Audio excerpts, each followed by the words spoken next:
Welcome in, ladies and gentlemen, to this very exciting game we're going to have going on this early morning. It's Elder versus McNick. Should be a very good game. Elder came off a rough loss yesterday. They started to hold their ground a little bit further into the game, but then in that fourth set, Moore got the edge near the end, and Moore came out on top. Overall, Moore was just having a very good game.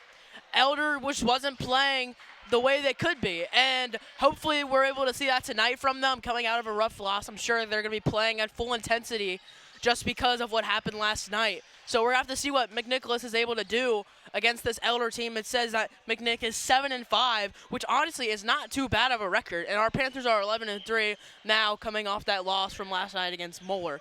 So this should be a very exciting game. I'm Kyle Mason alongside Xavier Blaze. Xavier, what are you excited to see out of the Panthers after they're coming off of a loss? I just hope that the Panthers are not tired from last night's game. You know, the game it was a very long game, so the only thing we can do is hope the Panthers are not tired and we don't make those silly mistakes. Yeah, the Panthers, that game went on really late last night, ended around 9:30-ish, and that was a really long, intense game. So having to wake up so early and warm up, hopefully they're not too tired coming into this game. They're not a little rusty, because these morning games can be very rough. I see there, McNick barely keeps that one alive. Kelly gets it over to Whitmer, and he's going to finish it for the point. George Whitmer gets Elder their first point of the game.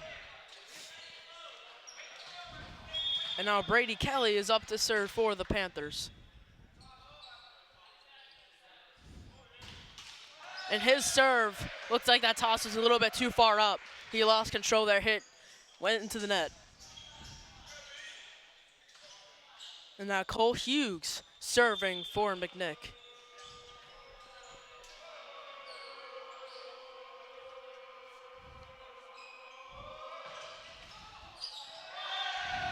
And the point will go towards McNick.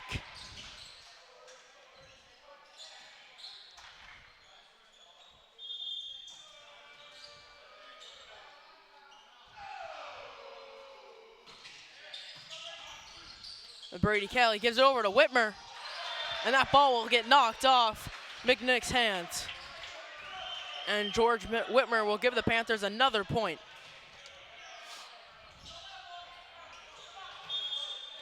Johnny Holmes up to serve.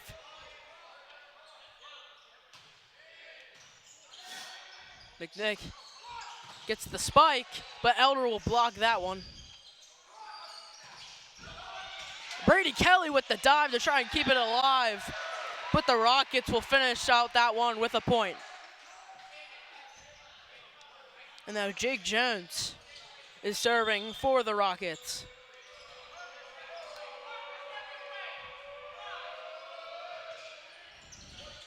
Elder able to get under that one. And Roeder will finish with that point. Hank Roeder with the great spike. He's been a huge asset to that front row in this Panther squad. Now Logan Bovard serving for Elder.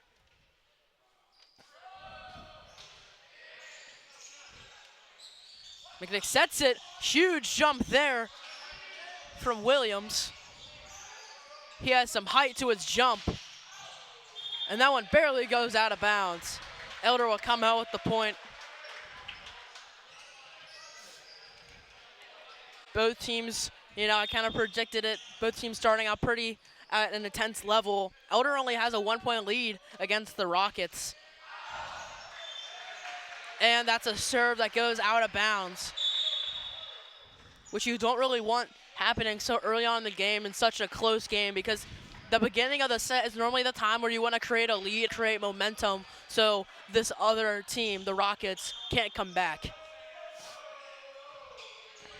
Good serve there. Kelly over to Davis, and he finishes it off. And now Roeder is up to serve.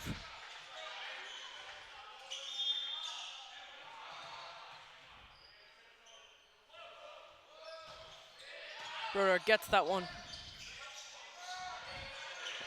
McNick, a little bit of hesitation there, and Davis gets another spike for the Panthers.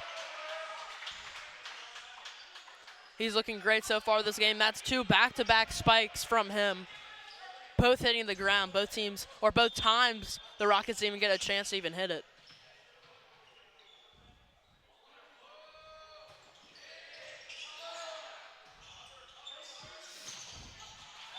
And Aiden Williams will finish off that point for the Rockets with a spike. He could be a problem for this Panther squad because I saw a few plays ago his vertical, and he can really get up there, and his arms are pretty long too. So his spikes could be a problem for that Panther back row.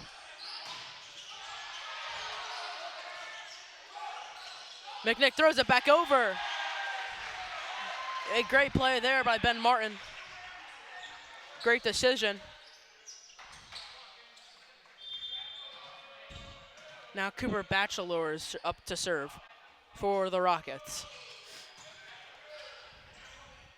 And Kelly over to Davis. And that will be another point for the Panthers. McNick's been down pretty much this entire game. The score is 6-7. They need to start to figure something out if they want to try and take the lead over the Panthers, because right now the Panthers are playing a pretty good game. I do think they could be playing a little bit more intense, with a little bit more intensity, in my opinion, especially coming off at that Moeller loss. I'd be pretty upset after that loss, and I would probably put all of my anger out onto the court and to try and beat this Rocket team. Now Brandt with his serve, and that one will be an ace. Carter Brandt with a great serve. He has one of the best arms on this team, and he can get your team some points. As you saw there with that ace, great play by Brandt. And Kelly over to the outside hitter, Johnny Holmes.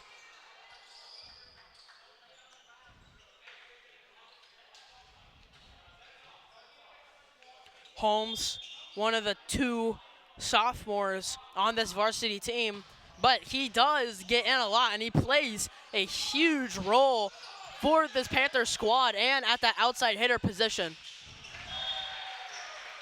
That will be the Rockets' point. Now getting themselves back on the board. Score is now 7-10.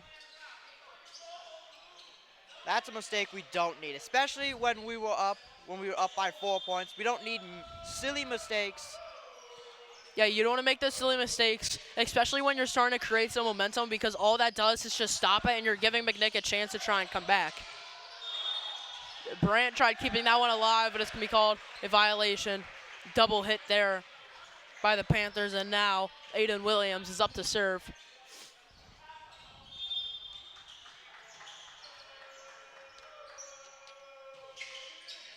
Who gets that one?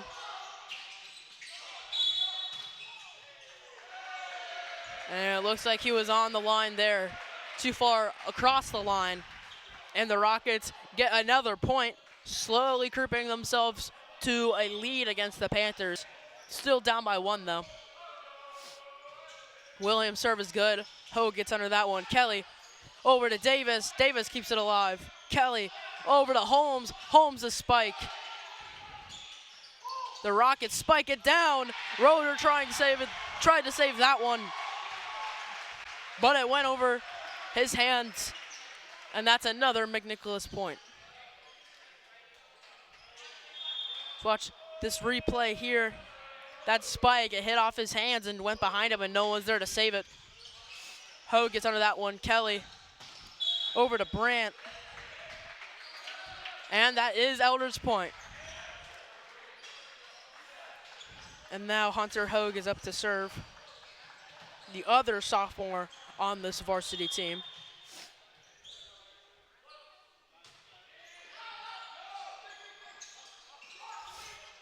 McNicholas trying to get that one over, but that was a great block there from the Panthers.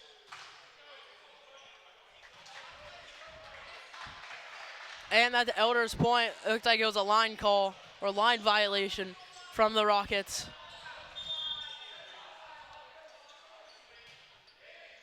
Hoag's serve is good. Or wasn't good, it got over, but he didn't get the point.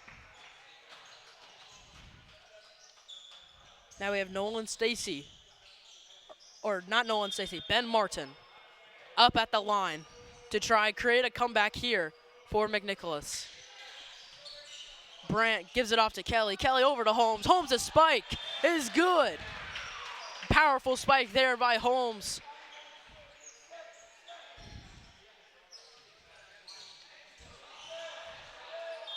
And now Brady Kelly is up at the line for the Panthers, hoping to turn things around and try to finish off this set strong. Brandt gets under that one. Kelly gives it off to Whitmer, but his spike is hit too far out. I don't know if you're feeling what I'm feeling, but you know the student section, it's not here. They're not bringing the cheers, so the bench, Elder's bench, has been having to boost the players. Yeah, after coming off that huge student section that volleyball had against Moeller, and now they have no one cheering for them because the other volleyball players are playing their games, and then the other people, I'm sure they're still in bed.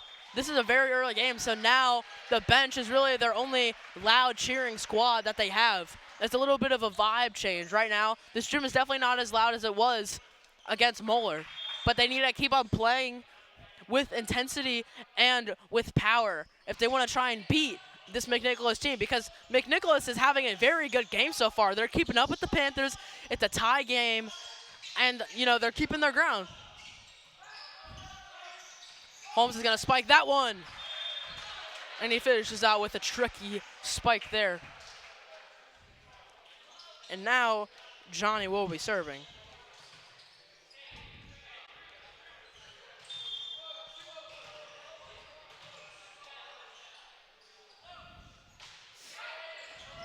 Now and barely on the line.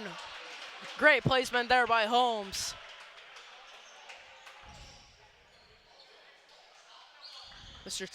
Coach Tierney giving Holmes a little bit of a word. Watching this spike or this overhand serve there by Holmes right on that line. And Whitmer with the throwdown. He's a great player up at that net.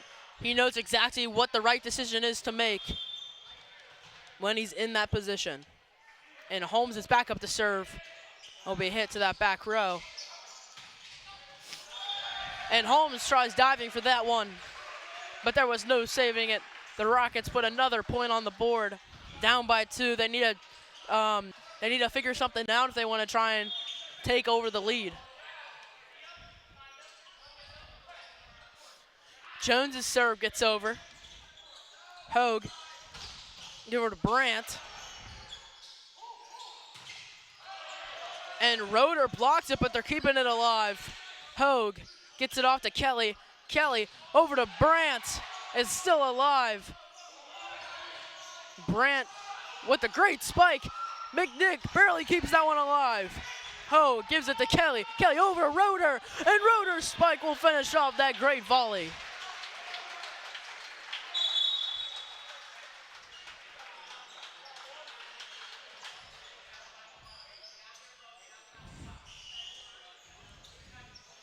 And now we will see Logan Bovard at the line.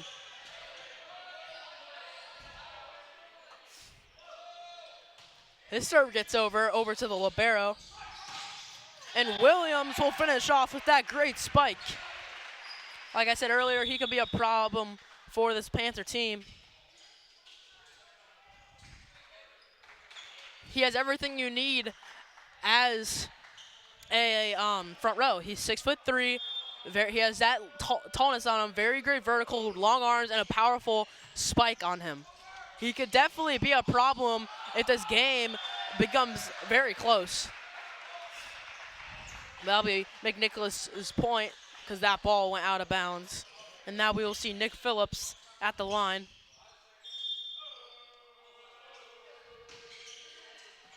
Holmes gets that one. Kelly over to Davis.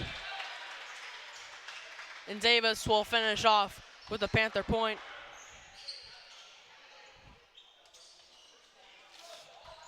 We'll see Hank Roeder up at the line. Hopefully we start to see some aces from this Panther team. And we will right there. Ace by Roeder.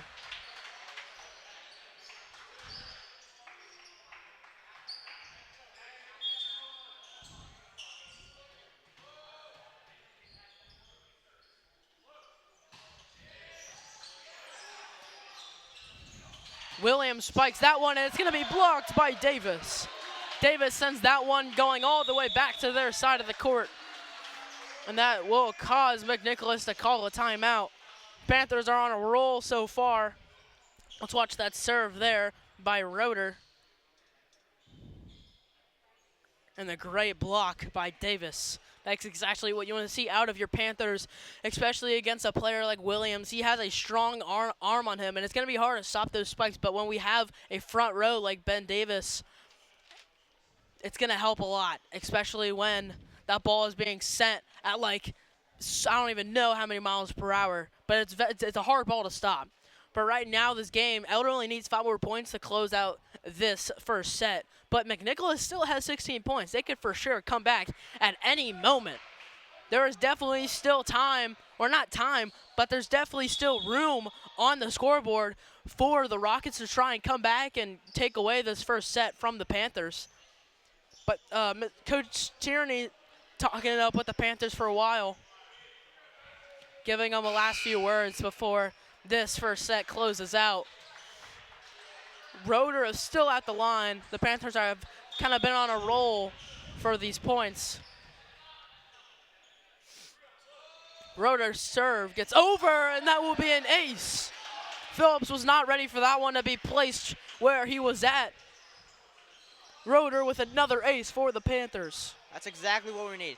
That ball came so fast, he had no time to react, and he thought it was going to be higher, but he barely missed it. Yeah, that was very weird placement there by Roeder, but it worked out in the Panthers' favor because now they're another point away from closing out this first set. But Davis's spike is too far out of bounds, and the Rockets get the ball back up to serve.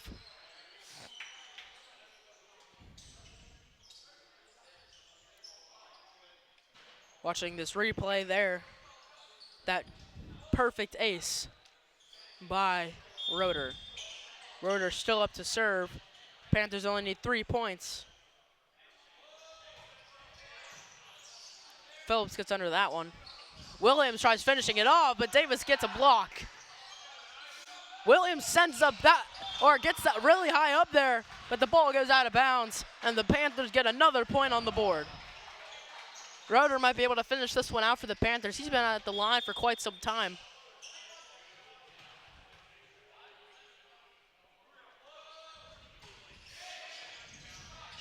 Phillips gets under that one. That ball's going to be hit and ended off to Stacy. Kelly over to Holmes, but that one a little too far out.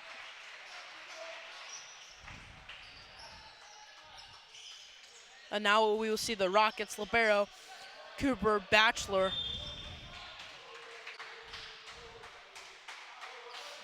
His serve will get over. Hogue dives for that one. Kelly trying to put it over. He'll set it over to Brandt. And Holmes tried to keep that one alive. But McNick will finally get a point on the board. Or another point on the board. And Batchelor's back up to serve.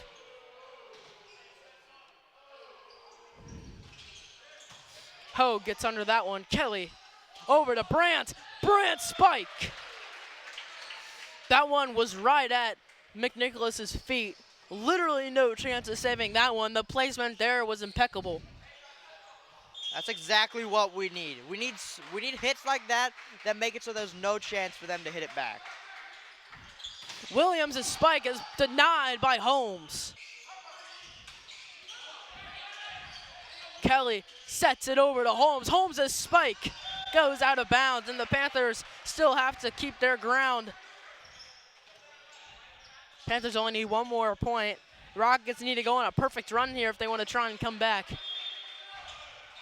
They cannot make any mistakes. They need 7 consecutive points, and they will not be able to do it, and the Panthers will come out with a victory in the first set. Not too bad of a first set from both teams. Really, both teams played pretty good, but I think the Panthers played just a little bit harder with a little bit more intensity. But we'll be back shortly for the second set of this game. Panthers lead 1-0 in this series. Don't go anywhere because we will be right back live on EH Sports.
Welcome back, Panther fans, to this varsity game we have going on in this morning.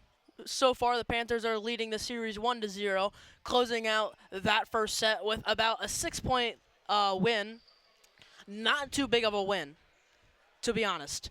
The Panthers definitely could have had a bigger lead there. McNicholas was able to put up 19 points on the board against this Panther team. I know they are coming off of a loss, so they don't have a lot of momentum to build off of from last night. But they should still be showing lots of intensity no matter what went on last night. They need to refocus up and lock back in, because right now, near that end of that first set, we kind of saw what the Panthers are able to do. We saw what the Panthers are able to do against this McNicholas team, and they executed it. So as long as they're able to keep that up, I think the Panthers will be fine. But if the Rockets want to try and come back, they need to be playing harder than the Panthers and communicating. They can't let these balls keep on dropping, because we saw that a lot. We saw that happen a lot in that first set. Yeah, that was a very close set. At the beginning, it was very close. Couple scores each. But towards the end, the Panthers showed, how good they are, and, teamwork to score and, get the set. Yeah, exactly. And the Rockets will get the first point of the second set. Owens Farda. He's at the line. Ho gets under that one. Kelly over to Holmes. Holmes a spike. He will finish it.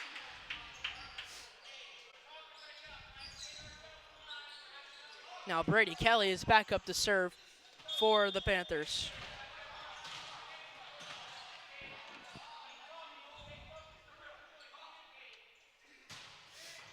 Powerful serve there by Kelly. Brandt gets on that one. Kelly over to Roeder. Roeder's spike is good. That ball is tipped off the hands of Stacy, and that will lead to a Panther point.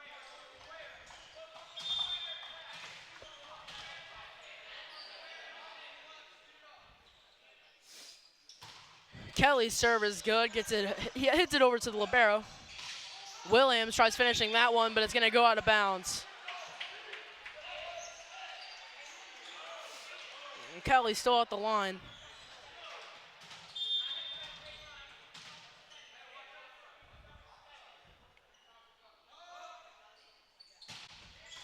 Powerful serve there by Kelly. Ball's hit over to Stacy. Brandt gets it. Kelly over to Brandt. Joe tries keeping it alive. And Holmes went diving for it. Heard lots of court scrapes there.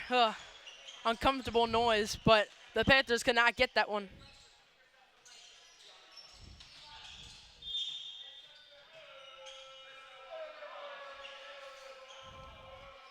Jones' serve gets over, but will be called out of bounds. Hit a little bit too hard. You can't get mad at yourself for that one because that was just a little bit too much power.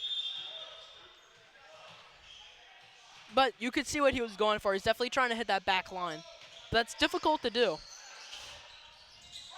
Williams, a spike.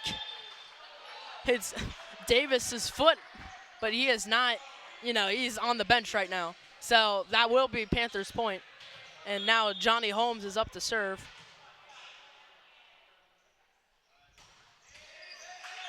But Holmes' serve goes into the net, which, as a Panther coach, Mr. Coach Tierney, you do not want to be seeing that because the Panthers finally got a lead. It was 5-2. And then Holmes, a very powerful server, his serve went into the net. And like I said earlier in the first set, that's when you want to build momentum, is in the beginning of the set. Yeah, they've only missed serve 2 times this entire game, so we can only hope that they won't do it again. Now Logan Bovard is up to serve for the Panthers.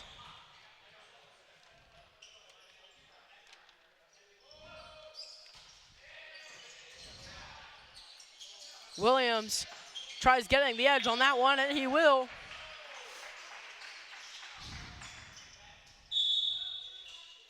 Some substitutions being made.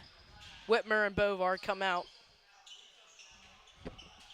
Let's watch that weird little play there by Williams, but it worked out in their favor because now Batchelor is up to serve. And Kelly over to Davis. There's no saving that one. Batchelor's bump went into the crowd, and Davis will finish off that point. And now Hank Roeder back up to serve for the Panthers. He went on a little bit of a roll last set. A big reason as to why the Panthers came out on top.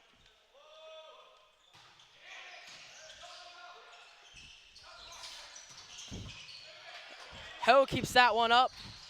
And Davis tries spiking that one, but that ball is rejected by Williams.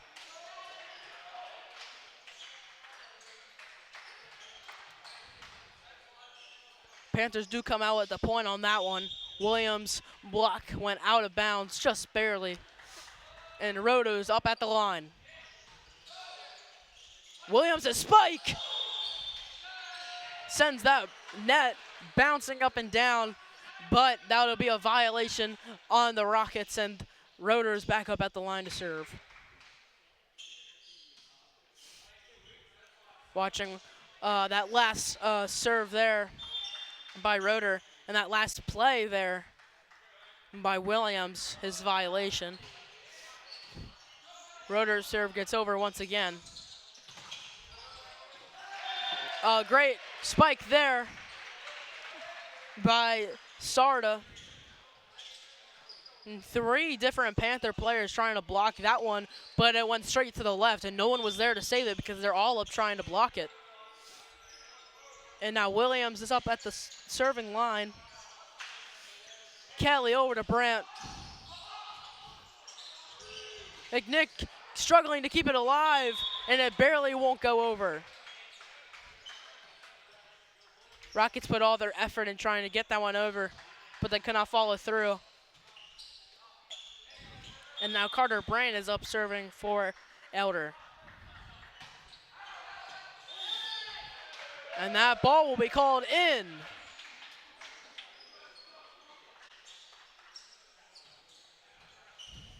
Carter Brandt back up at the serving line. The score is now 11-5. You know, a bit of a slower set, but the Panthers are getting a lot of points, but now their lead is cut down to just 5 points. The Panthers need to start, or not even the Panthers, but I would say more the Rockets. They need to try and change something up because right now what they're doing isn't working against this Panther team. Holmes gets it to Kelly. Kelly bumps it over to Roeder. Roeder's spike barely goes rolling over the net. Hogue gives it off to Kelly. Kelly over to Brandt. And the Rockets almost finished that one, but that will be called a double hit there by Batchelor, trying to keep that one up. And now Hunter Hogue is at the line for the Panthers.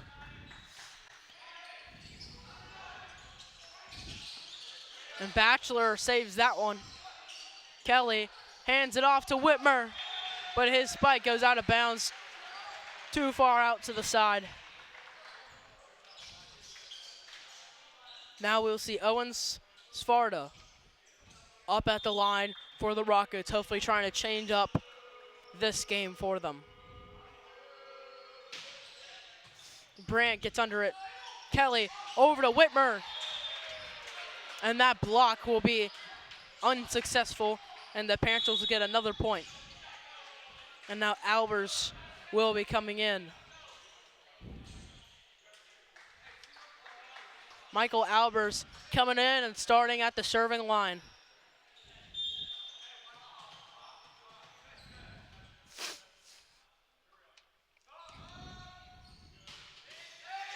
Good serve there by Michael Albers. That ball goes rolling over the top of the net, and that'll finish off with a Panther point. And now the Panthers have twice as many points as the Rockets. The score is 14-7. Panthers having a pretty good second set. Not too many mistakes they're making. I just think McNicholas really needs to stop making their mistakes. They're having a lot of violations, and they're not able to get the ball up. I think once they fix that, they definitely stand a chance against this Panther squad, but right now it's not looking too promising for them. Yeah, McNick called that timeout, so let's hope their coach, Connor Games, can talk to them, and see what they can change. Yeah, they do need to change something. Whatever they're doing, it's not working. As we see there, Elder's already breaking their huddle, but McNicholas is still talking. Their coach is still talking to their players, and it seems like now they are just now breaking that huddle. They pretty much use that entire timeout, which you don't normally see in volleyball.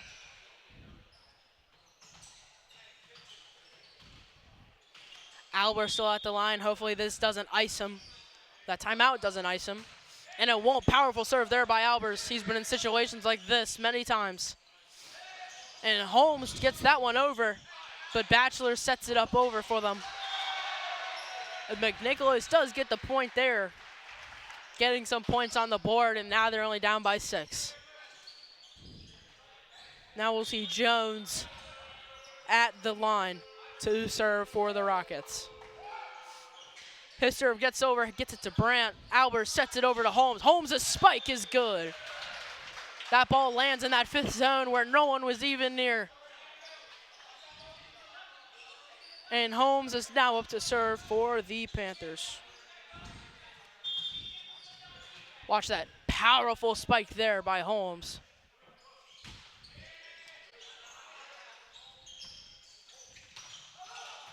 Holmes bumps that one up. Albers keeps it alive off of the net.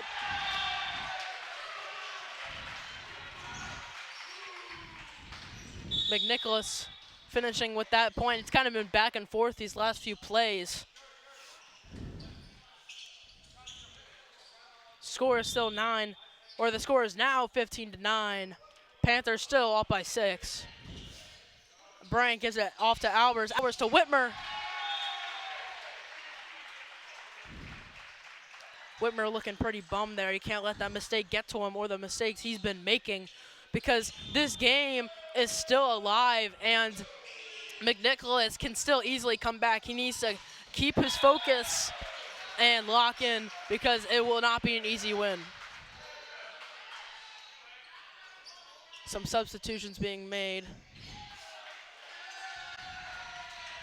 Looks like the ref is saying some words to Coach Tierney. I think McNick got the point on that.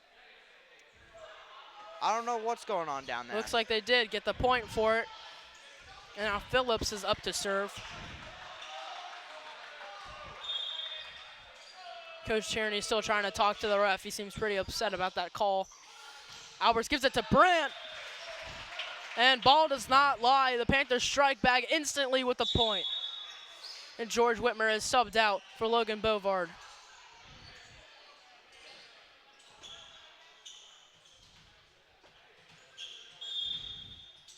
Getting a close-up shot here on Bovard getting ready to serve at the line.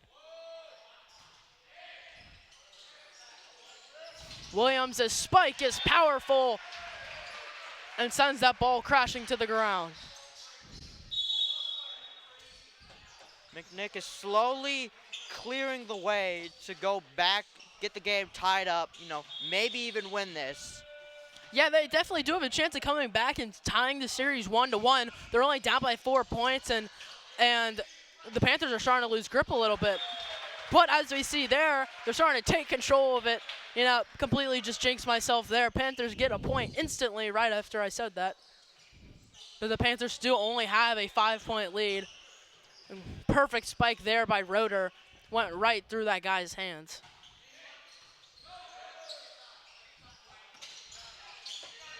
That ball is hit up. Alberts tries spiking that one, but it's going to go off the net.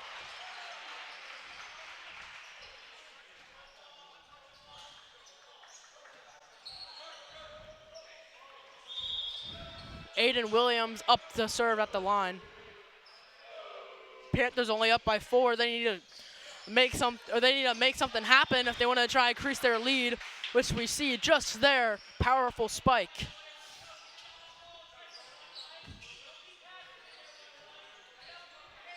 And now Carter Brent is up to serve for Elder. Batchelor gets under that one. And Holmes tries blocking that one, and Davis tries spiking it, but the ball goes too far out of bounds. I don't think he had enough control. Just coming up to spike it, he kind of seemed a little wonky. And I think that's a big thing about volleyball. If you're not under control, then you're just hurting your team because volleyball is all about control. And if you don't have that, it's going to be hard to get points. As we just saw there, that ball was hit too far out, and there was no saving it for the Rockets. And now the Panthers get another point, and they only need 6 more points to close out the second set.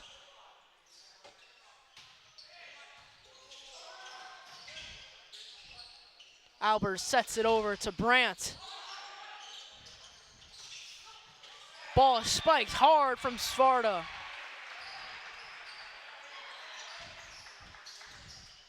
And now he's up at the line for McNicholas.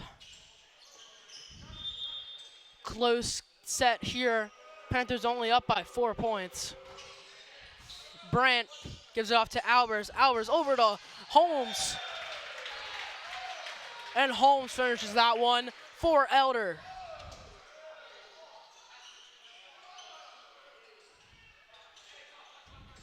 And now Michael Albers up at the line once again to serve for Elder.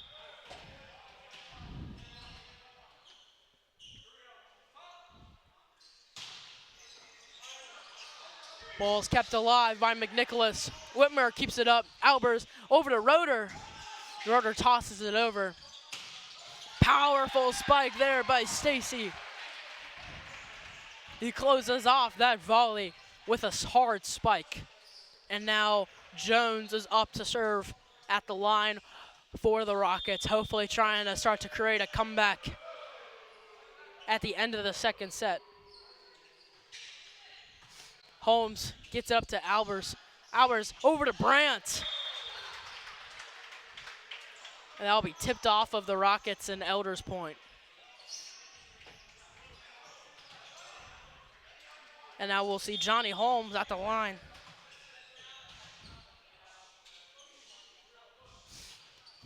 Holmes' serve rolls off at the top of the net. And timeout is called by, I'm pretty sure that was the Rockets coach there.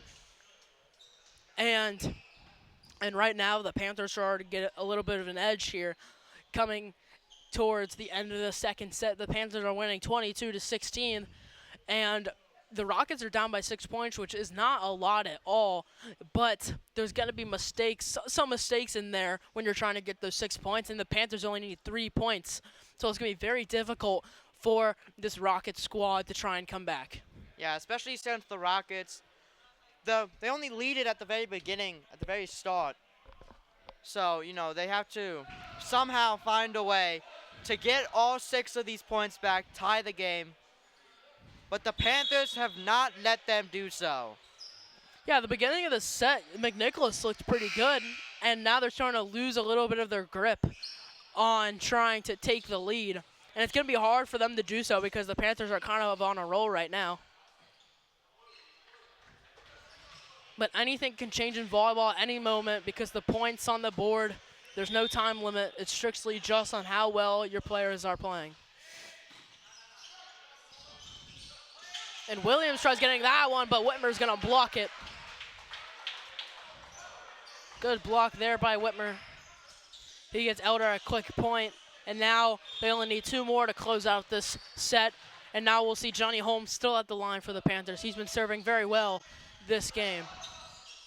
Batchelor gives it over to Martin. Albers sets it up to Roeder. Roeder's going to set it. Lots of sets here.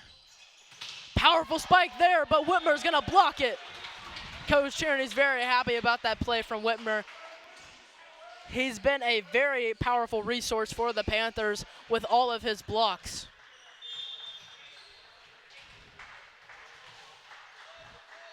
Now Holmes only needs 1 good serve. Williams tries spiking it, and Holmes couldn't get to the ball. And now McNicholas gets the ball back.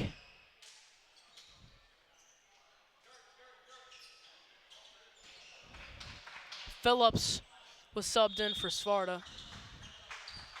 Hopefully, and Phillips does get the ball over. Hogue gives it to Albers. Albers over to Whitmer. That ball is denied, but Albers will give it back over to Roeder. And Roeder's spike barely goes out of bounds. McNicholas down by 6 points. Panthers only need 1. We're kind of in the same situation as last set. McNicholas finished off that last set with 19 points, but that will close out this second set. Elder will win the second set 25-18, and McNicholas will score 1 less point than the last set. So pretty much the same performance out of both teams. Not much has changed since the first set.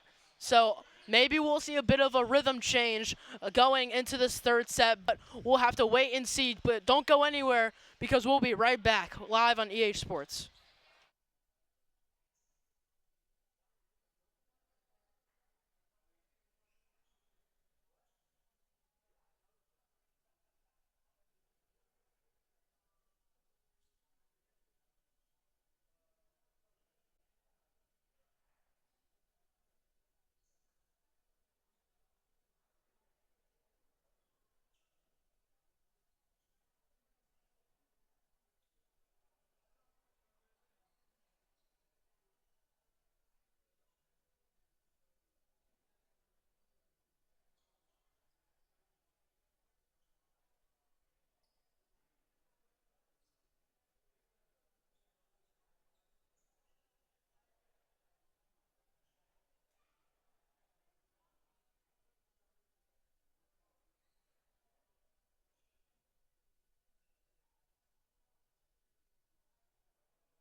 Welcome back in, Panther fans, to this great game we have going on this early morning. The Panthers are winning in this series against the McNicholas Rockets 2-0.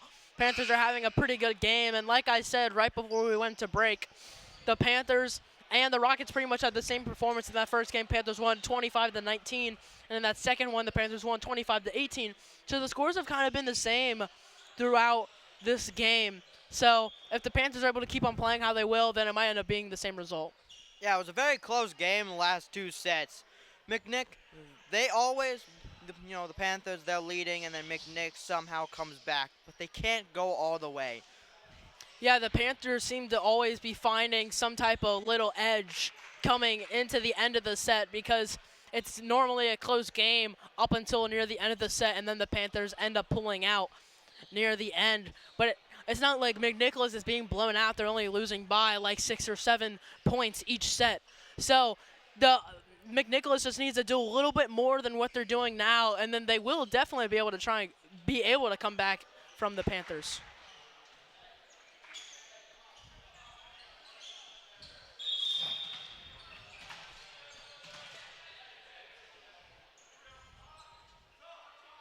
And Brady Kelly's serve goes into the net. Bad start there for the Panthers, but good start for the Rockets because they will get a free point and the ball to serve.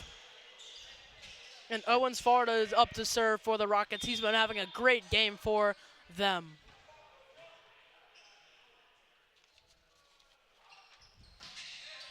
And Hunter Hoag's going to get onto that one. Kelly over to Whitmer. And he'll finish that point off for the Panthers with a great spike. George Whitmer. He's been a huge asset for that front row this game. He's been responsible for a lot of Elder's points.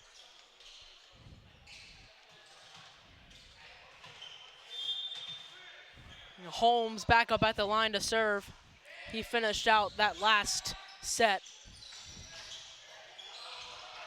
Hoag sets it over to Kelly. Kelly sets it over to Roeder, and Roeder's spike will finish off that volley. Yeah, Holmes is one of 2 sophomores on this team. Holmes and number 8 Hunter Hogg. Those are the only 2 sophomores on this volleyball team. Yeah, and it seems like they are getting a lot of playing time. They seem like Coach Tierney definitely relies on those 2 players for them to win games, because as we see there, Johnny Holmes and Hunter Hoag, they are both crucial players for this team, and we see them getting a lot of action throughout this game and this entire season. So it's great to see them getting a lot of playing time, even though they're not as old as some of these guys. So we see there Holmes will set off to Kelly. Kelly over to Brandt. And Batchelor tried saving that one, but it was hit too far.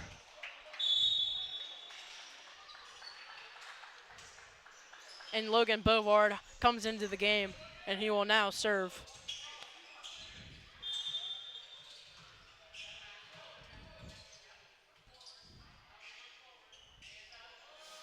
Bovard serve gets over.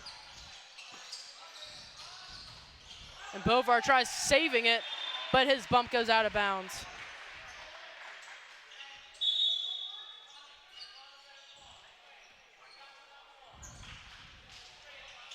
And now we'll see Phillips at the line for the Rockets. Game is now tied 3-all.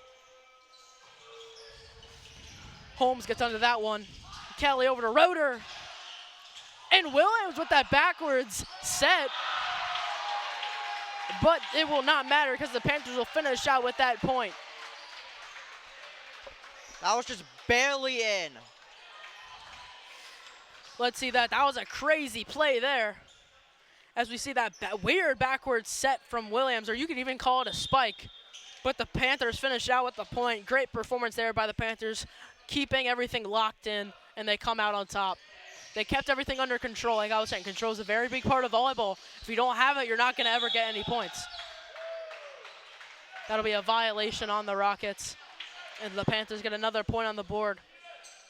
And Hank Roeder's up to serve for the Panthers. I think the Panthers have been having a very good serving performance this game. There's been I mean, very, very early on into this game, in that beginning of the first set, and I think the second set, we saw maybe 1 or 2 missed serves. But other than that, we haven't really been seeing any missed serves, and we've been seeing these guys like Roeder and Albers going on quite some runs with their serves. They've been having very many serves in a row. Yeah, they've only missed two serves this entire game. And now we'll see Cooper Batchelor up at the line, but Bovar gets under that one. Kelly over to Davis, and Davis finishes out with the point for the Panthers. Panthers only have a 2-point lead, 6-4. It's still a close game, but they do have the lead early out, which is what you want. You're building your momentum, you're building the rhythm to continue to win later on in the third set. And that will be an ace for Carter Brandt.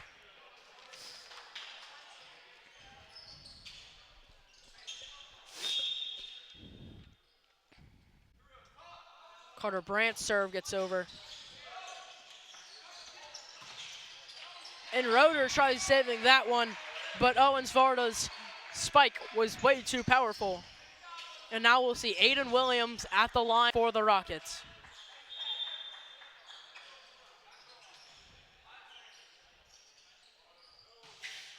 Williams' serve gets over to Bouvard. Kelly over to Holmes. Holmes' a spike hits the antenna and will be called out of bounds.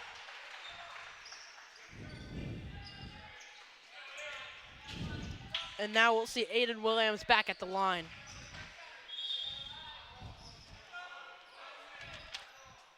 The Rockets only down by 1 point, score 6-7, and now the score is 6-8, and the Panthers will get a little bit more of a lead, up by 2 points. That's still not very comfortable. That's not the lead that you want, but with the way it's going right now, it can definitely increase. But the Rockets are playing the game that they need to be playing, so they just need to be playing with a little more intensity and with a little bit more power, and they might be able to come back. Yeah, the Panthers are building up the lead, you know. They're up by 3 right now. And now they're only up by 2. Score is now 7-9. And we'll see Ben Martin at the line for the Rockets.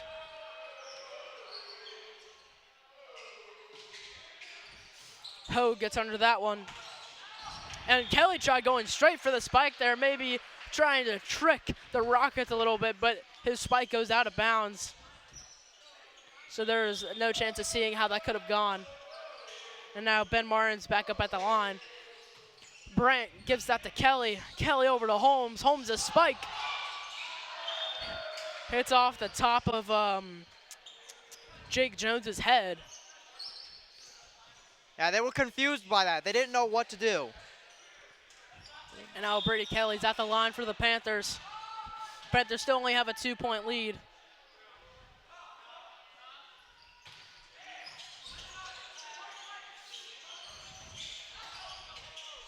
Panthers keeping it up.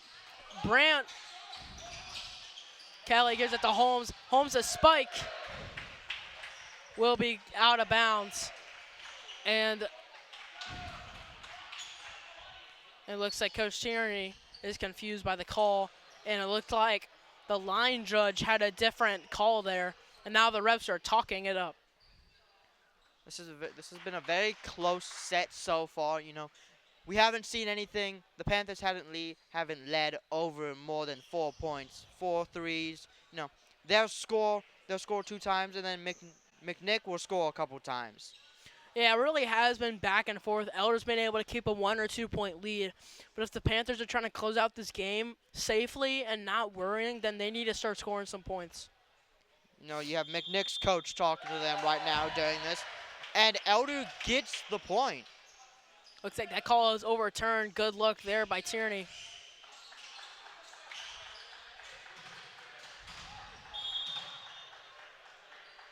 Coach Tierney, he knows what he's doing. He's been in this Elder volleyball organization for quite some time.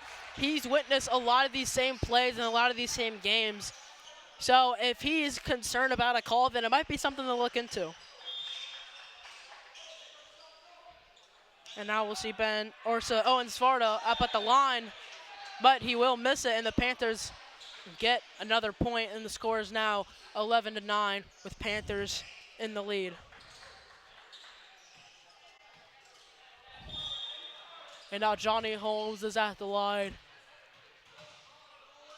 He's been at the line for a lot of the time this game. We'll see Batchelor get that up for Jones.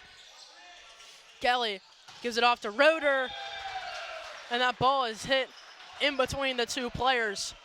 Roeder's had some very, very good spikes this game. I've seen a lot of spikes from him and a lot of points coming from him. And I think he's a huge reason as to why Elder's been so successful throughout this game. But Holmes will finally miss a serve after all those great serves. Not really his fault. He went on quite a run this game on his serve, so you can give him a break. Yeah, that's something that just kind of happens. Every once in a while you make a mistake, but you can only learn from it. So. Exactly. Kelly hands it off to the other side of the court to Brandt, and he'll finish that one off. And now George Whitmer comes out for Logan Bovard.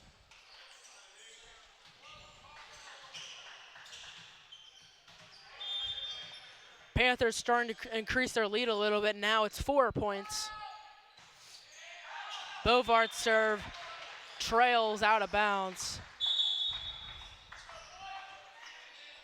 And now Phillips will come in for Milby. And now Phillips is at the line. Bovard gets that one up. And Davis tries spiking that one, but the ball is denied by Williams. Williams and Stacy. And now Phillips is at the line. As we see there, that ball completely denied by Stacy. And Roeder's spike is hit hard, but Batchelor's able to get under that one. Perfect block there by Brandt, but Williams is able to keep it alive. Holmes's spike, another block by Williams and Stacy. And that would be a block, but the ball or the block is unsuccessful, and the Panthers come out with the point. A lot of blocks there and just that one volley. That just shows how important it is to have players on your team that can block, because it really throws off the other team and it makes it difficult for them to work from it. But another missed serve there by the Panthers. That's 2 back-to-back. We cannot be seeing that. If you are a Panther fan, you want them to be consistent with their serves. Yeah, especially since, Roeder, he's a senior. There's only 3 seniors on this team. So this is their last year with Elder Volleyball. And Batchelor's serve will be an ace. And now John All will come in. He had an injured finger yesterday. A very all of a sudden injured finger from John All. And now he's able to play in today's game. So hopefully he's still able to play with the same intensity he normally brings for the team. He's an overall, all-around great player, and he's someone you definitely need on your team to win a game. Yeah, this has been a very close game. It's only been up by like 2, 3s, 4s. Hasn't gone past like 5 or 6. And that'll be an ace for the Panthers. Panthers still only leading by 3 points, but they only need 8 more to close out this game and sweep the Rockets. They'll see if they'll be able to do it now. Now we'll see Carter Brandt at the line to serve for the Panthers. And that one will go out of bounds, and the Rockets get the ball back to serve. Aiden Williams at the line.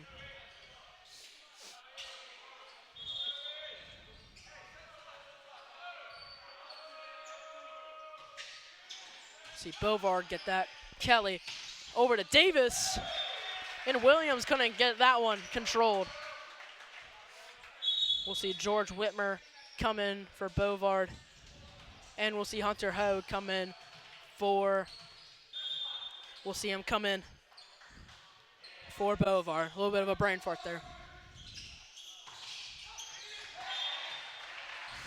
And McNicholas with another point. Starting to come back a little bit. They're only down by 2 points now. Phillips is subbed out for Milby. And now it's Ben Martin at the line to serve for the Rockets. And that's going to be a missed serve from Martin, and the Panthers will get the ball back.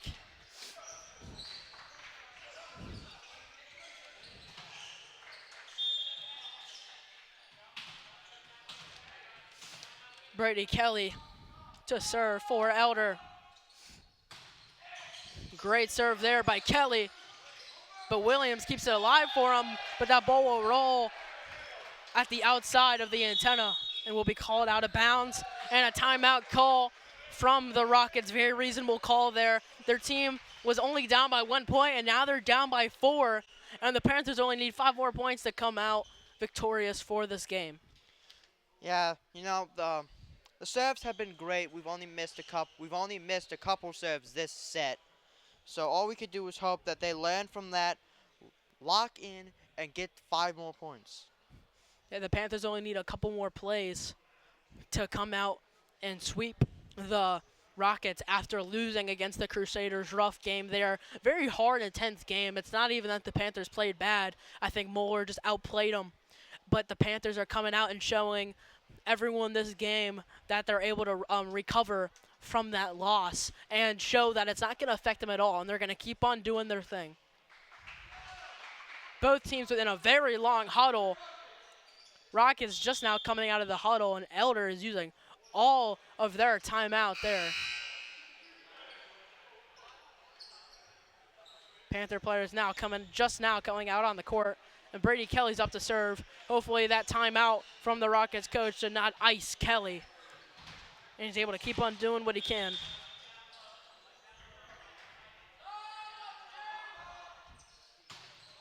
Kelly gets that one over, and that will be called an ace.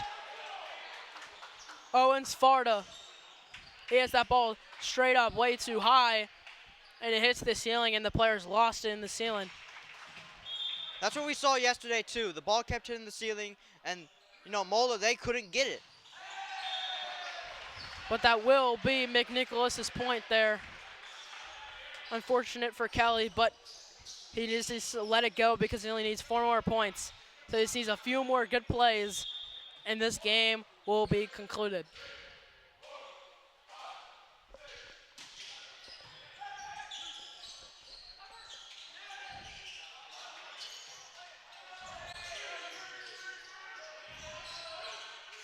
Now Kelly's set over to Roeder behind him.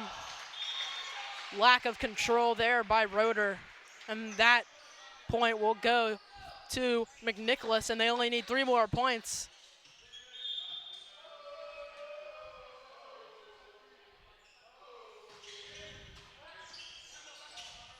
And Kelly gives it over to Brandt, but Kelly keeps it alive, and Brandt's just gonna set that one over. And Moss tried spiking that one,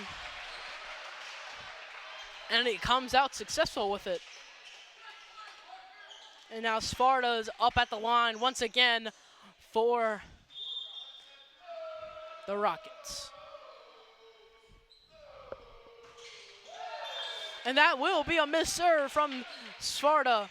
Very unfortunate to see, and you'd be pretty upset as the coach because they finally got the ball back to serve, and they were only down by 2 points. That is not a very big lead from the Panthers, and they're still only down by 3. Well, now they're down by 4, as we saw there. Great spike there from Roeder. And that'll be another timeout called. Panthers are doing great right now. They only need 2 more points. I was saying that McNicholas was only down by 2 points. You know, very great. They're in a very great position because they're only down by 2 points. But then the Panthers went on a bit of a roll there, and McNicholas missed that serve. And now they're down by 4, and the Panthers only need 2 more points. Not looking very promising if you are a Rockets fan right now. As we're watching this right there, perfect block there from Roeder and Whitmer.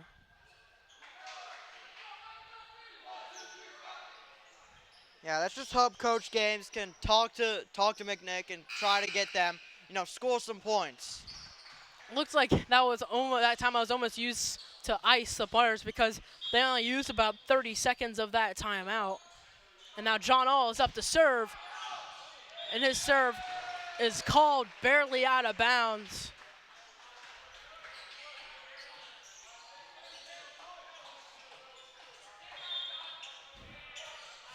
And now Jake Jones up to serve for the Rockets. Ho gets under that one. Kelly over to Brandt. McNicholas keeping it up.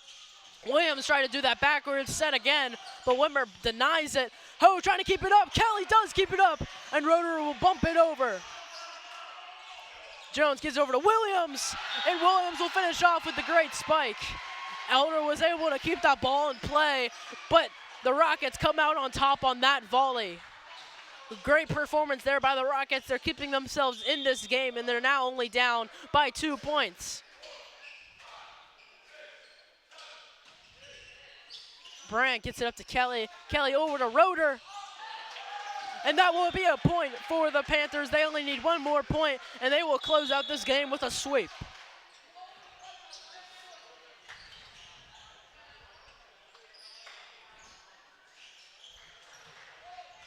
Looking at this Elder bench, they're all on their feet.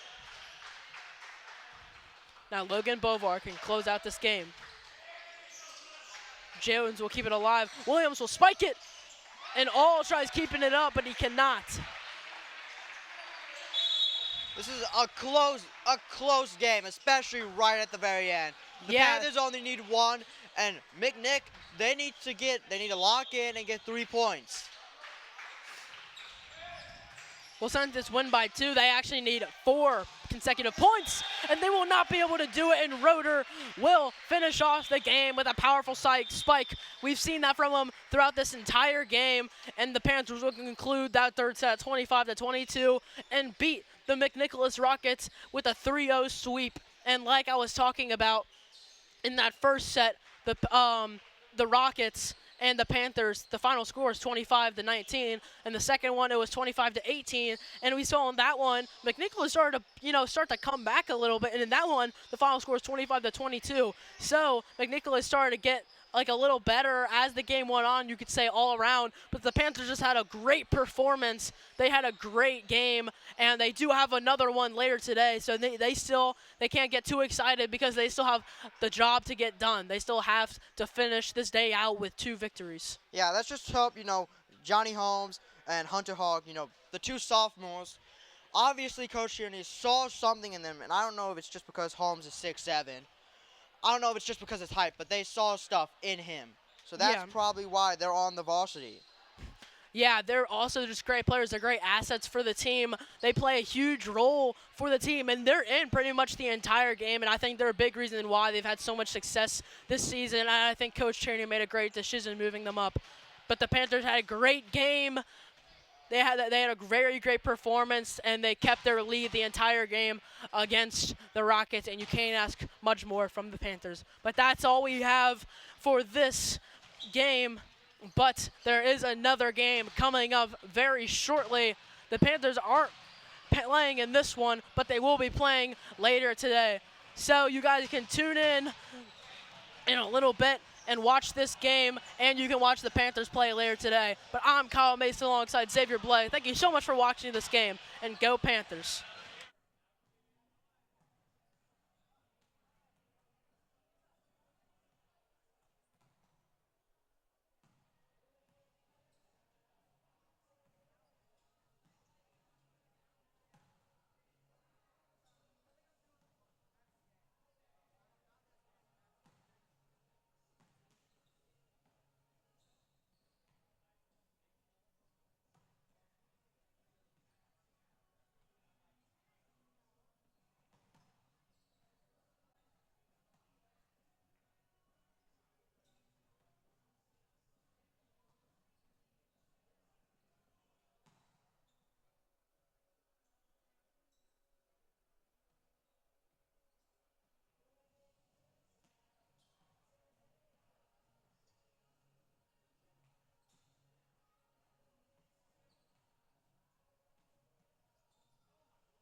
Head.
On.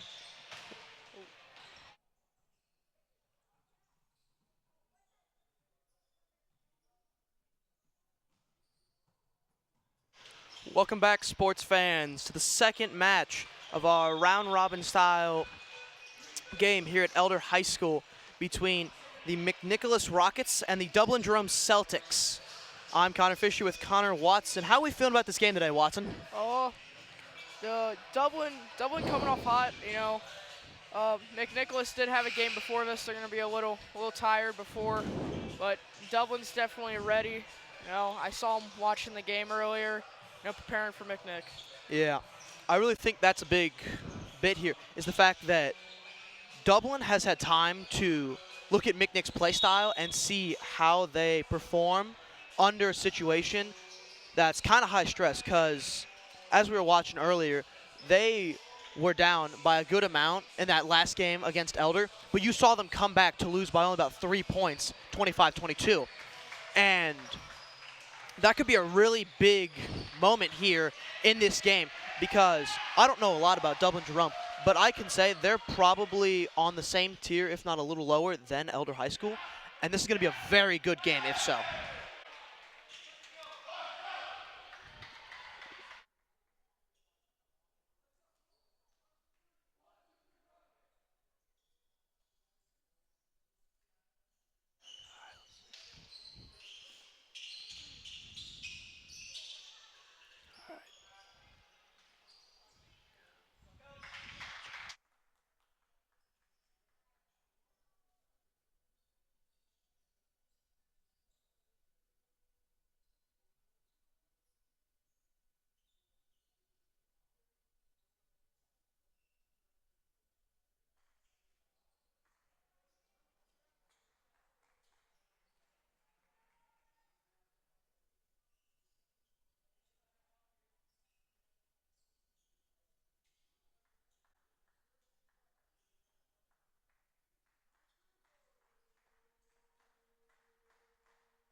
All right, Dublin Jerome will have the ball to start the game off, and this starting serve will be by Kyle Wardrip.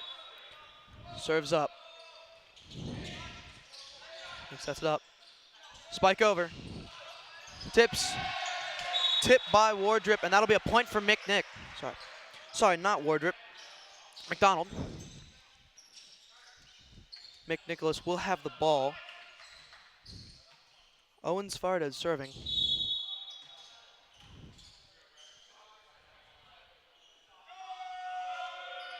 Serve is up. Fielded. Spike by number 22, Jahan Rezeski, is good for Jerome's point. Serving for Jerome will be Jahan. Sets up. Spike deflected. Tip down by Parker Milby of the Rockets. That point will go to McNick again. McNick is starting off hot. Unlike the last game against Elder, where they kind of started off slow, but now they're up by 1. Yeah. Jones with the serve. That's it. Spike is deflected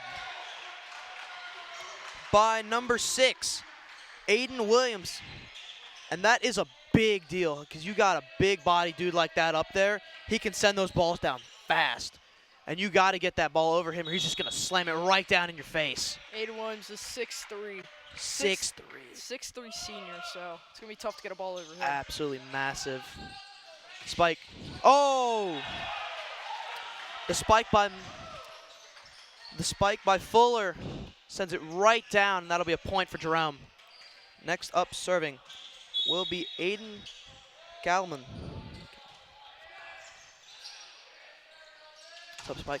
Shot right in Galman's face, and he just can't field it properly. That'll be a point for McNick.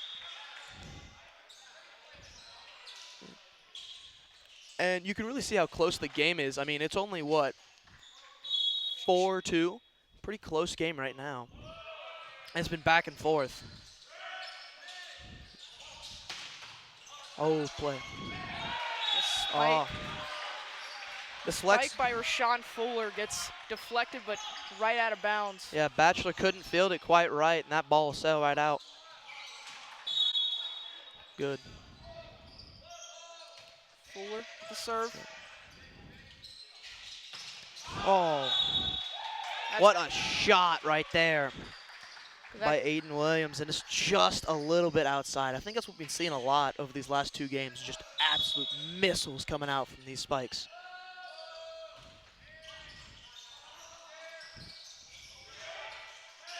Oh.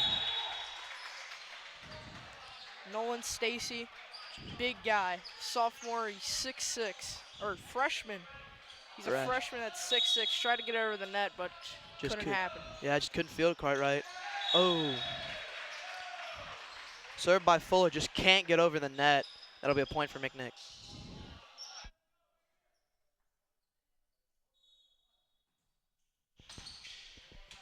The serve from Cooper Batchelor. Set by 2. Again. Fuller just out of bounds. Again, Point for McNick. Again, you see it again. You see those heavy spikes. And I think you see that a lot more once you get into the high school level. It's just shots coming in from those balls. Batchelor again, serve, set, tipped. And Batchelor just can't get to it. Again, it's going to be a point for Dublin. You see those big bodies up front trying to smack that ball down. They just couldn't get it. A little tip, and that really just messed up that play and its fieldability for McNick. McDonald's going to serve for Dublin. Fuller, weird set. Tips it over. Oh, it doesn't happen. There you go. There's that big body play. He just makes sure you just can't get that ball over, and you either got to send it high or you got to make sure it's a shot that he just can't get.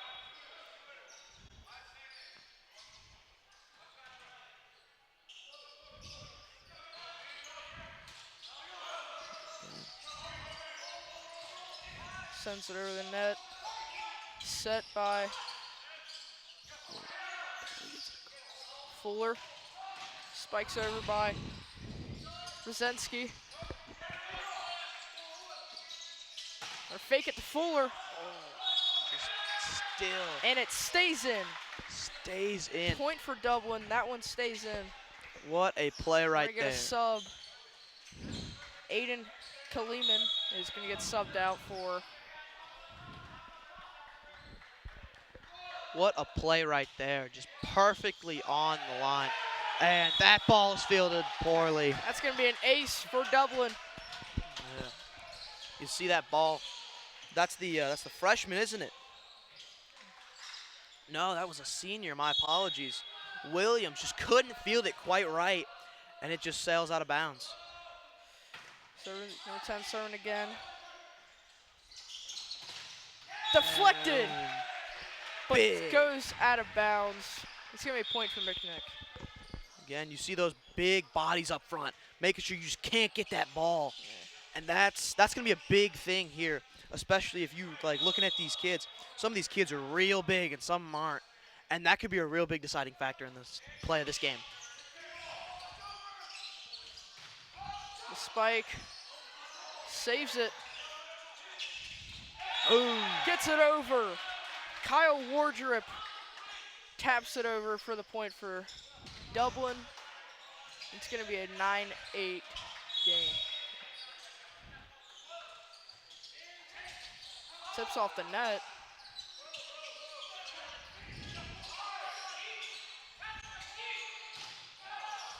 Out of bounds. Fire in that one like it's out of a cannon. Jahan Ruedzki was a fireball off the palm of his hand and just couldn't stay in play. Yeah. And you saw that ball, a little less power on it. It went right in the corner. That would have been Dublin's point, but he just put a little too much gas into the pedal. Serrato with the serve. Fuller. Oh. It's going to stay out of bounds. That's a couple that he's hit out of bounds so far. He's got the power. He just needs to keep it in play. Yeah. I think he's really, like you said, he's really got the power to keep that ball moving constantly, but he just can't get the accuracy down yet. And I think we may start to see that become a problem later in the game. Serrata, serve.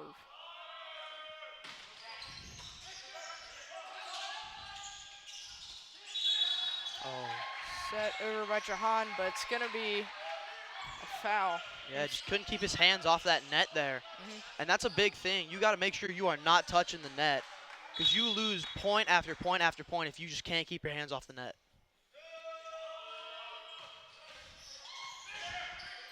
Good save. Oh. Puts it over, and McNick's going to deflect it out of bounds. It's going to be a Dublin point. Again, you got Milby and Jones up there. Milby's 6'4", Jones is 6 foot. Those are two big bodies up there just waiting for you to send the ball their direction.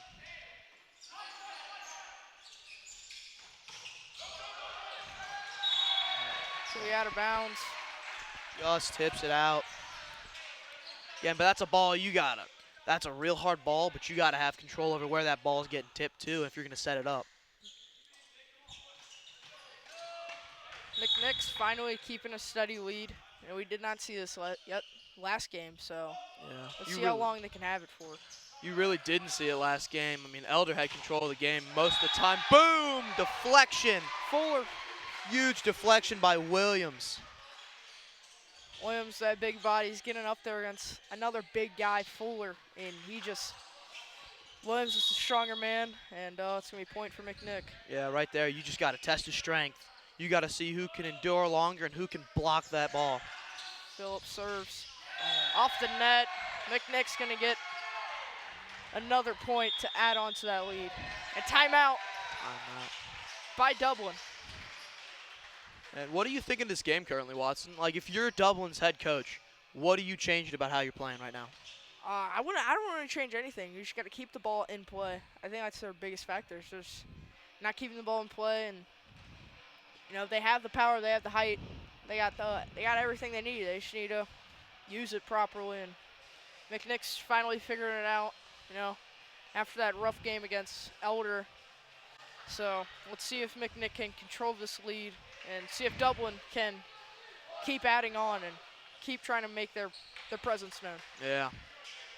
I mean, I think it's a really good game right now. Again, just keeping that ball in play and kind of taking off of the gas pedal with the hits, especially with those balls that you're just firing. Because from what we've seen, the accuracy is just not there when they have these absolute lasers coming at them. And that can be an issue. That can be a really big issue.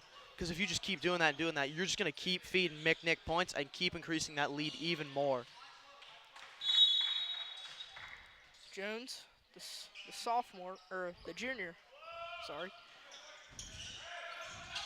Sets it up. Fake. What a play by number 14, Nolan Stacy. That's a 6'6" freshman right there. That is a big dude, and he just tips that ball a little bit over the net, and it sails right in. Perfect play. Serve again by Jones. Goes out of bounds. Dublin's finally going to get their point. Let's see what Dublin can do once they have control of the ball, because they have not had control of the ball for a little while.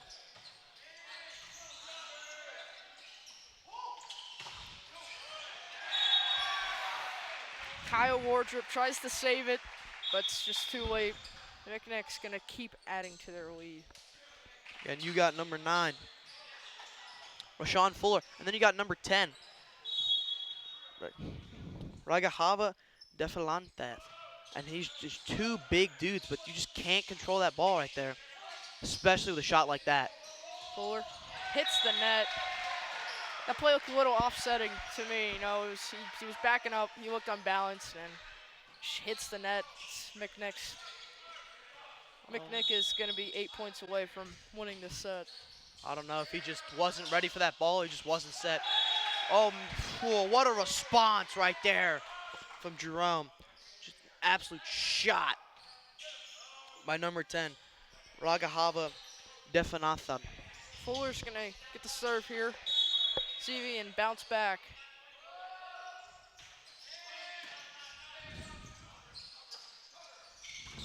Spike. Fuller tries to save it. Still going. Sends it over the net, and it's out. It was a good try by Dublin, but, you know, the ball went too far out of bounds, and they couldn't keep it in play. Yeah, you really see the miscommunication there between Fuller and Rozeski. And I think that might have been a really big factor into that ball being played improperly. Because you saw Fuller try to take it, and then Rozeski tried to take it as well, and they just weren't communicating very well, and they ended up losing that point because of it. McDonald is going to take the serve for Dublin. Strong serve. And a spike Shot by Aiden Williams, 6'3" senior. right back to McDonald. They're just returning that ball straight to him. If you can see that, they keep hitting the ball directly towards the server, and that's a really big deal because he's not always set right in time, especially how quickly McNick's been moving this ball back across the net. Williams going to take the serve. Give it to Rozenski. Rozenski keeps it in. Point for Dublin, Jerome. And there we go. That's what happens when you get that power and accuracy combination right there. Is you get a ball that is not easy to field, and then you get a perfect shot right on the money for a point for Jerome.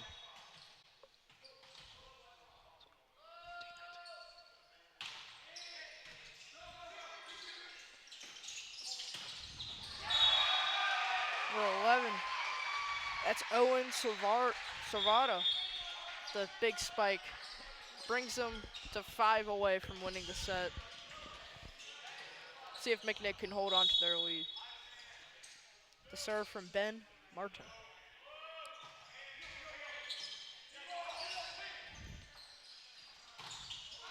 Zensky, the power but not the accuracy. That ball goes out. And there you see it again. Like you said, power but not accuracy.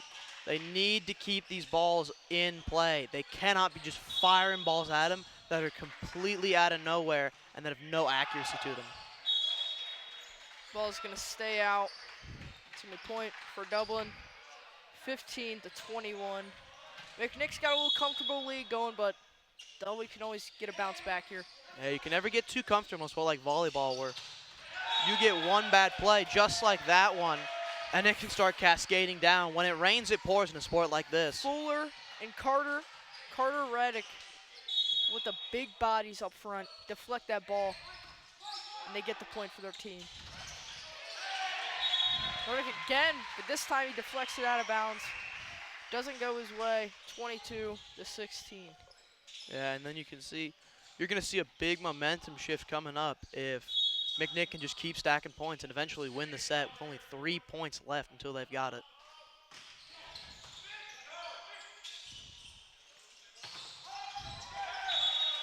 Good spike by Rozenski. It's deflected.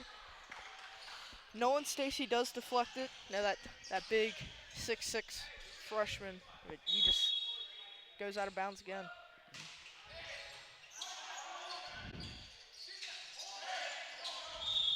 Good save. Hit it one too many times. Yeah. Might have slid under the net too from what I saw. He looked a little too deep. And again, that's the big thing, is giving up points off of fouls, touching the net, hitting those antennae. That's a big killer on momentum. Making silly mistakes like they just did. Derek McDonald just can't get it over the net.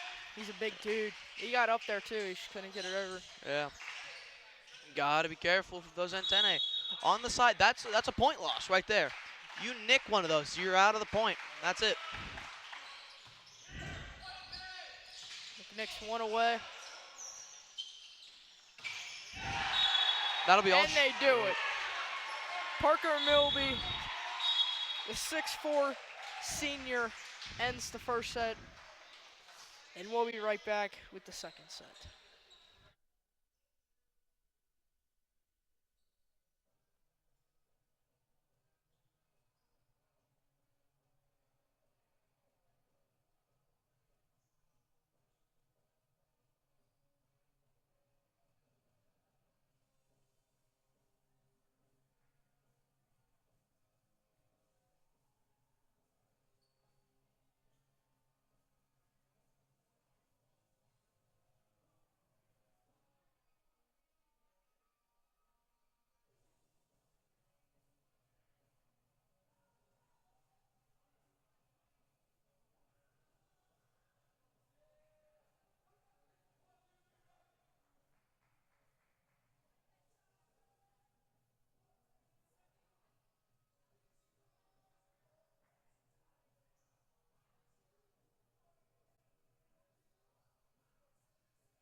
we're back.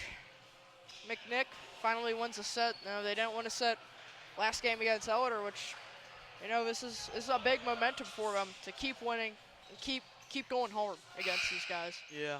I really want to see how the momentum shifts, especially from the beginning of the game, where both teams came in confident. McNick may have been a little fatigued after their game with Elder, but Jerome was fresh, and McNick really said, we're not going to let that fatigue control how we play, as they take that first set from Jerome pretty handedly. I think it's about an 8-point win over Jerome, and that's a big deal, especially after a game like they just had against Elder, where they did not seem to have control of the ball very often, and they did not seem to be all together as a team. But like we saw in that last play, their communication skills, excellent. You saw that ball go between the middle back and the right back, and you just saw them both settle down and wait for that ball to come in, and they were set perfectly, waiting to see where that ball would land so one of them could field it. And I'm just not seeing the same out of Jerome. I feel like the same positions, the middle back and then right back and left back, they just don't seem to have the same communication. You see them both running after the ball, both trying to field it, and that's going to be a big issue when it comes to especially McNick serving, where they're serving back. They are not serving short shag balls. They are serving them back. Serrato is going to serve it. Off the shoe. Gets stuck in the air, but they're still going to get it over the net. Skavinsky keeps it in play. It's going to be a point for Dublin Jerome. Wow, what? The ball hit off the shoe and then went straight up into the ceiling, and they just somehow got it over. Yeah, it's a really interesting play to say the least, especially how well they fielded that after kind of a wacky set of hijinks almost occurring. Off the hands of McNick and goes out. Dublin's going to get their second point of the second set. And those first two points, I've seen a big change in what we saw during the first set. Is no balls one's there for McNick. He said it's the miscommunication. I think they got too comfortable over. Oh, we won one set. Now they're getting too comfortable. It was a bad set, miscommunication. Yeah, and that can get real bad if they get hit with an adrenaline dump right after a game like they had against Elder and that first set. Because if an adrenaline dump hits, it's going to be game over for McNick, because then the fatigue will really set in and they won't be able to play quite right. The communication will break down and the game just falls apart. Jake Jones serves go out. See, that's not what you want to have right there. You do not want to see that. I think that's the first bad serve of today, though, so. Especially for McNick, because, that ball's always gotten over, but maybe one or two have been a little short, hit the net, fallen. But they still get across. Big freshman almost got up there, but hits the net. I think it's the second one. He's just not getting control going down. Yeah. And I'm kind of seeing what we saw with Jerome in the first set happening with McNick right now, is they're kind of getting sloppy with the talk, the communication, the plays. They're getting a lot less resourceful with how they're doing it. They're going to the same 1, 2, 3 patterns. And Jerome's quick to catch on to that. You can see them quickly catching on and learning from what's happening, especially in a game like the last set. And like we said in the first set, they were watching them play against Elder. You can start seeing those patterns, getting them down, and you can quickly counter them. Nick Phillips going to take the serve there.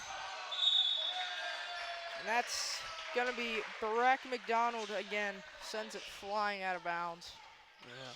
That's another issue we saw with Jerome in the first set, is uncontrolled, kind of just all over the place serves and sets and spikes, just continuously. Nick Phillips is going to serve, but hits the net. And I feel like that could be a real killer for the play style that Jerome's going for here, just controlling the ball. You can't really do that when you're firing one halfway across the court. Aiden Camelina, serve. McDonald spikes it over, but it's deflected out of bounds. And you watch that play, you see Jerome's learning. McNick always brings over those two big guys to just come in and block that spike. But as you just saw, Jerome plays that advantage. They send it off the farthest guy's hand, and he just tips it right out of bounds, and that's a point for Jerome. Good set to Fuller. Fuller stays out of bounds. He just can't seem to keep it in. I don't know if Coach talked with them about that or if that's a point of just kind of getting under control and calming the nerves of the game. But again, he just can't seem to keep the ball in. He's getting close, but he just a little too much heat on the ball, and it just goes flying out. Strong. Fuller finally uses that power, deflects off McNick, and gets his team a point. I think that's something you can see out of a lot of people, but especially Fuller, like we just said. He's been using his power too much, but on a play like that, that's when you need the power. That's when you got to send it. The serve hits the net again. And then you get the antithesis of that, where he just puts little hits into it, not enough power, and it just flops right into the net. Donald sends it over.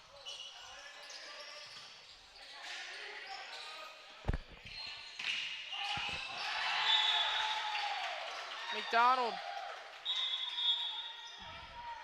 puts it over. That's going to be a Dublin Jerome point. I think you can see Coach talking with McDonald, with the team especially, about putting too much power, not having enough control of the serve, and just sending balls all over the place with mixed power. McDonald, rough serve. I think Dublin's main problem is their serving. You know, that's two serves that they had where they either hit the net or just went out of bounds. Yeah, it's not something you can have with a team like McNick. Like we saw in the first set, they can take control of the ball. They can take control of the game. Oh, little fake set there, sends it over the net by Kyle Wardrip. What a play. Yeah, what a play from Wardrip. Especially like we were just talking about. If they give McNick the ball, McNick will gain control of the game. And Wardrip is just not letting him have the ball. He's going to keep those quick taps. He's going to change it up with a few spikes, just heavy hitters. A missed spike from number 7. Timeout by McNick. Yeah, that was number 7, Jake Jones. Just missed playing there. And I really can't tell if the setter overshot him or if Jones just went a little too early. I think he went a little too early on that one because I think the setter set it up and he just went a little too quick. Jones was a little too quick for that. Yeah, a little too eager to send that ball over. Jumps the gun, loses it.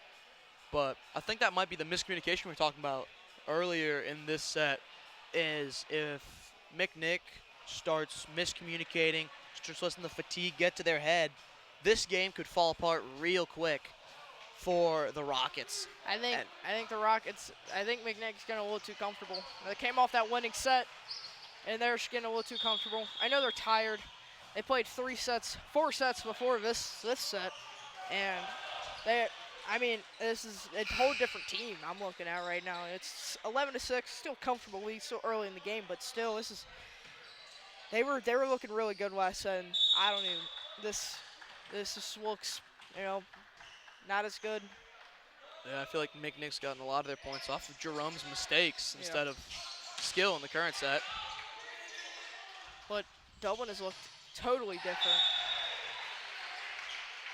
Yeah, Dublin looks night and day almost. I mean, they're moving around a lot more. You don't see 3 and 4 people going after the same ball.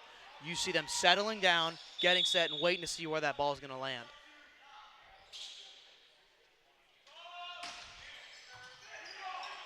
Off Rinsky. Rinsky's going to spike it, and it's a point. Deflected off McNick's hands. Again, playing off of the cycles that McNick runs. You saw Jake Jones and Parker Milby again going up to block that ball.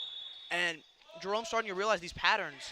They're going to send it between the two of them, depending on who's spiking the ball. That's 2 big guys. Rashawn Fuller and Carter Radike just standing right at that net, deflected right down for the 13th point of second set. And a bad spike by Kyle Ward. Bad serve by Kyle Wardrop. Again, that's what we were just talking about, is the big issue with Jerome is those serves and those spikes. because they're either putting too much or too little on it. And then, I mean, you're just getting either a complete just laser out of nowhere. Vinsky is going to serve that right off McNick's hands again. It's going to get another point, 14-8. Yeah. All right, here we go. Here's a big server here. Jahan Wazeski is, I haven't seen him screw up a serve in a while. I think that's a good thing, too. Dublin's going to have a hard spike right off Carter Radike's hands, and it's going to stay in for McNick point.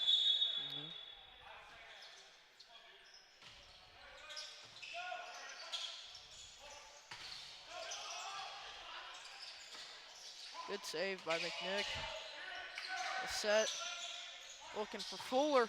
Fuller! What a spike! It's going to get down for their 15th point. And up to serve is going to be Aiden Kalamalim. I feel like I'm seeing Fuller kind of fit into his own skin with these spikes. Because, I mean, you've seen a lot of these spikes go flying out of bounds, but I feel like now he's getting a little more accurate and consistent with his spikes. Jahan Rosiski could not get there. So McNick is going to get that point. That was a hard spike, too.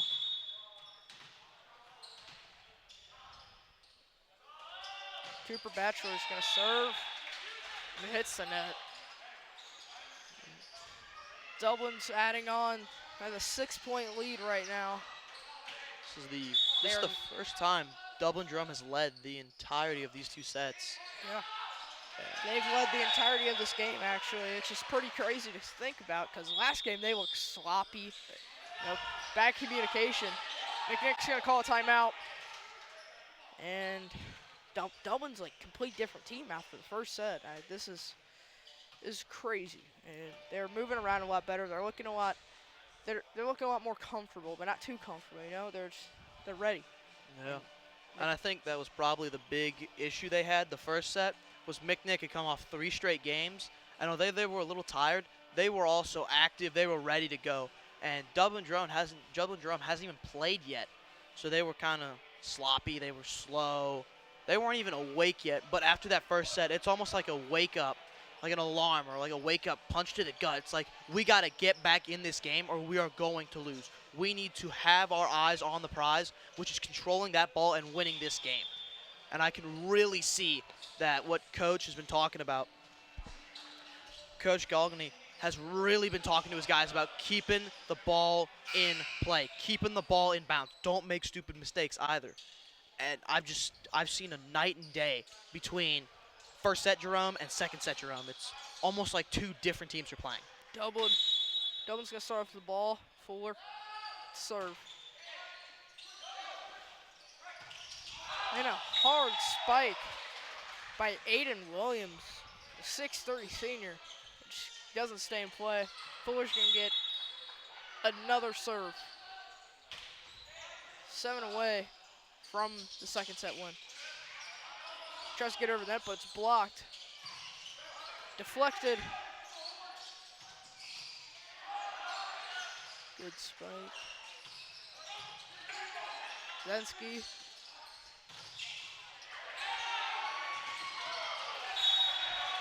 I think that was a really good serve there. You know, it went on for a while, but just couldn't keep control of it by Dublin's side, and it's going to be a McNick point. Yeah, I think I could see a little bit of the old first set Dublin Jerome slipping in. As you saw the 4 people in the back row sprinting towards that ball, and it's like you do not need that many people going towards one ball. And they immediately proved me wrong with a nice spike into the back. Ragafa Delavatini. I think that's how you say it. Barack McDonald's going to start off with the ball, though, for Dublin. Which is 6 away from second set win. That's kind of deep dig. Number 1 dig there, and it bounced off Cooper Batchelor's face and went out of bounds. Another mistake. I don't want to say mistake, though. That was kind of just wrong place, wrong time. Yeah, I think it was just maybe a weird-looking ball coming in. Maybe it just wasn't set quite right. But Donald couldn't get it over the net. Dublin's going to get their 12th point. or McNick's gonna get their 12th point. Yeah, I don't really know what happened that play. Maybe, yeah, maybe like you said, maybe it was just a wrong place, wrong time, something of the sort. Ben Martin's gonna serve for McNick.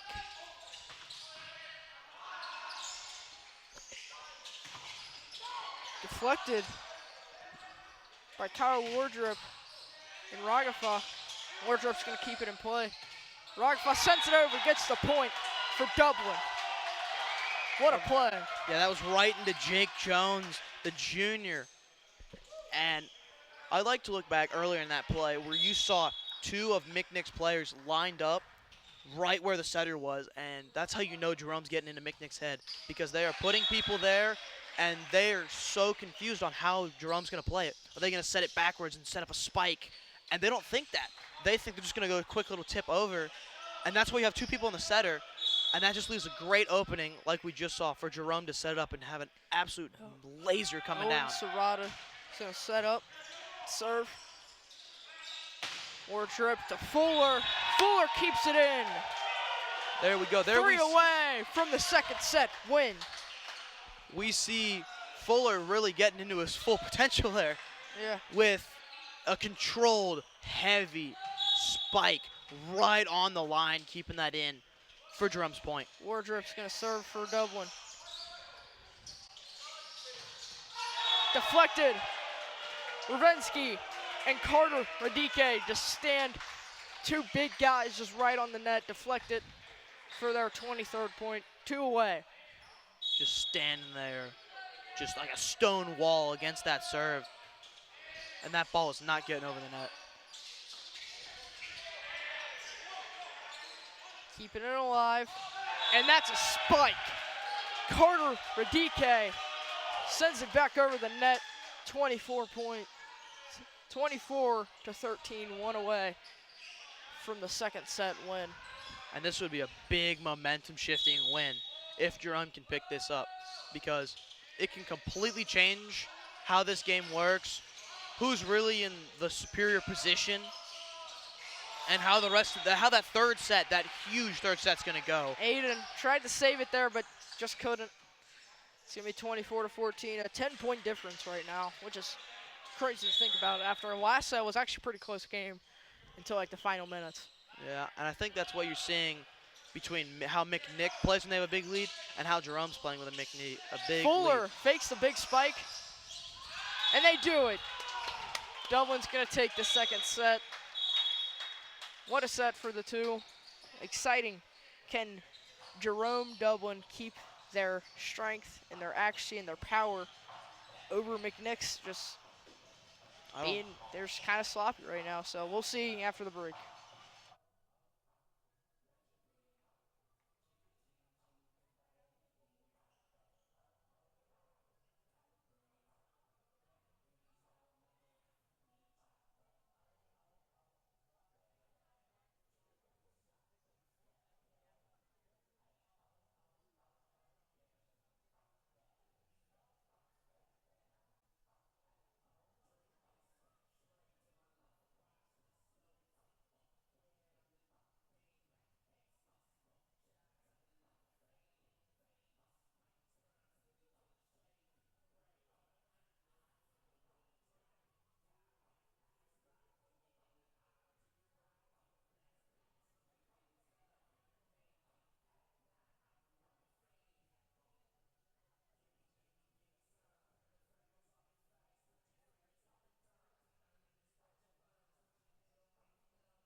We're back.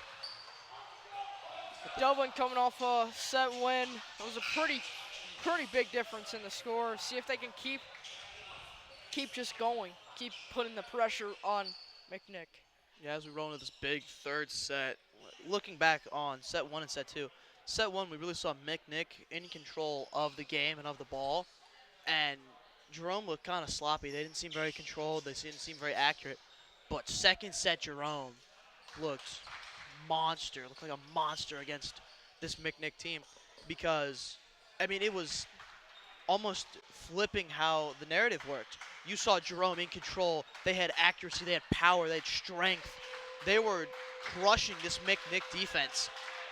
And you saw McNick, they were kind of sloppy on the play. They were kind of slow with how they reacted.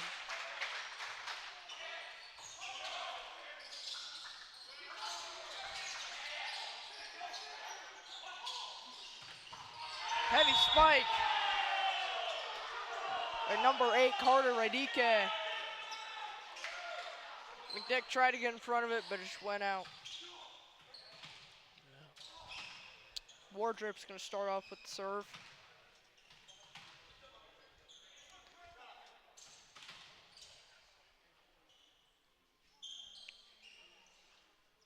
Refs are discussing the play.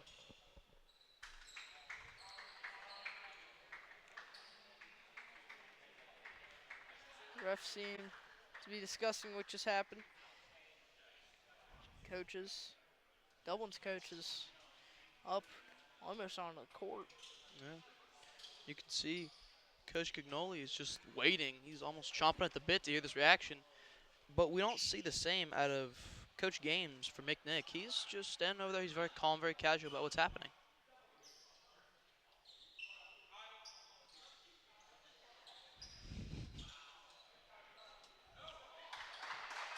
That'll be McNick's point. McNick's point. I think Dublin, they went into the net. I think they spiked it and some guys touched the net and I don't know. So, Coach Cagnoli does not seem very happy with the result of the play. trying to wardrobe Coach Cagnoli talking it out with the official.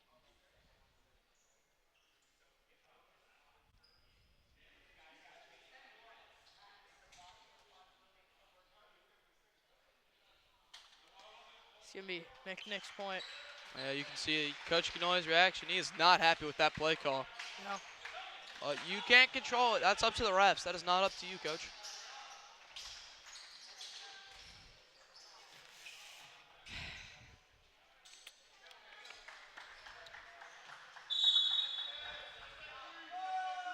Savardi up the serve. Relief by Barack McDonald. Dublin's going to get that point. Bounce back after controversy of, the officials kind of stealing Dublin's point, and they bounce back with it. And Rosensky is going to serve it for Dublin. Hard spike by number 6, Aiden Williams. I think that's what we've seen as the game progressed more and more. You've seen those hard-hitting spikes coming in from Jerome.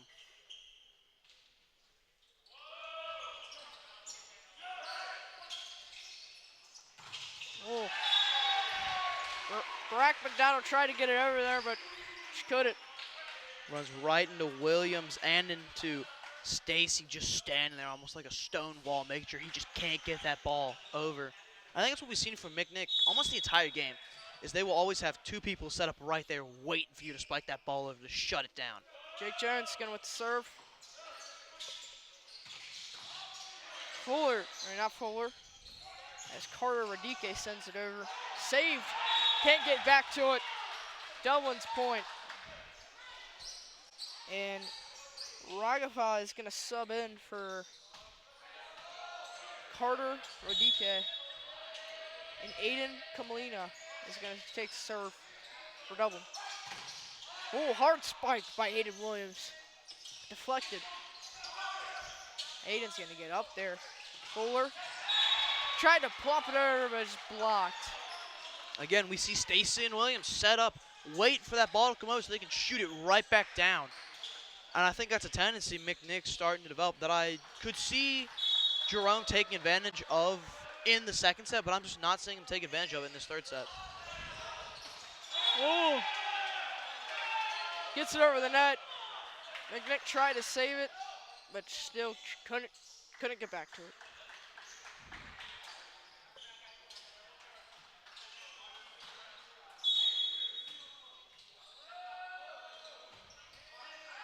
The serve goes out of bounds by Aiden Kalimon.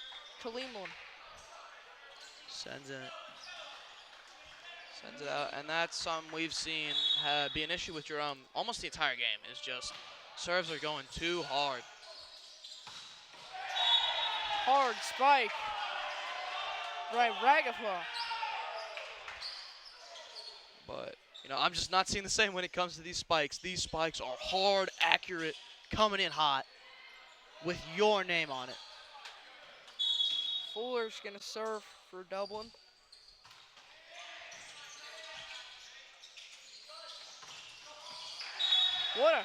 What a nice spike by number 14, the freshman Nolan Stacy. Just sent it almost reverse from Yeah. where he was. Everybody else was on that side of the court, was on the left side of the court, and he sends it over to the right. What a fake. That is just ball knowledge right there. That is some Cooper, Bachelor, excellent ball knowledge. serves it. Oh, it's gonna be out. Dublin's point. Shots fired at Coach Gignoli. Hayden Williams, he knows how to send a ball. And he just did with that one. That was a rocket.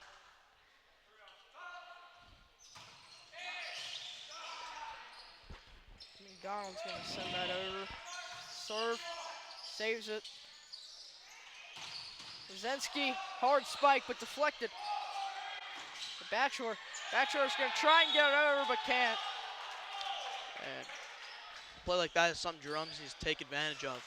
A spike like that you just can't field properly. You got to field it like right on the forearm, or you just can't field it right. You just got to let it go. McDonald's gonna keep the ball. He's got to have 3 points so far while serving. Hard spike. Barely gets it over. Fuller hits the top of the net. Still alive. And number 11, Owen Swarta. There we see the over communication to Jerome, because you got to both stand there waiting for somebody to make that play, and you got to have one of you, but you got to be able to not have both of you running each other slamming heads.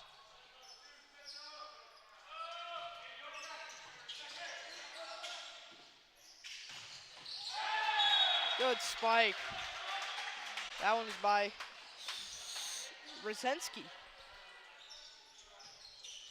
And you see McNick setting up again with Williams and Martin sitting over there waiting for that ball to come in hot, and Jerome's taking advantage of it. Ragfuss sends it over. Fuller sets it up for Brzezinski. Brzezinski sends it over. Stopped by Ragafa, and Brzezinski's tripped up. Can't get there. It's going to be a McNick point. The little mistakes, getting tripped up, hitting the net. Yeah, it's what causes, for McNick just to take the lead on him. It's a lot closer game than it was first 2 sets. Yeah. That's what killed Jerome first set, with those little mistakes that would. Brzezinski gets in there. Wow, that was like right on the fringe, but still in play. Yeah. And they need to have plays like that. Plays where you got to go all out to try to field that ball. You just got to take the point and lose it. Wardrop's going to serve. Spike by Williams. It's in. McNick adds on. This, again, like you said, very close game right now, with Jerome only up by 1 point. And that could be a big deal rolling into the end of this game.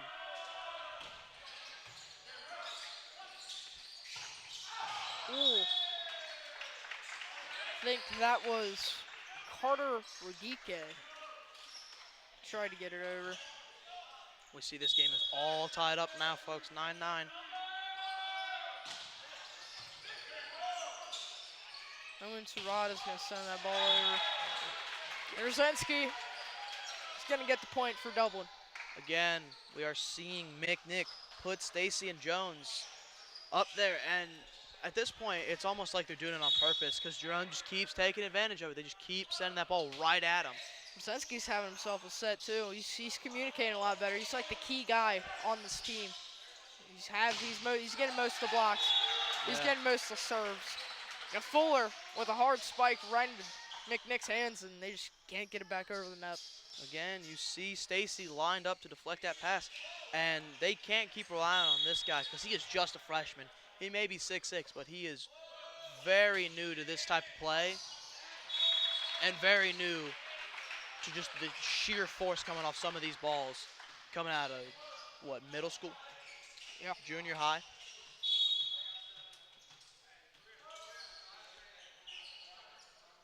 Jake Jones serves for McNick. Faked. Fuller gets it. Sends it right back at Ben Martin for the point. And you can really see Jerome's making McNick think. They're making trick plays. They're going, setter may tip it over. We may pass it all the way forward to a dude on the outside who sends it down at you. We may send it backwards.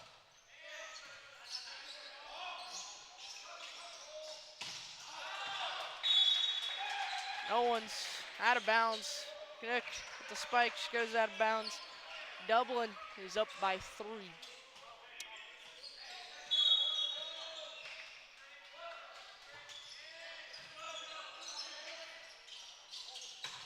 Hard spike by the freshman.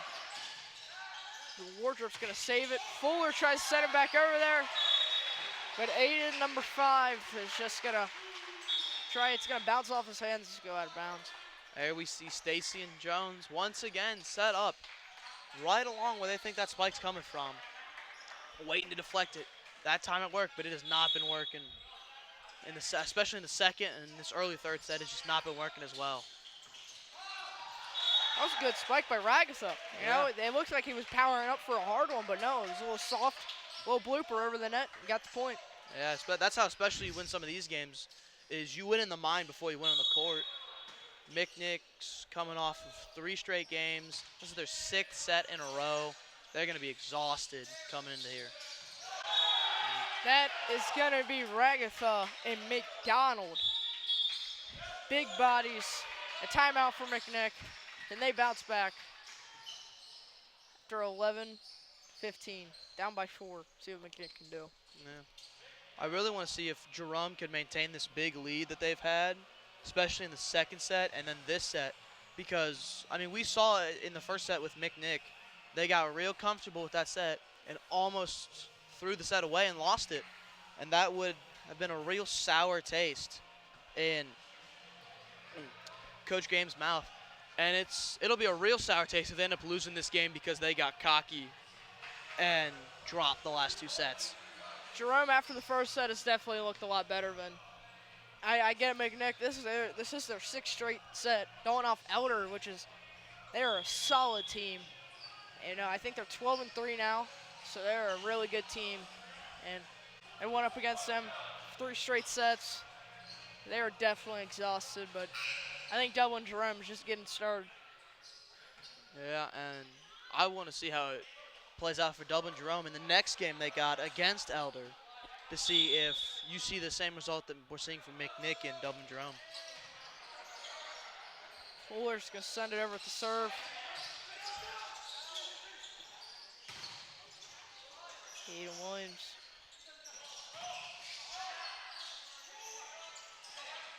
Fuller sets it up for McDonald. Spike by the freshman, still gets it over. More drip to Fuller. Fuller out of bounds. Again, you have another thinking play right there. Looks like they're about to set up to number 10. Lagahava. And they don't. They keep it in bounds, set it back up. And you got that outside dude waiting to spike that ball. He just had to keep it in bounds. Cooper Batchelor serves it like a backwards by Wardrop. Backwards hit. And Ragtop sends it. And there you saw Williams and you saw Svakarta, and they just weren't set because they don't know what's going to happen anymore. Like we saw earlier in that play, little side tip, little full force, just fireball right at you. You got to keep them thinking, got to keep McNick on the toes. McDonald with the serve.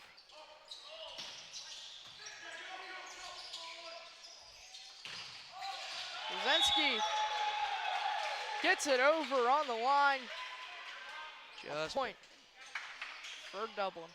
we saw Williams just barely go after that ball, tipping it out. And that's going to cost him making those silly mistakes. A ball you know is coming way too hard and way too fast. And you just get a little hand out there. That's point gone. Donald, the serve, hits top of the net. Catching them all off guard. Aiden sets it up to Ragasaw. Another hard spike. We give Dublin up to 18-12. Another big lead against McNick. It's the same kind of lead we saw last set, you know? So, Dublin is only 7 points away from winning this third set. So, When closing this game out, I mean, again, we saw the same thing this last set with them taking this big lead, but they do not get comfortable. That is the thing that McNick did in the first set that almost cost them, is they got too comfortable. They thought they had this big cushy lead, and that cushy lead got cut down real quick. And I just haven't seen the same thing out of Dublin Jerome. They know they have a lead, but they know how quickly that lead can disappear. And they have to be on their feet constantly. They have to be always set and ready to make sure that lead doesn't disappear as quickly as McNick's almost did. see if Dublin can hold on to this while McNick's trying to regroup, trying to figure something out to win a set. It's still tied 1-1 right now, though, so a lot can still happen. A lot can still happen, but I just haven't seen the same McNick team I saw against Elder that first game. I feel like they've just gotten worse and worse and worse as the sets roll on. That may be them getting tired, but I just can't find a reason why it's almost this massive drop-off between the sets. McDonald, just point this out, McDonald's been serving for quite a bit. I think he has 5 points under his belt while serving. And I think that connection's there for Dublin. You know, they're all communicating well. They're all the big bodies up there. It was Kyle Wardrop and Ragatha up there again to stop. Jinx myself, I guess, because McDonald sends it out. His run is over. Yeah, but again, we do see this big 6-point lead for Jerome. And they don't seem to be trading points off very easily. Vinsky tries to save it. Off the basketball hoop, unlucky. Unlucky for the Dublin Jerome. That play looked looked like a really good ball for the Celtics. I think they could have played that, sent it back over. It's just wrong place, wrong time in that case. Ball just bounced right off the hoop. Aiden Williams sends it over. Rags to the powerful. Very powerful spikes he has. This time they're going to Rzezinski, and he gets it. Hits off the hand of Cooper Bachelor. And it's going to be another point for Dublin Jerome. I feel like I can really see the breakdown between these Rockets as they're on the court. I saw Williams, I saw Phillips snap back, both going for the same ball, almost running into each other. And, I mean, the mental game and just the overall mental capacity has got to be running low for these McNicholas Rockets. Ragatha sends there with the serve. Aiden Williams tries to get it over. And now another thing I notice is Dublin looks like they're having fun. No, they make these mistakes, like they're hitting it out of bounds, hitting the net, but they're still laughing about it like they're jokingly, and they're keeping their high spirits. They look tired though. This their third set, and McNick's not seeing. They're just out of it. They're tired, fatigued, and getting his hands out. You know, got his hands out too early, and it bounced off him. It went out of bounds for a Dublin point.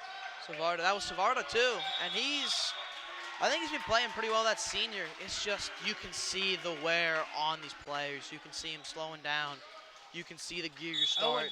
Owen Hughes is gonna get in for Carter Radike.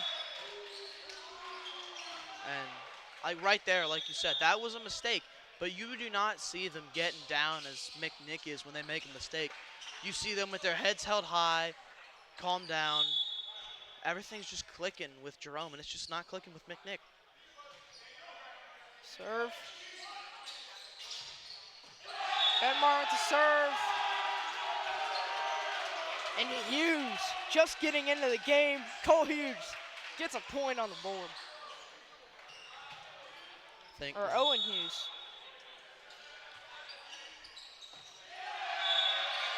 Right on the money is that serve by Wardrip. And that's an ace. One away. again, I think that's what we saw last set. This exact score, everything. See if Wardrip can finish it. Brzezinski, the block. Oh, two big bodies. That's Owen Hughes and Fuller there, but just deflects out of bounds. And just the same score last set. And Jerome ended up pulling out with that score. And let's see if they can close this game out, win this one. Owen Serrata's gonna serve for McNick. Fuller! Big spike to end it. And that right there is the perfect way to end a game like this. Is a perfect spike right on the money. Complete opposite of what we saw in the first set. Uncontrolled, inaccurate spikes. Just the perfect ball to seal this game out. I think we got one more set in here for Dublin, but Dublin's looking very good. Dublin looks in complete control of this game right now. The communication, the everything. So we're gonna go on. We're gonna get a break here. See if Dublin can keep this up, and see if McNick can figure it out.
And we are back.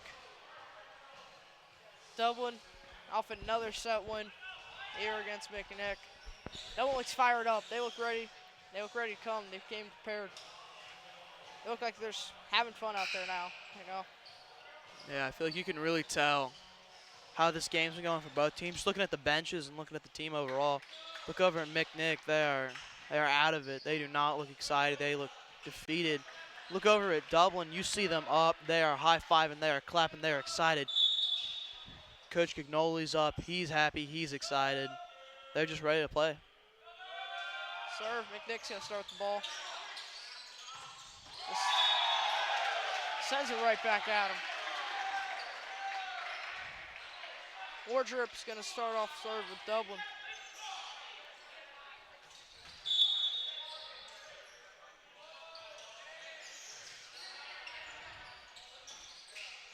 Take spike.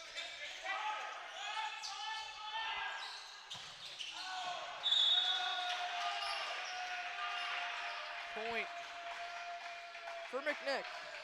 And Watson, how do you think McNick's going to pull himself out of this hole they've kind of dug for themselves from this 2-1 with Jerome leading 2-1? I think they need more momentum. You know, they're kind of losing it. I get it. 7th set, 7th straight set. We just saw it there with serve from Jake Jones. You know, barely even touched the net. And I think they're tired. They're overworked. How do they expect to go into the 4th set with Dublin? Another one. Can't get it over the net. Dublin ball. Yeah, you can see wear and tear hitting on them real hard. They're just slowing down. Game's starting to get slower and slower, and eventually it's probably going to close out with them exhausted. High serve, or high spike, I should say. That's going to be Dublin's 3rd straight point of the 4th set. I think I've seen 4 of these last 5 points are just errors made by McNick. They just can't get this ball in play, can't keep it under control. And another one sent flying by Aiden Williams.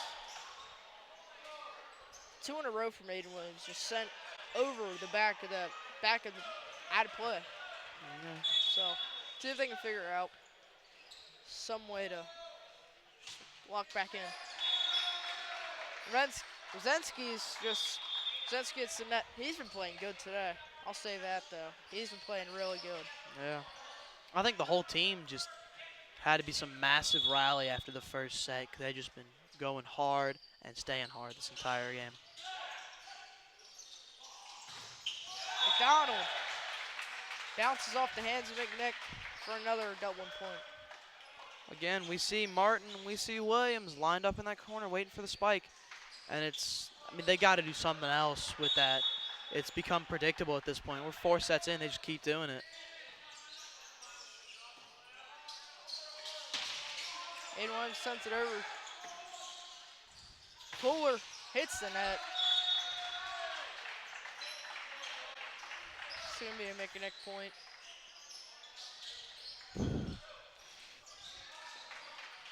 And still see Jerome again having that big 3-point lead, especially rolling into this set. I mean, that could seem like a mile for this McNick team. Good save by Aiden. Donald sends it over.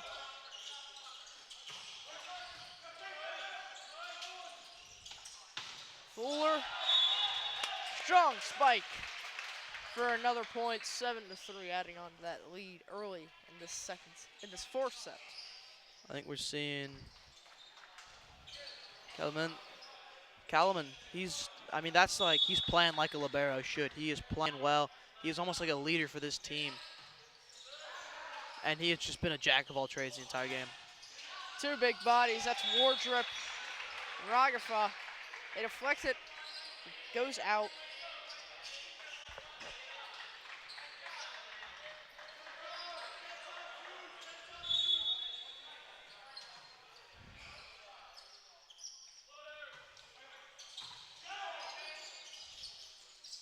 Fuller, spike.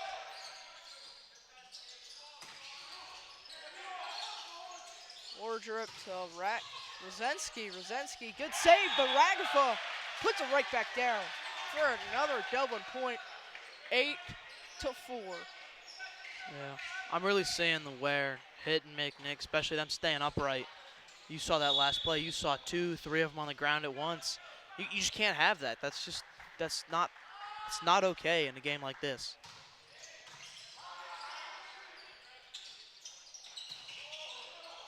Weird spike there from Ben Martin.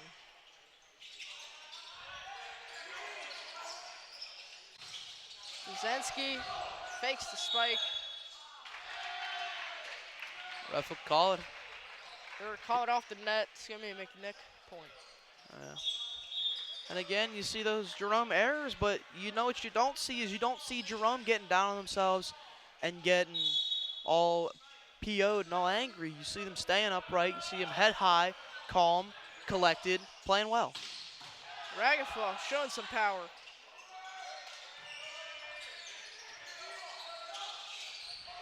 Charmas deflected. Out. It's going to be out. Dublin gets their 9th. Again, outside of that first set, I haven't seen Dublin not at least have a 2-point lead the entire game. They just had control of the ball, control of the game, control the tempo. Ragafall's going to serve. Yeah, he's bounced back since the first set, I'll tell you that. He's really bounced back. Yeah. Showing a lot of strength, showing a lot of communication with the other teammates. Him and Fuller, and him and Brzezinski have been showed a lot. I feel like it's just the team chemistry that Jerome has. They've got really good team chemistry. Reichfeld's going to sub out for coming back in the game, Carter Radike. He was out all last set. And again, we see another McNick serve going straight, and that was Savarda. Drip takes the serve. Brzezinski and Carter just couldn't get in there to stop the spike.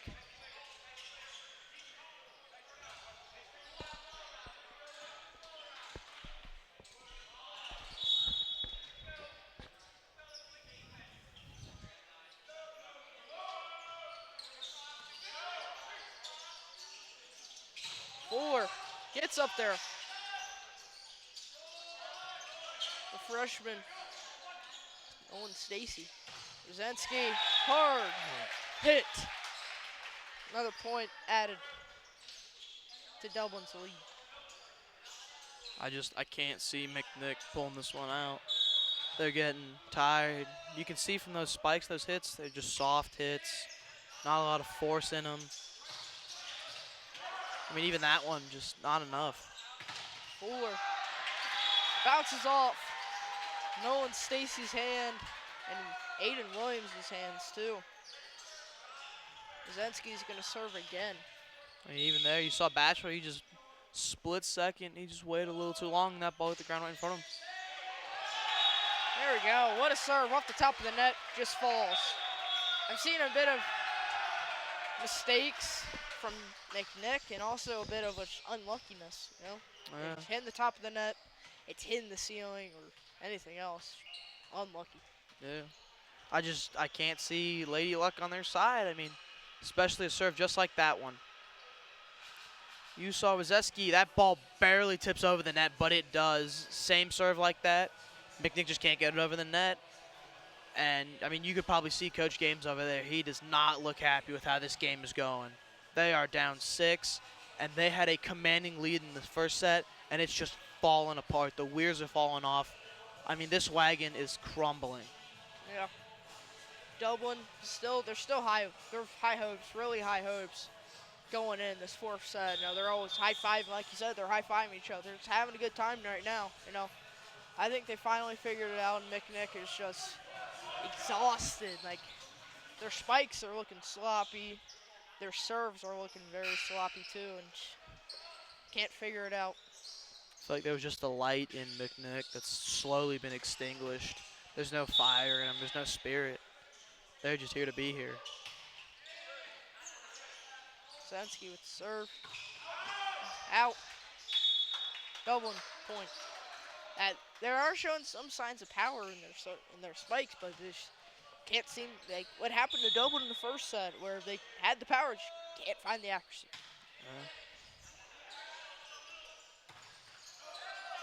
Good save by Wardrip. It's gonna be sent back over to McDonald. Stacy to Aiden. So Brzezinski does it for Dublin. 15-7. And I don't know. I've been seeing Basher going after a lot of balls. He just can't get there. Maybe he's just hesitating too much, but balls are just going out right in front of him or a few inches ahead of him.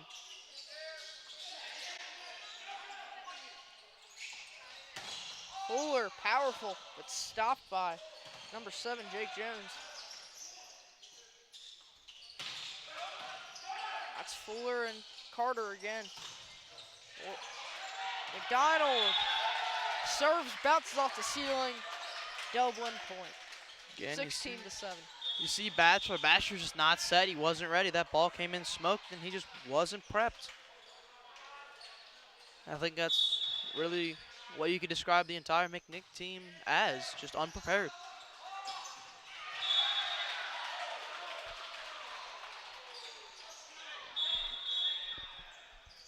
Point for Dublin, 17-7, a 10-point difference right now. That's a big lead right there, and I don't see Dublin Jerome getting real comfortable with it. I see them playing even harder, almost like they're down 7-17. Yeah, Brzezinski serves.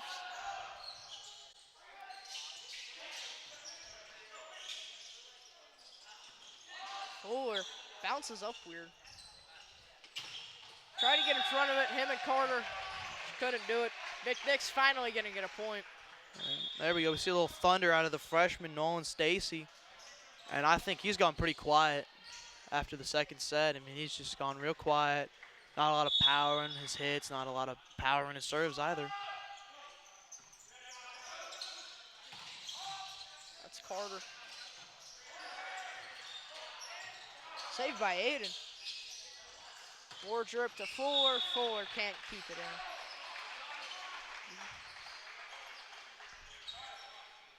Dublin, McNick's starting to find a way. Getting that light back, but is it enough though? I don't know at this point. I don't know if it is enough. I mean, down 8, it is just not looking good for them right now. That's gonna be Carter, strong. Nolan Stacy cannot keep it out of their side. What a spike. You saw that ball come flying and hitting Phillips right in the chest. And, you know, Phillips isn't the biggest guy, but I don't even know if, like, Stacy could have fielded that properly. Ragafa's gonna come back in for Carter. Stacy can't seem to get it right. Bounces off the net. Again, I've just been seeing, as the game progresses, Stacy in particular is just getting sloppy. He's not putting a lot of power into things he's working on. And I think that's going to be the doom of this McNick team. Two big dudes. Ragafa and Fuller stop it from getting over their side. Timeout, McNick. And if I'm Coach Games, I don't even know what to say anymore. Team's down 11. There is no fire left in this game. I mean, you can say it's not about the fight. It's not about the dog in the fight. It's about the fight in the dog. But there's just no fight in this dog. This dog is done. I don't see how McNick pulls this game out. Yep. Down by 11. That's not a good place you want to be in for if you're McNick, especially in the last set where this decides the game.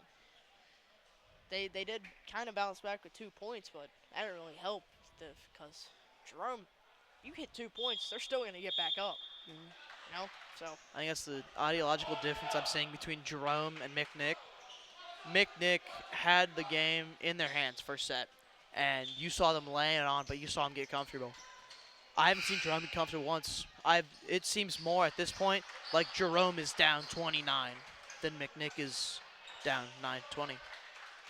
I just can't see the same fight between the teams. Aiden send it over. Tries to save it. Can't. 21-9. Dublin. You see Fuller. Fuller's kind of he's this big dude and all. But he still seems to have fun with the team. Yeah.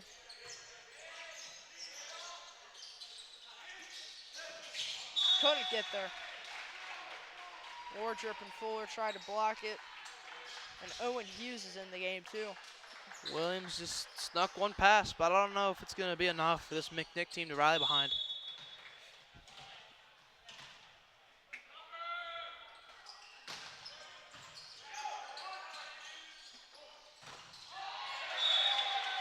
Stays in. That's going to be number 4, Advik Behera. Yeah, right off the hands of Moss. And, I mean, they've changed up the fact that they don't have 2 dudes waiting for that spike to come over, but it's just not enough. Fuller with the serve for Dublin. Over to Behera. Behera gets it in for their 23rd point? 23rd point, yes. I'm just feeling the energy of Jerome from up here. I can feel how excited they are, how ready they are for this game, and how ready they are to just close it out. Just can't feel the same for McNick. Point for McNick. Tried to block it, just couldn't. That's Owen Hughes. Aiden Williams is going to take the serve for McNick.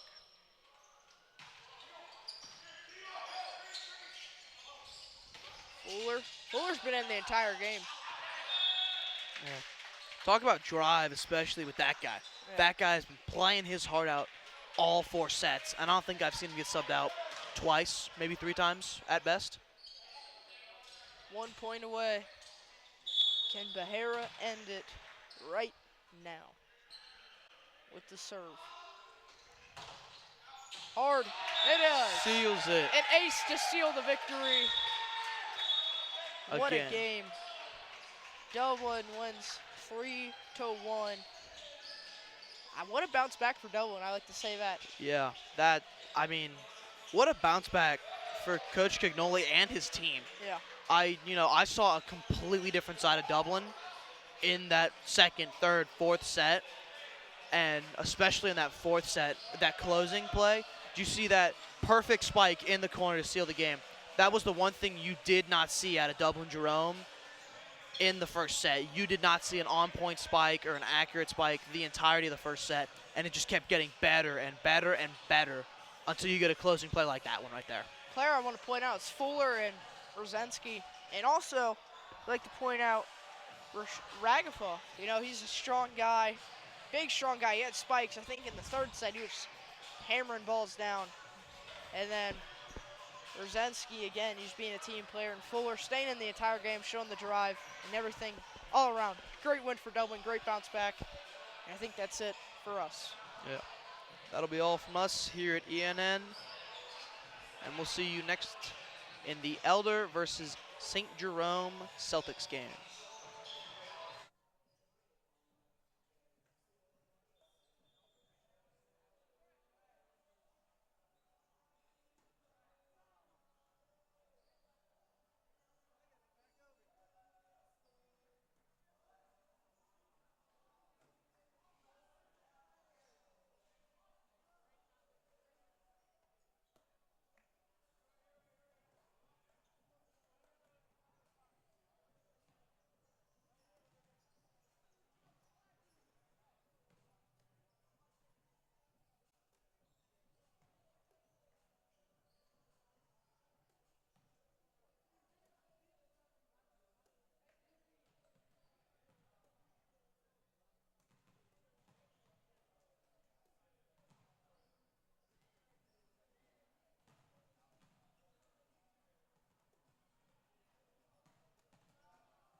So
Welcome back, Panthers. Right now we have the Elder Panthers versus the Dublin Jerome Celtics. I'm Xavier Bly alongside Connor Fish. Fish, what do you want to see from these Panthers? I just want to see how they play against this Dublin St. Jerome team. I know I watched the Dublin St. Jerome McNicholas Rockets game, and that was a really good game. I saw up until like the first set, I was really thinking that McNick was going to pull it out, and they did. They won that first set, but set 2, set 3, and set 4 were completely controlled by Dublin St. Jerome by a good margin. And I really want to see how this tired St. Jerome team responds to these Elder Panthers, because that first game versus McNick, Elder controlled the ball, they controlled the game. And I just want to see them do it again. Yeah, especially since, the Panthers, they've had time to rest. And Dublin, they just came off a heated win. Yeah. I mean, you really could see the side effects of 6, 7 straight sets especially with the Rockets, because about set 5 of their games, they looked exhausted. Set 6, even worse. And by set 7, they were playing sloppily. It was just a really bad game overall for those Rockets. And yeah. I want to see if Jerome has the same situation and the same issue. Yeah, first set for Elder, Braden Kelly.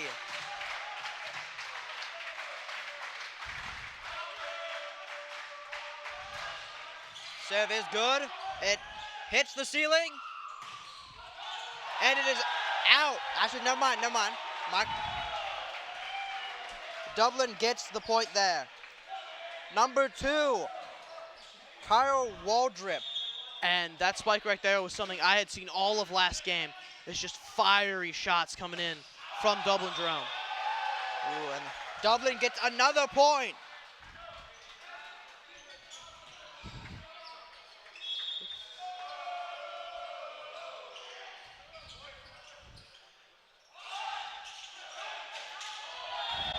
The Panthers get that point. Dublin, they dived for it, but they could barely make it. And I actually saw something that was kind of big during last game, and that was the mental games that Dublin St. Jerome was playing with the Rockets, because they would not do the same thing over and over again. They would occasionally tip it. They would do something like that right there, where they have a dude all the way outside that you think is going to send out a fireball, and he just lightly tips it up, and then you have a dude you think is going to just tip it up. He sends a shot right at you, and it caught the Rockets off guard. I want to see if it can catch the Panthers off guard in the same way. Now, number 22.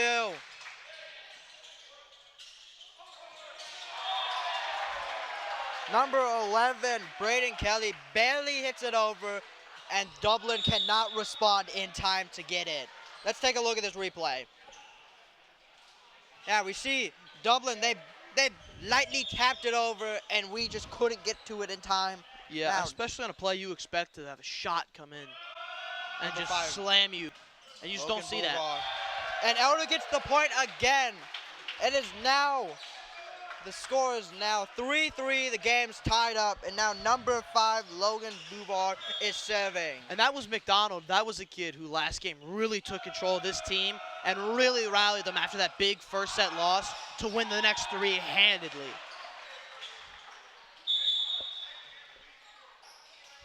All right, now we have number 5, Aiden.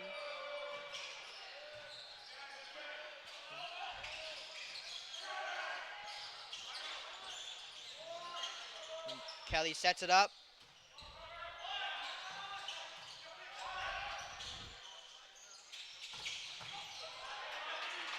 Holmes gets it. And Roeder hits it down for Elder point. And you just see that shot from Roeder. Puts it perfectly where number 5, Aiden Callman, can just not get it in time. Always got to field it improperly and just send it out of bounds. And that's what you need with these Panthers.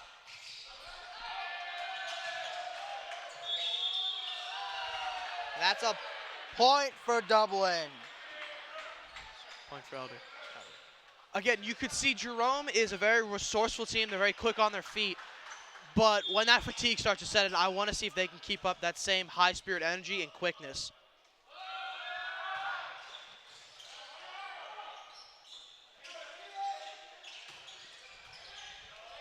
Hawk sets it up. Kelly hit.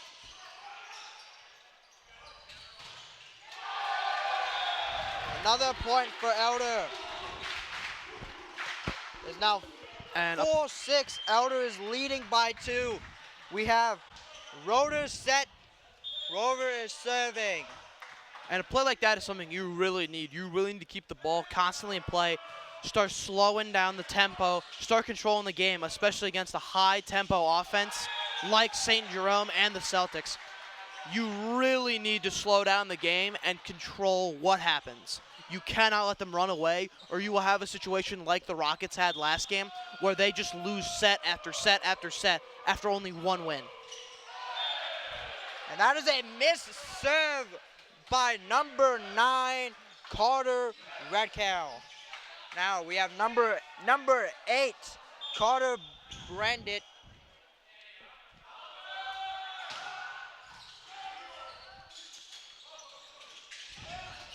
And Carter Brandit dives for it.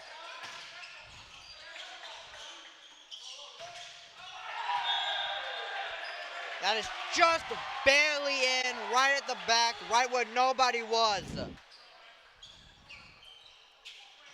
Now we have number 7. I mean, I'm watching the replay right here, Xavier. That is a perfect corner shot right on the money to where this Elder defense just can't play it. Yeah. McDonald serves it. It's good.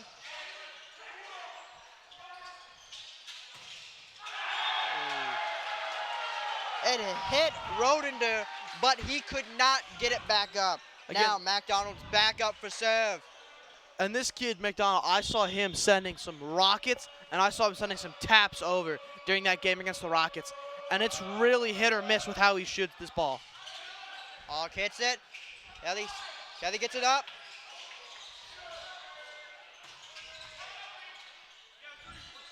Kelly sets it up, and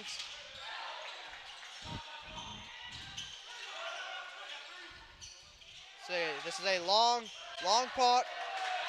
And it hits out, and Elders get the point. It is now 7-8. Elder leads by 1. And you got to have plays like that where you have them constantly moving. That's how you win a game like this, especially a team this tired after a hard-fought victory like they had against the Rockets. It's just continuously having them play and continuously keeping the ball in motion until eventually you just tire them out and they can't play anymore. Yeah, Hawk just served. He barely made it out. He barely made it outside. That's Dublin's point. The game is now tied. Number 13, Owen Hughes serves. Number 10. It hits the ceiling, and it confuses them, and they could not get it in time. Again, that's the kind of thing you have to worry about with this ceiling, especially in the wrestling volleyball gym, is you got these high ceilings, and you lose the ball within these rafters, and then it comes floating down right on your side, and you lose the point. You can't really do anything. Kelly's serve is out. Now the game is tied once again. This has been a very close matchup. Number 2, Kyle Wardrip serves. Kelly sets it up.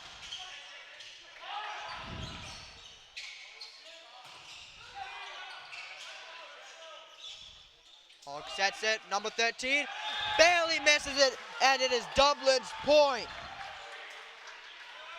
And again, you just can't keep giving Dublin the ball. You have to have control of the game, or else Dublin will run away with it because they got their own tempo, and they'll make you play to their tempo. They won't let you take tempo from them.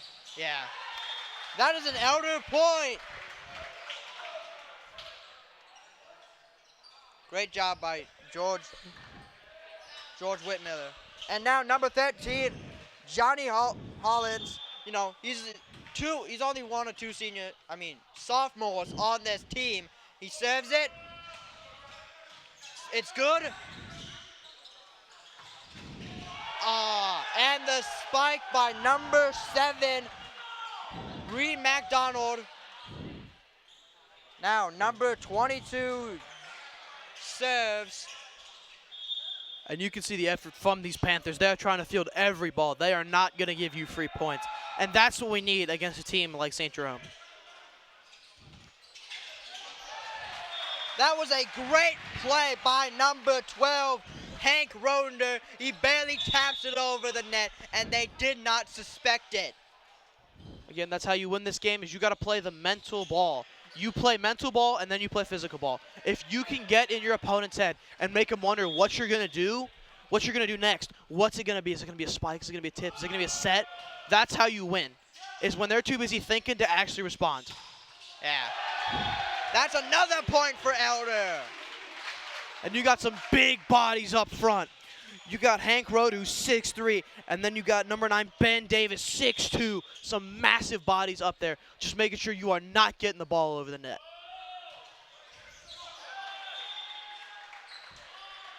That lands out of bounds. Dublin is back. It is a tied game. This has been a very close game all of the first set. Number 5, Aiden, serves. Kelly sets it up. Number 12 spikes it, and they cannot react in time. And what a shot from Hank Roder.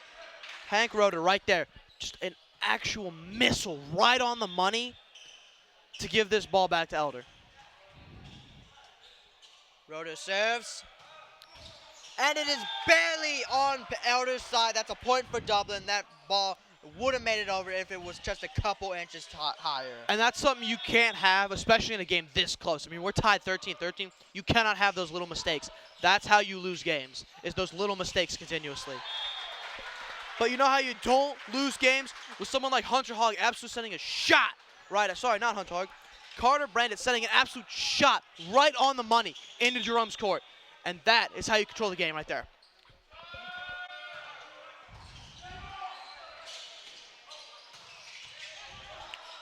Number 8 hits it. Kelly sets it up. The save. Can Holmes get it?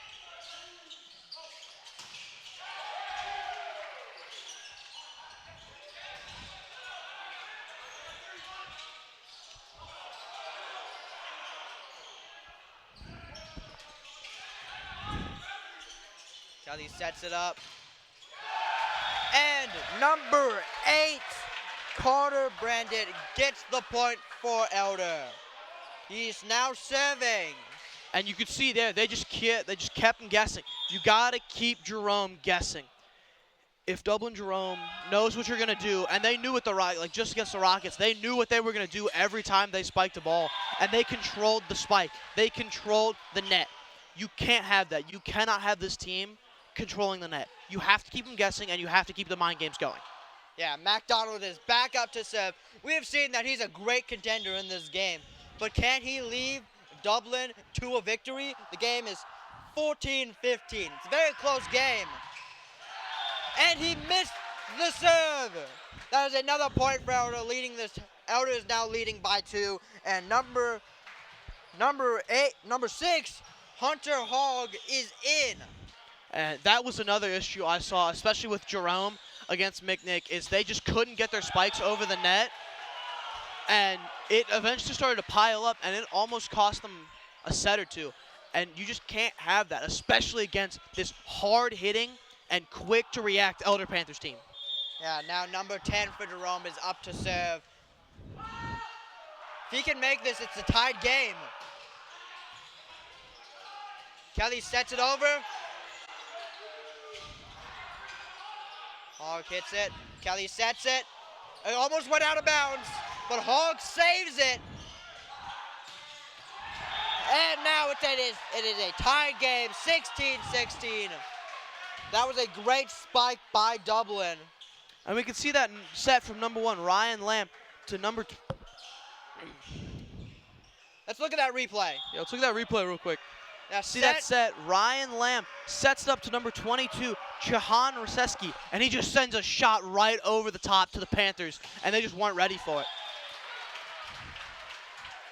Speaking of, Carter Brandt responds with another absolute laser beam of a freaking spike, and this kid has been crushing this ball the entire game. Yeah, Kelly's back up for serves. And that is out. That is another point for Dublin. Now it's back to a tied game. This has been a very close game. You know, hasn't gone over. Elder hasn't led more than like 3. Dublin hasn't led since the beginning. That is a point for Elder. Number 2, George Whitmer hits it over, and that is a point for Elder. Now Johnny Holmes is serving. And this kid is massive, 6'7". I mean, it doesn't even matter who's spiking. It just matters he is huge and he's an imposing guy. There's a factor of sheer just like terror almost when this dude jumps up to send a ball right at you. Yeah, especially since he's only a sophomore. He has almost 2 more years of volleyball to play now. Now number 22 is up to serve. Kelly hits it up.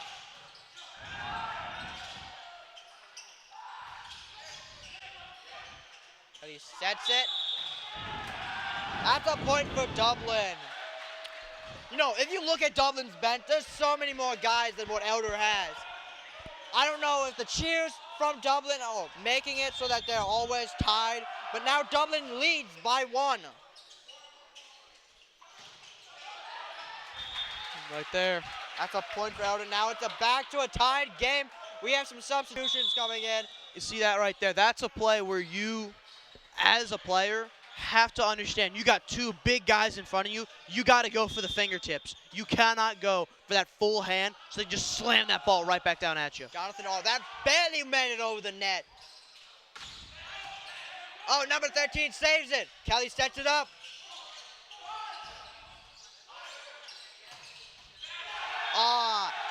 He almost had it, but it went to the left, not up.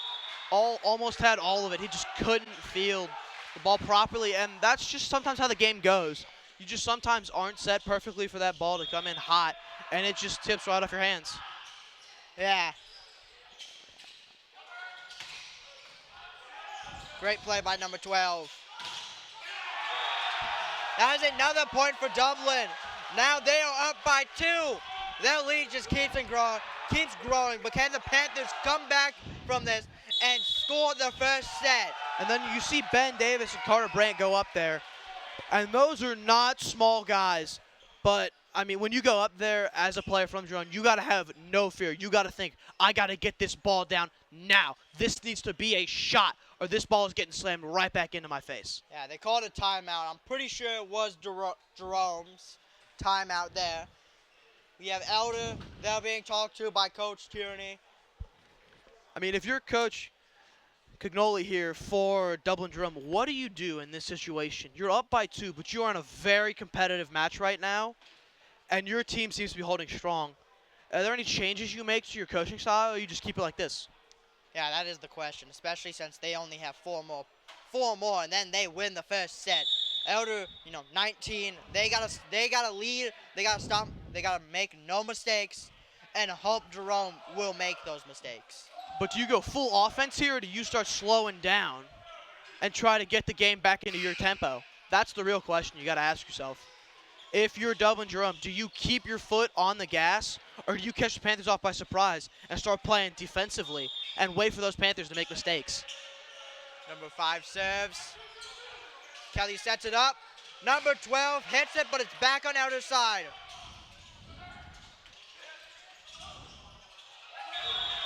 And Dublin gets the point. There you go. You do not see Dublin going on the hyper-offensive. You saw them playing defensively and waiting for the Panthers to make mistakes. Mistakes are what lose games, and Jerome is taking full advantage of Elder's mistakes right now. Yeah, 5 serves again. 13 hits it. Kelly sets it up. That was a great block by number 9. And that is Elder's point. Now, Elder's only down by 2. You can see Elder's bench. They're cheering our Panthers on. We have number 12, Ronda serves. Now, is this where playing defensively comes back to bite Dublin Jerome in the butt? Are they going to lose this game because they played too defensively and waited for mistakes? What's going to happen here? That's the big question, is what happens now? Panthers control the ball. They control the tempo right now. Do they take full advantage of it, or do they throw away this moment? Yeah, I don't know if it's just me, but you can hear the silence in this room, in this gym. I mean, the tension is, you could cut it with a knife right now. Yeah, as soon as, while he's trying to serve, the silence is there. And then as soon as he's about to serve, you can hear Dublin's bench start screaming, trying to knock him off. And Dublin gets the point. Oh. They are 2 away from the first set. Elder is down 3. And number 2 is ready to serve. Number 22. That right there is just a moment you can't do anything in that situation. You either got to do this or you got to do this. I'm at number And 9. Number 6 hits it. Kelly sets it. Number 12 spikes it. And it hits number 9's hand. And Elder gets the point. Now they're only down by 2. That was right off Fuller's hands, and I know for a fact Fuller's got to be exhausted. He played all 4 sets of the game versus McNick, and he did not get very long to rest. Maybe we see that just the exhaustion overtake him later in the game Brandon and screw up serves. his decision making. Kelly sets it up. Number 12 spikes it over. And that is a block, but it landed out, and that is Dublin's point. Now Dublin's only 2 points away from winning this, and I just want to see how they play this game, because you saw it almost bite them in the butt when they played defensively, but if they play over aggressive, they're going to start making mistakes, and that's how you lose this game. That's a match point. Number 7 serves it. Kelly sets it up. Number 9 spikes it, and Elder gets the ball back. What a shot from Ben Davis there to give the Panthers back the ball. Now they're only down by 2. I mean, this is going to be a big deal. This next serve is going to be huge. Yeah. Number 6, Hunter Hogg, the other sophomore on this team. Can he lock in enough to get out of the 3 more points they need to win this set? Oh, It was a close set, but Dublin takes the first set. and you saw that ball land right before Brandis. He just couldn't get there in time. I mean, I don't know if he just didn't know where the ball was, but he almost like fell over a little bit. Let's watch that replay real fast. You can hear they spike it down, and he's there, but he's not all the way there. Yeah, he is just not ready for that ball. He's just not set. And when he goes down, he almost tries to like put a hand out, try to deflect that ball, but he just couldn't. And sometimes you can. Sometimes there's a chance you just don't get the ball, and you don't get the chance. And that's just part of the game. You cannot. I mean, especially a guy like Carter Brant, he cannot let them drag him down, and he cannot let a play like that ruin the rest of his game, or he will lose his team the game. Yeah, that was a great set. But right now, while we switch in between sets, we will be back in a roughly 2 minutes. I'm Xavier. This is Fish. Now, we'll be back in a minute.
Welcome back, Panther fans, to the Wrestling Volleyball Gym. Right now, we have the Elder Panthers and Dublin Jerome. Dublin just won the first set, But in between sets, Dublin, they already got out of the huddle pretty quickly. They had a minute left to talk, but they decided they don't need the minute and just to hop right in.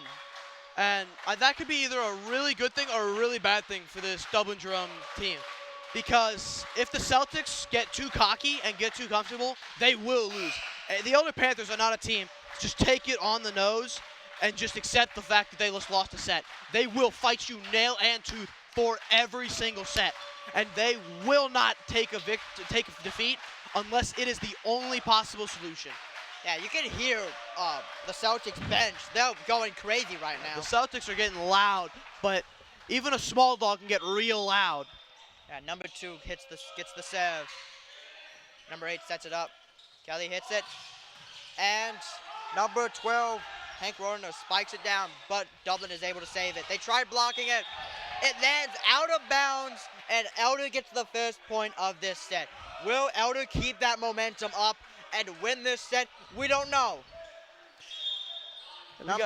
Kelly gets ready to serve. Now, Brady Kelly, he's almost like a team leader. He's a real big member of this team.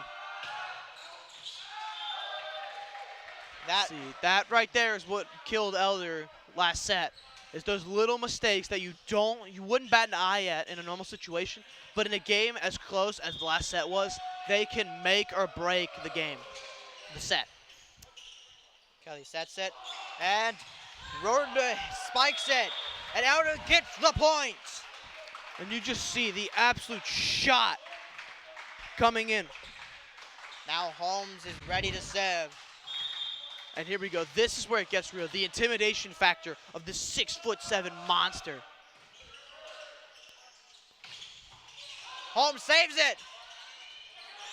Hall gets it too.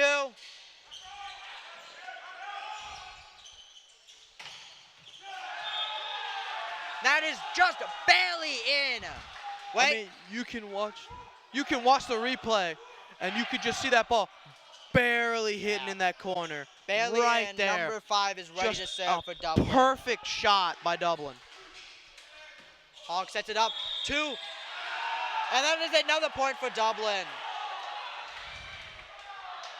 You can see Coach Tierney. He's losing his mind out there. Coach Tierney is pissed. He needs his team to get their head in the game. They cannot be playing like this right now. They need to get their head in the game. That barely hits the net. Kelly sets it. Rohner hits it, but it gets blocked. If you're Coach Tierney right now, what are you doing? You guys, your team just lost the first set, and your team is just not in it right now. Number 5's back up to serve. It's 2-4. It's 4-2. Jerome's leading. Hogg sets it up. Kelly sets it. And number 8, Carter Brandon spikes it down for Elder point. I feel like it's something you really need in a situation like this. You need a heavy-hitting spike to rally the troops behind and to get the momentum back on your side, or you will lose this game. Yeah, Jonathan All is up to serve. You know, he's a senior, so this is his last year. And it barely stays in. That's Elder's point. That is something we need. Perfect shot by John Hall right there. I mean, if you watch the replay, you can see it. It barely hits on the line, and that is a perfect perfect serve by John Hall. Serve is clear. They block it. Number 9 blocks it. They block it again. Kelly hits it. All sets it. And number 12 spikes it. Rohner spikes it. Rohner playing he's just playing it. This is the first. You can really see how these teams are playing loose and they're playing for fun. These teams are not playing tight. They are playing loose, they are playing for fun, and they are playing to win. Yeah, all sets it. Now the Panthers are in the lead now.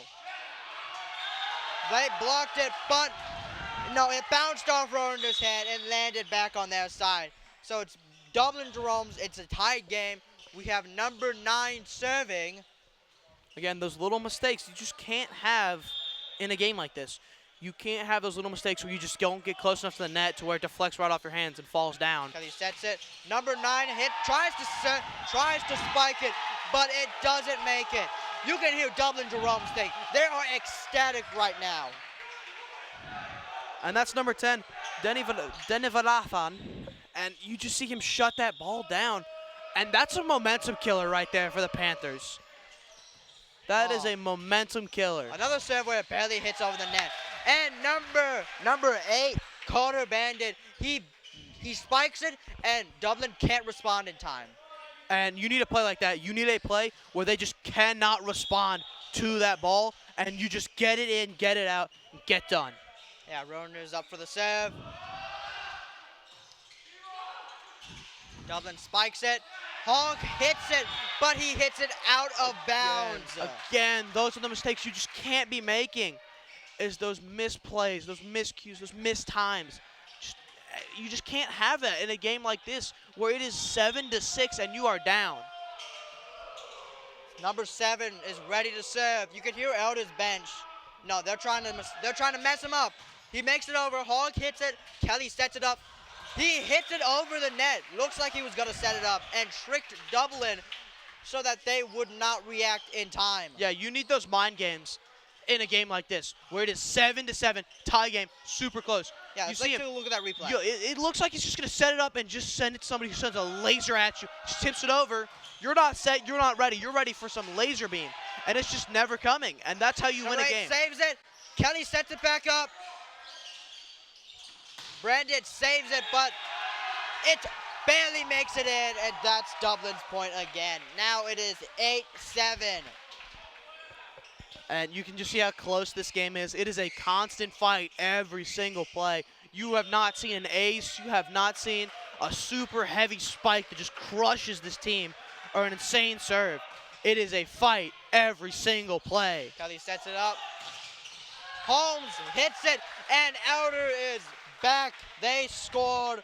Now it's back to being a tied game. Hoggs is up for the serve. Can he be a value? He's already a valuable member of this team. Again, you see Holmes going up there to spike a ball at you. There's an intimidation level to it that is just immense. Yeah. Again, Kelly with another little tip over the mental games Kelly plays with his opponents. That's how you win a game like this. You play the mental games. You keep your opponent guessing, keep them on their toes, and then you pull out some trap card or trump card that just knocks them all out. That is barely out. Hoggs barely made it out. Number 2 is serving. That's Dublin's point. The game is all back. This has been a very, very close game. It's always up by 2, maybe 1. It's always a tie.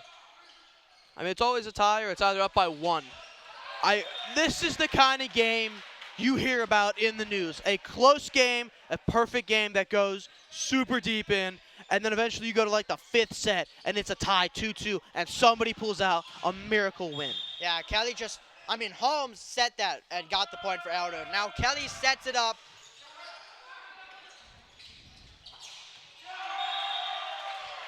Again, now there you go. Number 2 for Dublin, he had to duck under.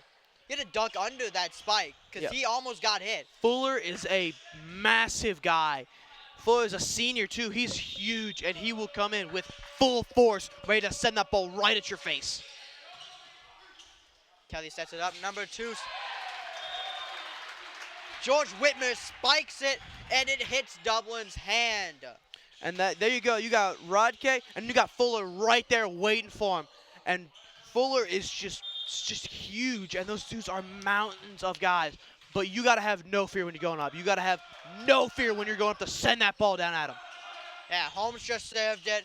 Hogg barely saves it. He went for the dive, but Kelly and Ronder, they couldn't get it in time.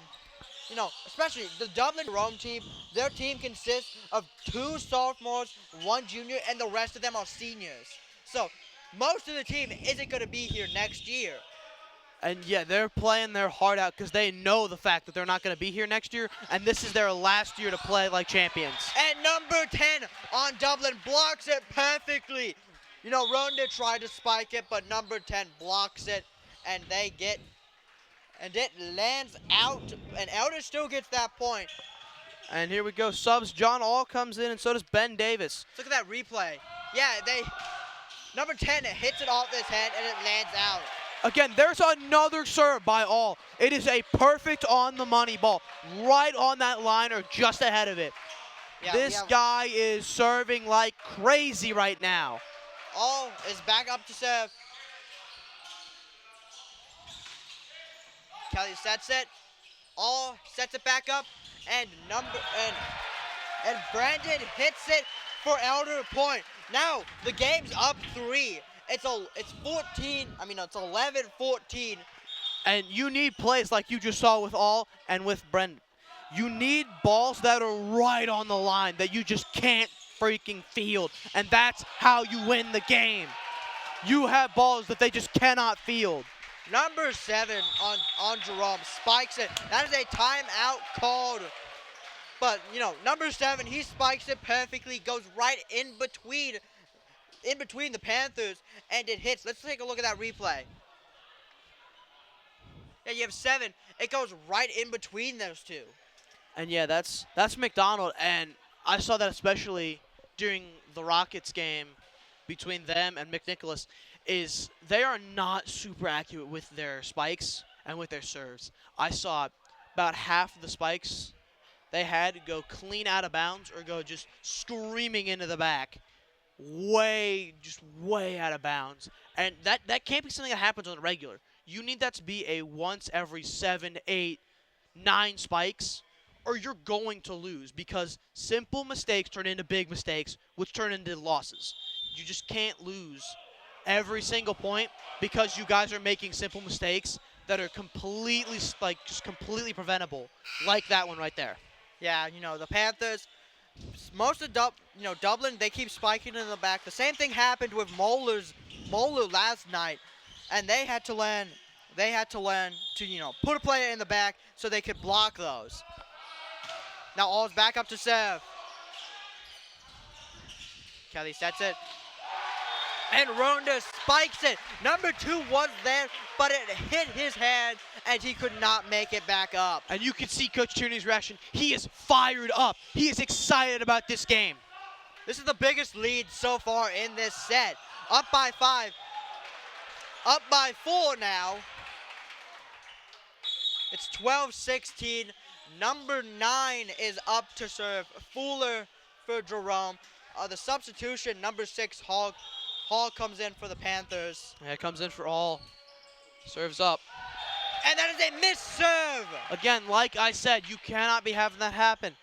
That was Fuller, and he's got to be tired by now. I mean, he's played both games, and that's happened a lot in both games. This one and the game against the Rockets, they just serve him into the net, or way out of bounds.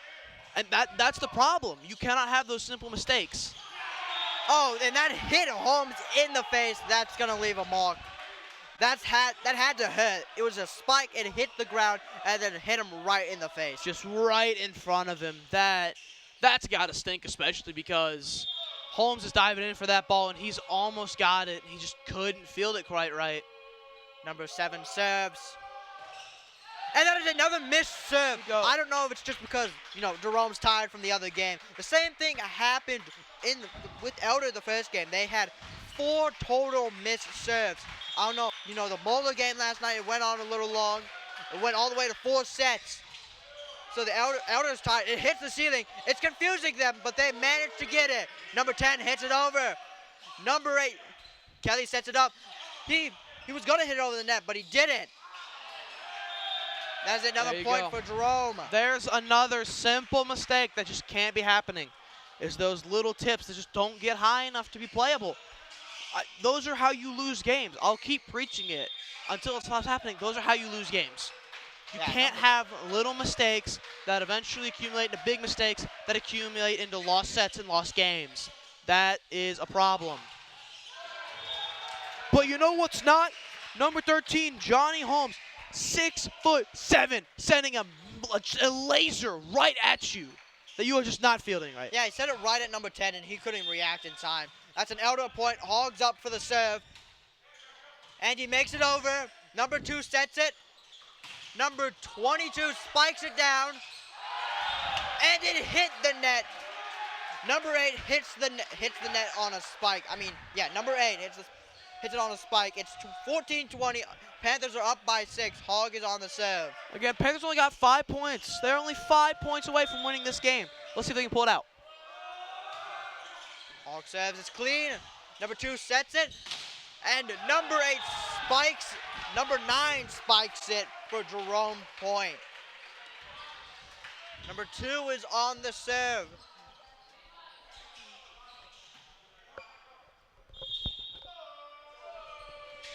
Serve is good.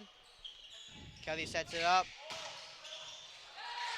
And Brandon gets it over with the spike. It confused them, and Elder gets the point. Kelly is up for serve. Again, those are the type of plays you need, is a play where he just can't feel the ball properly.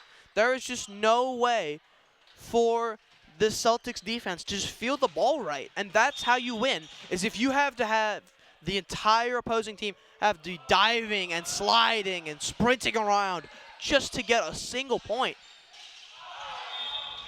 Number 13 blocked it, and it did land out of bounds, but he did not make contact with the ball. Again, Kelly is back up to serve. That was a rookie mistake. There's the intimidation factor you see with a guy like Johnny Holmes. Just a massive guy. And when he jumps up, you get a little scared.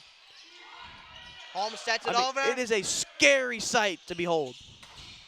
Number 2 tried to spike it, but, Ronder blocked the ball. Number 7 dived for that. Hogg hits it up. Can 8 get it? Holmes sets it over. This is a long one. And Elder gets the point, making their lead even bigger. Only 2 more until they win this set. Could this be a repeat of the McNick-Jerome game where it goes all the way? They win one, Elder wins one, and it keeps happening until one prevails. I think it could be a repeat of the McNick-Jerome game in the sense that Jerome wins one game, and then Elder takes over, and they control the game. They dominate Jerome the entire time, and they all win all 3 sets. I mean, that's what happened last game. Let's see if it repeats this game. Number 2 serves. Number 11, Kelly. He missed the first serve, and now Jerome has it, but Elder gets it back. This is a match point right now. 16-24. If Elder makes a mistake, Jerome has the opportunity to come back, score, and win the set. But again, you see just a monster spike from Holmes, and that is what the Panthers are looking for. It's just a crushing blow to the Celtics defense. Number 22, that is barely in. That was barely in the left corner of the Elder area. So all we could do is hope that number 5 makes a mistake and Elder gets the ball back instantly. Elder wins the set. Kelly sets it up. Holmes tries. It's blocked. Hall gets it. Rurinder. Brand it. That is another point for Jerome. That is what Jerome wants to see. They want to see Elder make mistakes, not get the ball in time, and number 5 is back at it. Number 5 is back up for the serve. And that again, that's what Jerome wants to see. They want to see mistakes. They want to see a way they can control the tempo and change the narrative. That almost didn't make it. 8 tries to set it over, and it is out. Elder wins the second set. The set is now 1-1. So, again, what did we say? Mistakes lose games. Mistakes lose sets. Mistakes become issues. And that right there, that's complete evidence of what we were saying. If they didn't make that mistake of just firing that ball way out of bounds, I mean, that game is theirs. They had full momentum, and there was going to be a huge swing. But because they made that mistake of just firing that ball out of bounds, just completely inaccurately, they lost the set, and now we have a 1-1 set tie. Yeah, he used too much power. Okay, now we will be back in a couple minutes with set 3 of Elder Dublin Jerome. I am Fish. Xavier Bly. My bad. That's Fish, and we will be back in a couple minutes.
Welcome back, Panthers, to the wrestling volleyball gym. Right now, we have Elder and Dublin Jerome. It is a third set. It's a tied set. It's 1-1. But we're going to take your mind off volleyball for a second. Elder baseball is in Tennessee right now. They had a game last night. They won that. They had a game this morning. They also won that. And now the third game is at 3 o'clock. It was a 0-4. Elder won. So now we're going to go back to volleyball. Right now, during in-between sets, we had Elder. They didn't take any time. Last time, they took all the time. And now we have Dublin Jerome. They took most of the time. They got out with 20 seconds left. Now we have number 11, Braden Kelly on the serve. He serves. It is clear. That is a point for Dublin. I mean, Xavier, if you're Coach Tierney, what do you do in this situation? Like, you watch your team come back from a pretty bad beating in the first set and the beginning of the second set to then come back and win the second set. Like, are you encouraging your team? Are you coaching them up? What are you doing here? I would probably, try to make sure they're locked in. Holmes, he's done a great job. Holmes is a great person, 6'7". I can't emphasize that enough. He's a tall dude. He is a massive guy. Number 2. But I feel like in a game like this, height can't win it all. You got to have skill to go with it. And I think Holmes has the skill. He is playing all around. He has given up everything. He's given up his all for this game, especially. Yeah. You see him diving around, jumping up and down. Holmes serves it. It's clear, but it lands out. That's something we don't want. These rookie mistakes, well, it's kind of reasonable because, Holmes, he's only a sophomore. So I'm pretty sure this is his first year with varsity.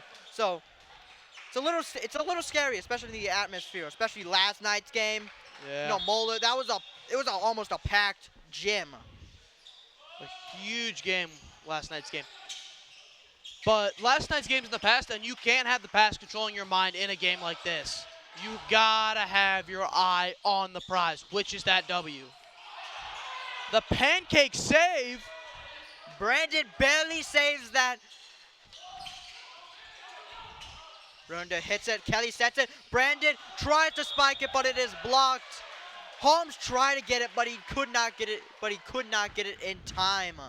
Again, you gotta have those big bodies up front. Big bodies. Because you just have a big dude. You have the intimidation factor of a massive guy like right here next to you who's just going to crush that ball if he catches it. If he gets it, not catches Kelly it. sets it. Okay. Ronda just lightly taps it over. Hawk hits it. Kelly sets it up.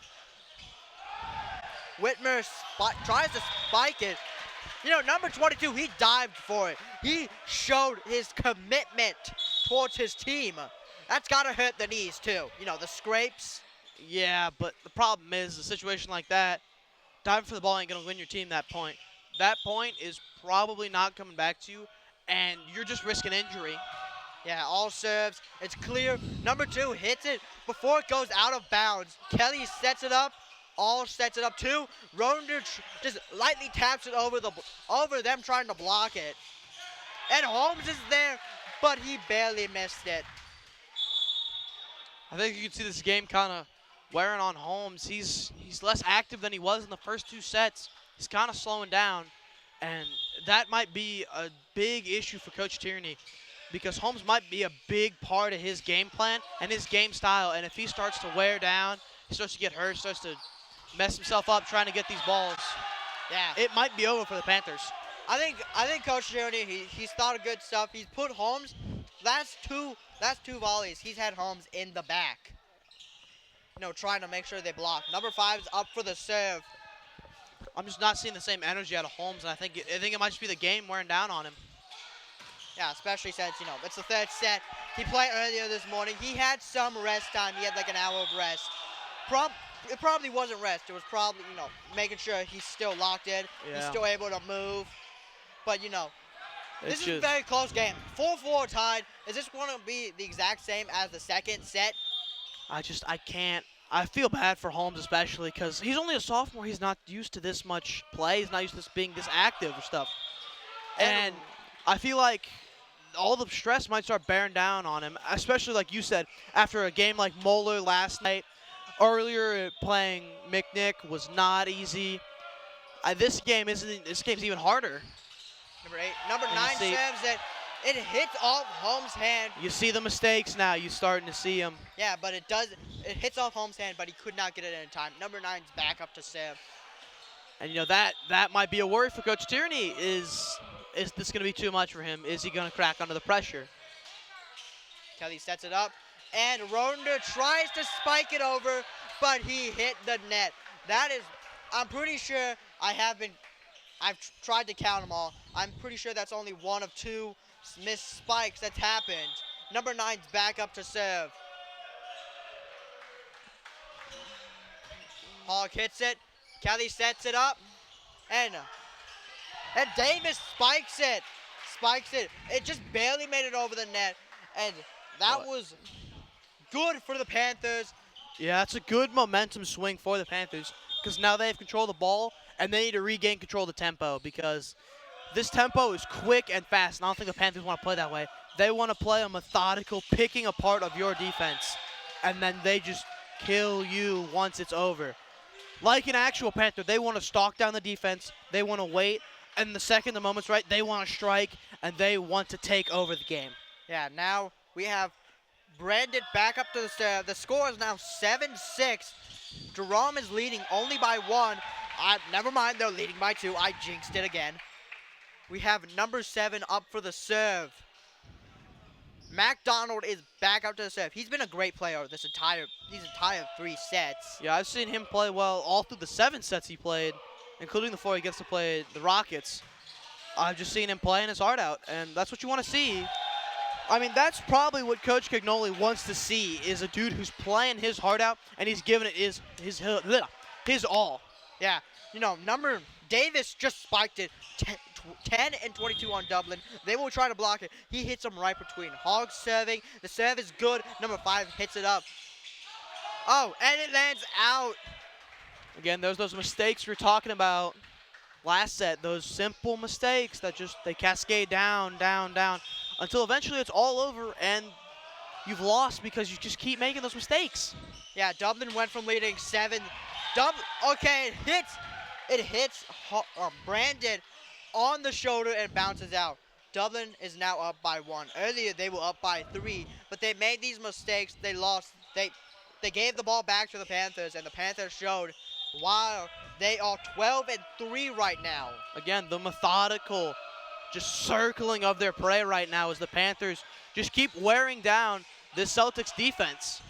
Yeah, Kelly, it looked like he was going to set it up, but he spikes, but he hits it over. Ronder was just barely there. There's another mistake. It's miscommunication. Miscommunication will become an issue if you don't solve it. And because there's going to be more plays like that where you have 2 guys ready to send that ball over and someone just stops for a split second and then it's all over. The point's lost, game's over. Yeah, number 10 serves. The game is 10-8. They're up by 2. Holmes sends it down. Kelly barely bumps it over. And number 2 spikes it. It hits off Rodender's hand, but he cannot get it in time. That's another Dublin point. They're up by 3.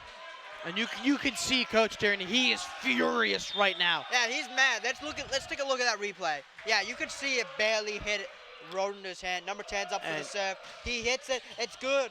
Brandon hits it. Whitmer spikes it down. Whitmer and Kelly were blocking it. They successfully blocked it. Whitmer and Holmes blocked it again. And it's back to Rodender, but he cannot get it in time. I think you can really see the difference in momentum between Dublin Jerome and the Panthers right after that timeout. You hear how loud Dublin Jerome is. They are screaming. They are hollering. They are hyped up. And you don't hear that of the Panthers. The Panthers are quiet. They almost seem defeated and dejected. That's not something you can have in a game like this. You cannot start getting defeated and dejected only down 4 because that's how you go from going down 4 to down to 14 to losing the game 3-1. And you got to go home and you got to tell your parents what happened. I got real bad and I got real down on myself. And it's like, why'd you get down on yourself? This is a winnable game. You can't give up now. Yeah, I don't know if it's just because Jerome has like almost maybe like 5 or 8 more dudes than Elder has, or it's the fact that Elder's student section is not here tonight. The only people they have cheering them on are their fans, their family, the Panthers in the stands, and their brothers who play this sport with them. The Elder called the timeout, so hopefully Coach Charity can tell the Panthers to lock in. Number 10's back up to serve. I think it's something Coach Tierney really needs to do is tell his guys, get back in the fight. We are not out yet. We're only down 4, and this game goes to 25. Yeah, especially, last night, the Moeller game, Elder, they were down 2 sets at the third one. Moeller could have won there, but the student section, they cheered for Elder, and they made it so that Elder could last one more set. I mean, we still lost, but Elder showed why they were 2 in the GCL. Yeah, you really need that rally play that can just bring the momentum back to the Panthers. It hits Hogg. Hogg tries to dive for it, but he cannot get it in time, and then it bounces off Kelly's knees. But you see the reaction out of Dublin Jerome's sideline. They are hyped. They are excited. And the Panthers need to be like that, or this game is going to be lost. They need the excitement. They need the hype. They need the joy. Holmes spikes it down and gets Elder another point. The game is now, Elder is now only down by 13. This is a winnable scenario. 3. Elder is only down by 3. My bad. Holmes spikes it, and it is a miss serve. Dublin is now up by 4. And this right here is where crunch time begins, because those mistakes are not going to help a game like this. A game where it seems like one team is completely dejected, making a mistake like send that ball straight in the net or overshooting your shot on a spike. That's what really sinks this ship. Yeah, Kelly sets it up, and then, Whitmer, he spikes it down and gets the point for Elder, closing the gap. Now they're only up by 3, and all is up for the serve. He's a great player. Yeah, we've seen John All serves. They are right on the money. They're on the back line, just right inside that line to give Elder points. Let's see if he can really rally up this game. Rally up his team and win this game. My bad. Yeah. Let's just hope he locks in. And the serve is good. They tried spiking it. It was blocked, but it did make it on the other side. And Dublin Jerome gets the point. That was a close thing. Kelly almost had it, but didn't get it in time.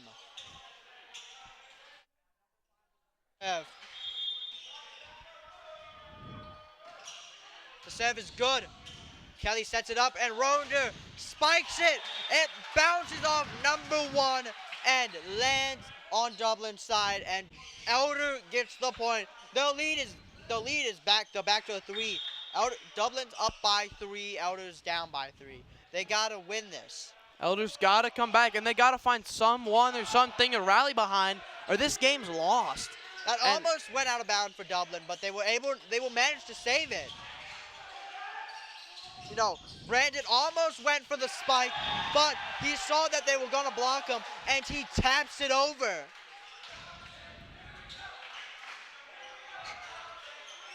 You can hear Dublin's. They're cheering for number 9. You can hear the excitement from Dublin, and you can hear some of it. Some of the life is coming back to the Panthers, and that's really what Coach Tierney wants to see, is some life back to his team. Yeah, Ronder almost went out, but Ronder saved it at the last second. Number 9 spikes it, and that is barely in. Holmes is out there, but he cannot get it in time. That is another point for Dublin, and they are up 5. Again, 17-12. See those crushing spikes that are just, I don't know, maybe it's something about it. The Panthers just can't play quite right. Or maybe it's someone they're targeting in particular. I just can't see it. That's Elder's point. That's something we need to see. That's points exactly what we on need to the see. board for the Panthers. Now, Michael Alberts, he's back. He is in now. He's a senior, so this is his last year too. you know, they out, you know, last season with the volleyball team. These are gonna be memories you're gonna cherish for the rest of your life. Yeah, that's the kind of game you want to win, is this kind of game. A game you're going to remember for a long time.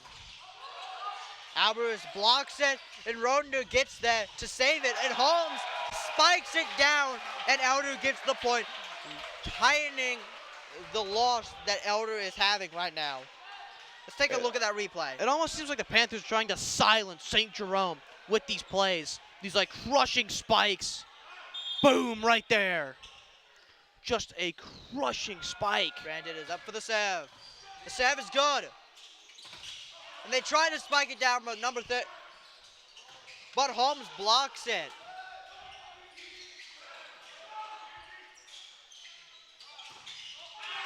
Rodender was there, but it was a little bit to his right. He couldn't get it. It bounced off his shoulder, and it landed out of bounds. But Jerome still gets the point.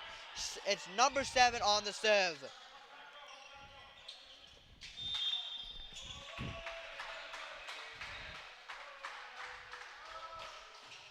The serve is good. Hogg got that. Michael Alvarez sets it up, and Rodender spikes it down, and Elder gets the point. Now Elder is down by 3. This has been a very close game. This has been a very close game, but something the Panthers cannot do is start trading points back and forth. They do not have the score currently to start trading points back and forth and back and forth. They got to either start a run or they got to rally and just crush this St. Jerome team. Rodender saves it. Michael Alvarez sets it over. And number 2, he didn't have the communication with his team. There he you didn't go. have it. He missed. It hit his chest. And then number 7 tries to save it, but he couldn't get it in time. We have Hunter Hogg on here. He's a great player on this team. He's great with the serves. Number 8, Brandon saves it.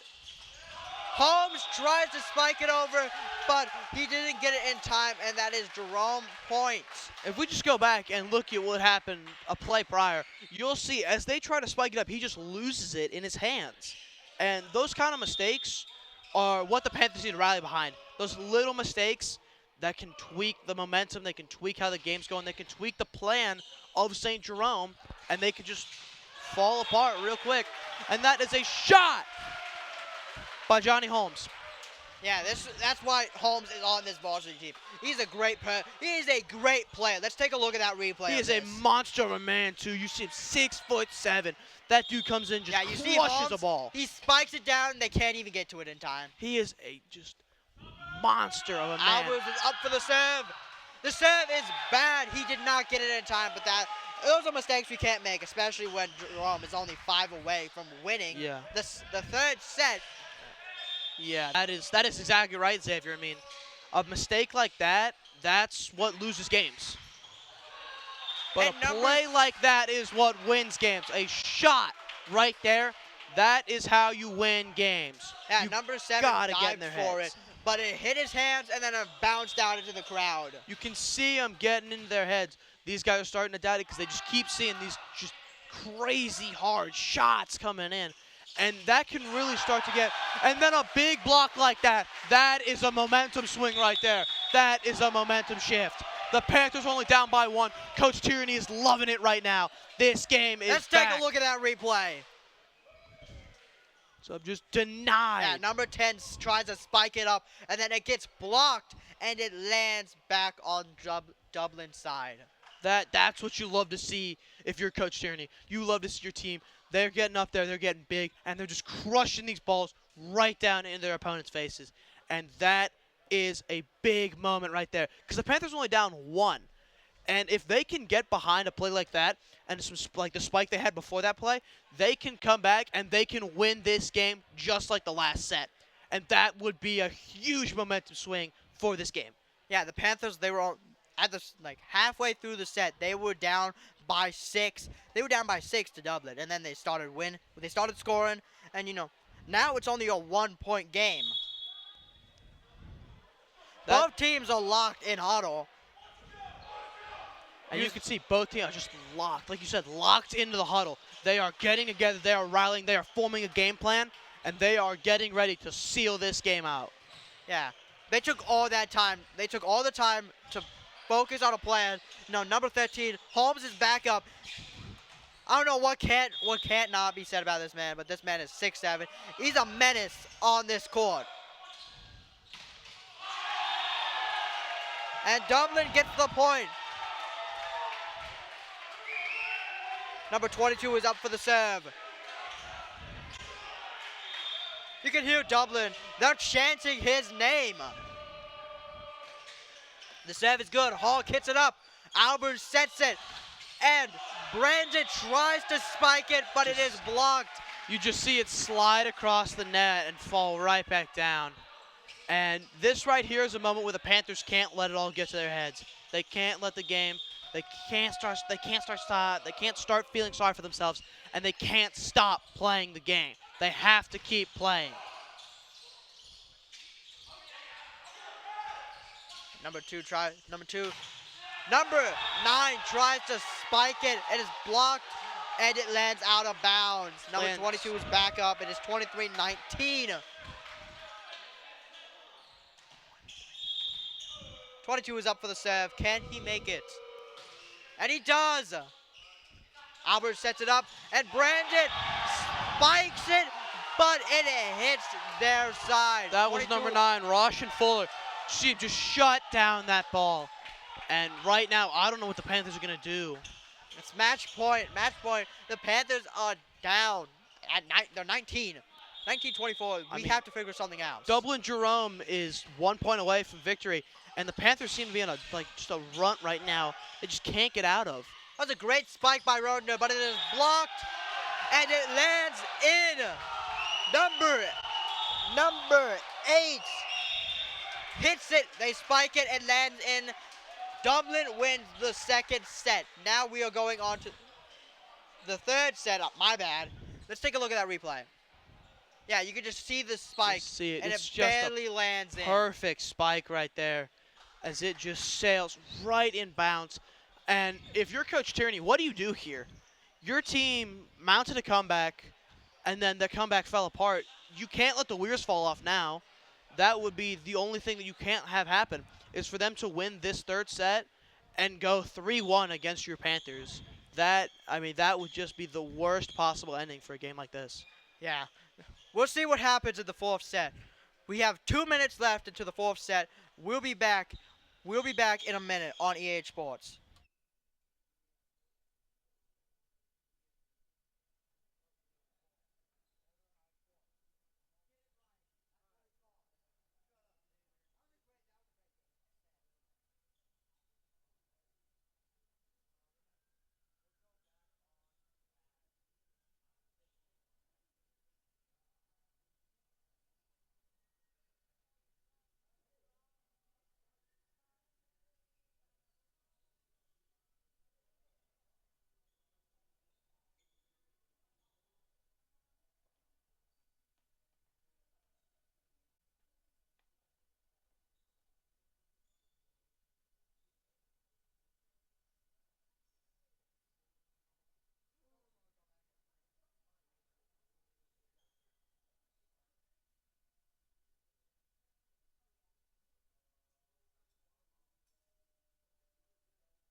Welcome back to the wrestling volleyball gym. Right now, we're on the 4th set of the Elder Dublin Jerome game. Dublin is up two. They have 2 sets and we only have 1. But can the Panthers win this? Number 2 is up for the serve. And you got to think how Coach Tierney's feeling right now. I mean, your team almost made a huge comeback, but then the momentum just died right at the end of the game. And there's one of the big reasons that we just saw in that play was these massive deflections coming in from Dublin Jerome, where they just get 3 big guys up there and they just slam the ball right back down in the Elder's face. And that's a momentum killer.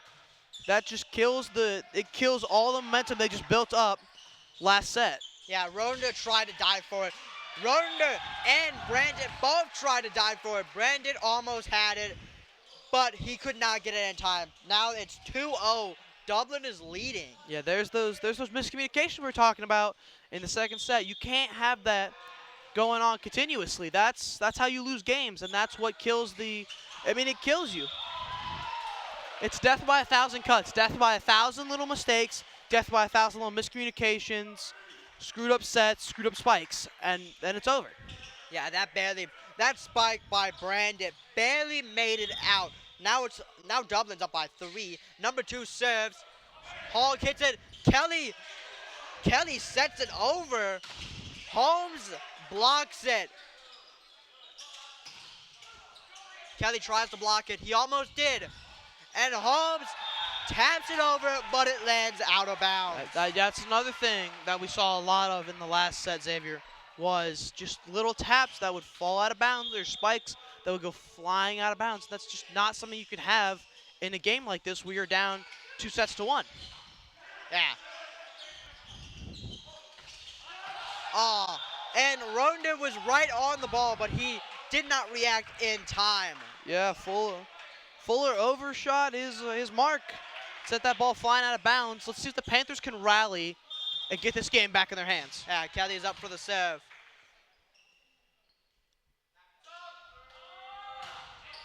The serve is good. They spiked it, but it is blocked. Ronda hits it. Kelly sets it up. And Holmes barely taps it over. Kelly sets it back up. Hogg sets it too.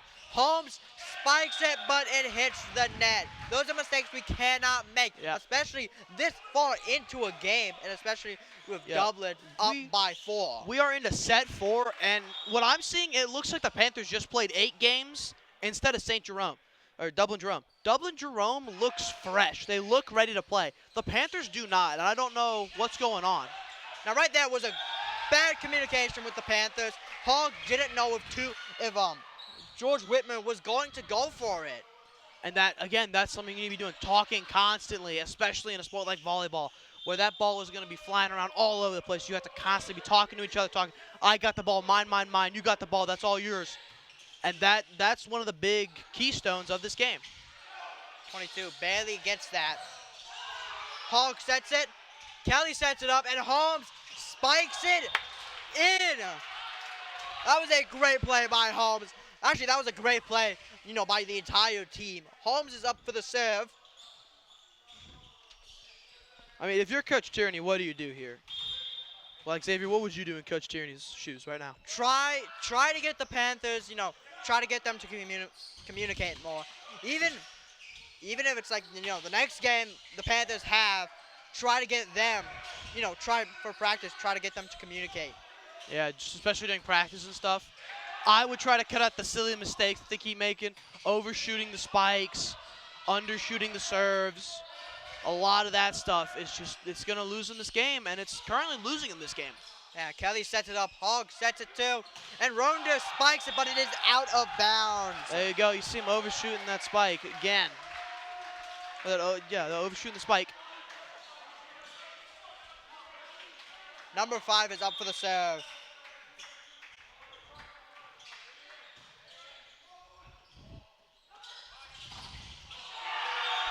That was a great block by number 9 and number 10.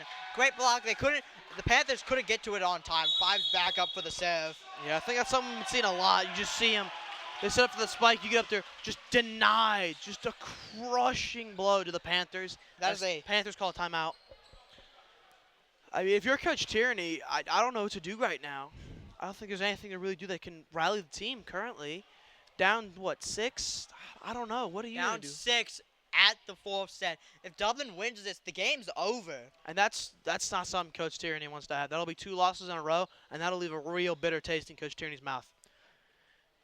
Dublin has done the same. Dublin did the same thing last game. You know, Dublin won, then McNick won, and then Dublin went. Dublin just took it over, yeah. Yeah, Dublin took over and won 2 more times, and they got the win. And I don't know if the Panthers are going to be able to do that in this situation. It's just, I don't know what to do here. Yeah, Like, what would you do in this situation? It seems like there's something that's just clicking with Dublin Jerome that's just not clicking with the Panthers, and I don't know what it could be. I don't know. It's like all of them just drank a 5-hour energy. They're all hyped up. 3 white monsters and some cheese craft singles or something. I don't know. Yeah. You know, Coach Tierney is still talking to the Panthers, trying to get them to communicate more. That's what I would at least say. Yeah, that's really what we need to see is more communication between the Panthers. And a lot more communication between, especially this back row I'm seeing here. A lot of them are going for the same balls. A lot of them are going together. They don't know what they're doing, really. And that's a big issue in a game like this. Kelly sets it, and Holland, and Holmes spikes it, and that is a point for Elder. Substitution, John All coming in. And I think John All has really been a light in the dark for these Panthers with these serves he's getting and some of the spikes he's had. Yeah. That hit Ronder's right arm, and it bounced out. Yeah, that'll give Jerome 9 to the Panthers 3. Another sub from Coach Tierney. All Bringing this in Hogg. taken out of the game, and they put 6 Hogg back in. Number 9 is serving. The serve is good. Holmes sets it. Kelly sets it up, and then Davis spikes it. And that lands out. That's another point for Elder. Tightening the lead even more. Now they're only down by 5. You know, what I haven't seen a lot of is aces yet. Yeah. I have not seen a lot of those, and I think that's probably a light in the dark for the Panthers right now, is they are not giving up free points. They are fighting tooth and nail for these points. They're just making some simple mistakes, or they're just not communicating very well. Yeah, most of these silly mistakes have. I'm not blaming Ronder for this, but most of the mistakes have been around him or involved him. Yeah, I'm also seeing some mistakes when it comes to Holmes. That may be just because he's a sophomore. He's kind of new to the bigger league of volleyball and the bigger league of high school ball. But I'm just seeing a lot of mistakes lurking around him. And I'm never going to blame anybody in particular. That'd be rude. But I'm just seeing like the area of mistakes is circling around him a lot. Number 10 and Davis, they were both trying to get it. Number 10 was trying to spike it over. Davis blocks it and taps it over. And the Elder gets the point. Brennan is up.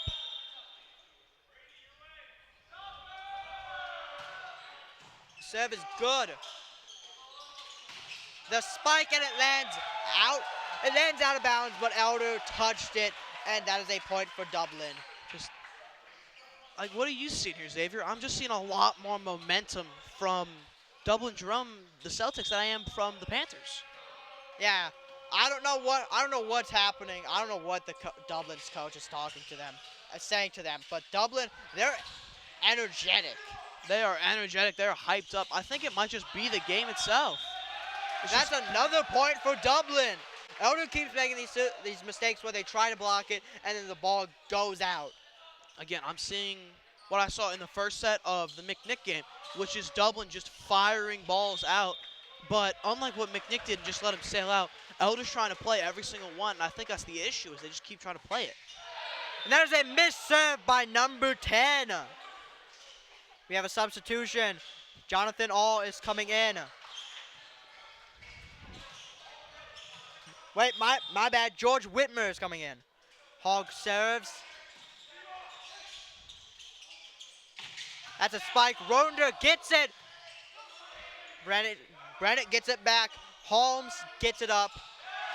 And that is barely over. Yeah. Whitmer couldn't get it in time. neither could Kelly. That'll be Rodke just tipping it right over to give Jerome the point. And that's just not something you want to see in a game like this.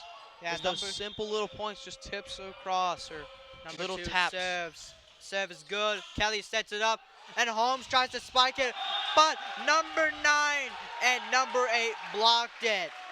Yeah, that's McDonald. That's Fuller and Rodke. They're just shutting down Holmes. Holmes has not been able to get anything across the net every time he spikes it. Just getting shut down. Kelly set it up for Whitmer, and Whitmer took advantage of that, and he spikes it down.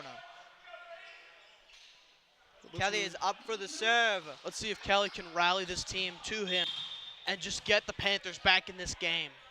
Yeah, Kelly's been sort of a leader for these Panthers.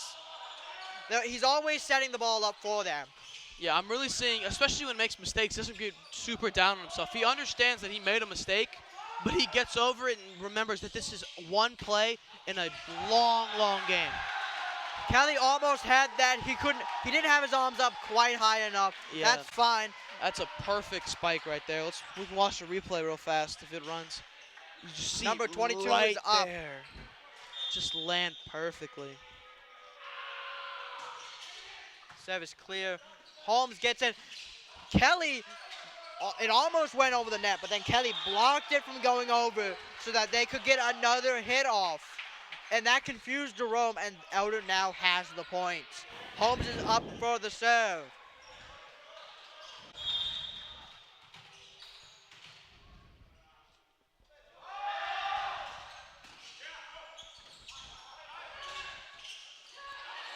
Rodender, it looked like he was going to block it. Number 7 tries to hit it over, and then Rodender taps it down. I mean, are we seeing a Panthers rally right now?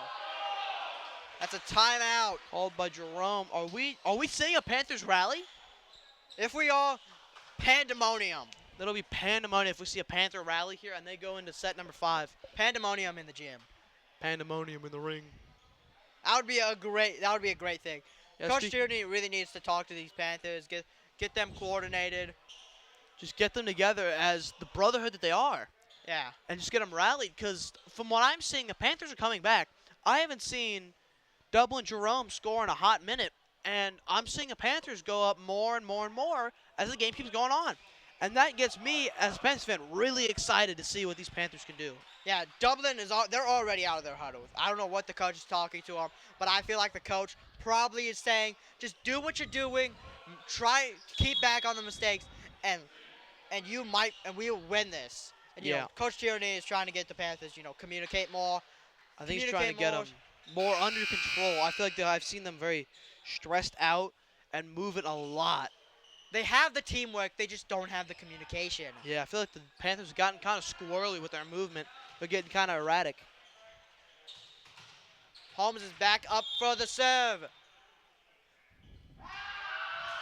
You can hear Dublin. They're trying to knock him off his game. Hogg barely gets that. Ronder tries to spike it, and he goes in between the arms of 8 and 7. I mean, are we seeing a Panthers rally here? I think we are. Elder's only down by 5. Holmes is back up to serve. He's been a great player this entire game. He serves good. He can block. He can spike the ball. He can do basically everything. I mean, he's made some mistakes, but that's probably because he's a sophomore. He's just not as experienced in the game as everyone else. I mean, looking at this lineup, I'm seeing a lot of juniors and a lot of seniors, and I'm only seeing 2 sophomores, and that's him and Hogg, and I've both seen them play really well today. Yeah, I don't know what was on Dublin's side, but they had to clean up the court. Probably some dust from the ceiling, maybe some sweat. Number 5 bumps it, but no one is there to get it in return. That's another point for Elder. This is looking good. Holmes is back. Holmes is up to serve again. The serve is good. Number 9 tries to spike it. Kelly saves it. If you saw Holmes, he was ready to dive for that. He looked like a penguin there. I love that analogy, Xavier. That's great. But what I'm seeing right now is I'm seeing the Panthers rallying, and I do not want them to stop. If they stop, that's how this game ends. Is they end at 11 points. They will not score again. Number 5's up for serve, and that's a miss But serve. right That is there. exactly what we need. That is the momentum shift the Panthers need right now. They got John All coming in ready to serve. He has been a great server today, and let's see this team rally behind him and his serves. John All, another senior on this team.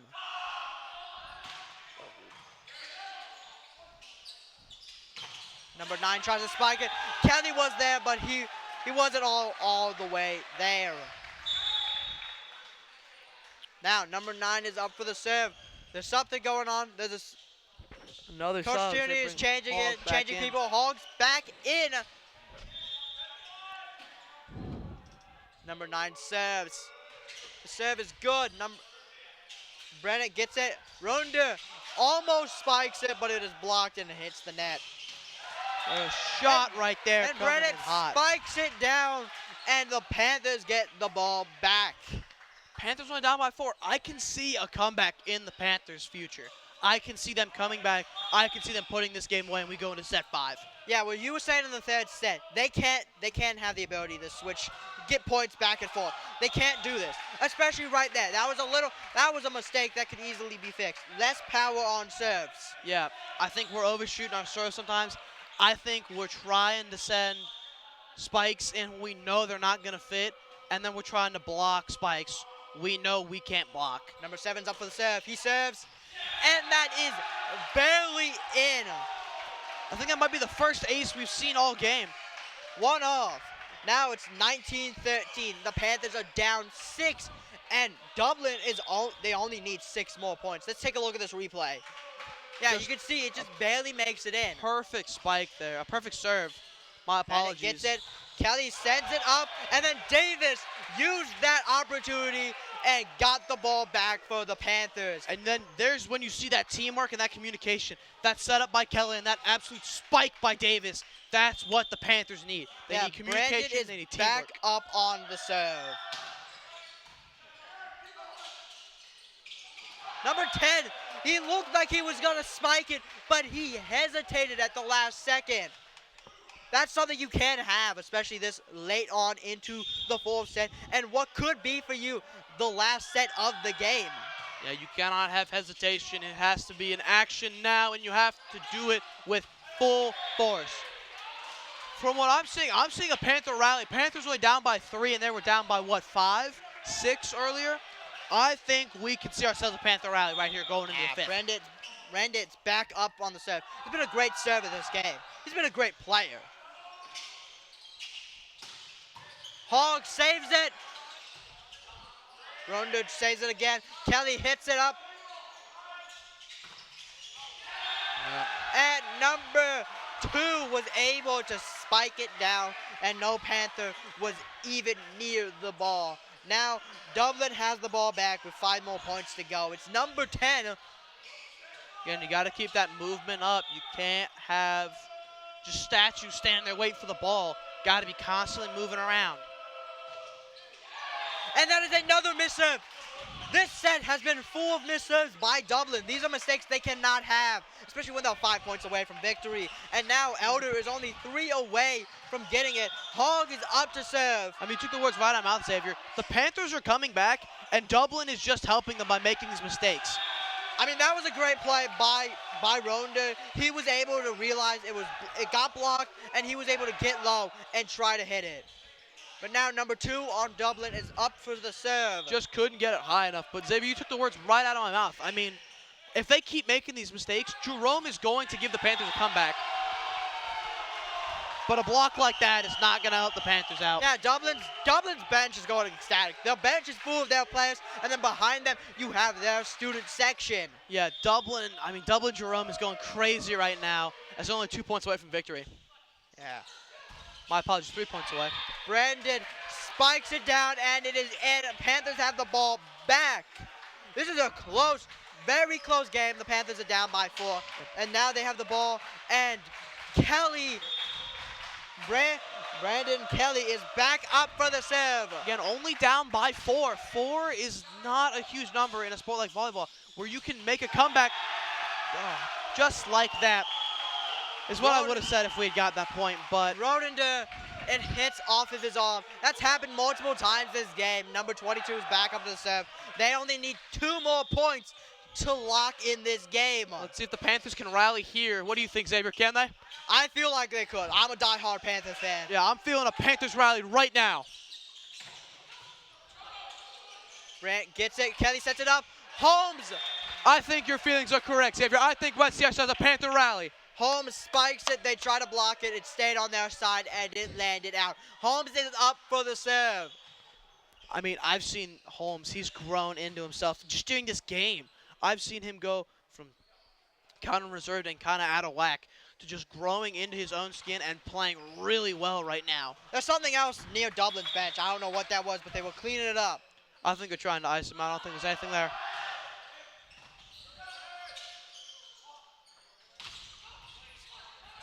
Kelly and Holmes will both died for that. Ronda and hits 3 of them. I think you're right, Xavier. I think we're about to see ourselves a Panther comeback Panthers right are here, only right now. down by 5 right now.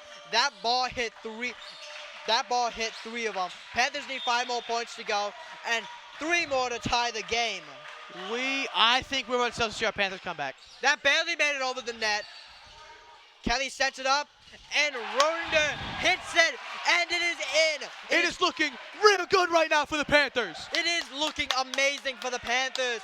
Holmes is back up for the serve. Great. This might be the outcome. This might be the turn that the Panthers need.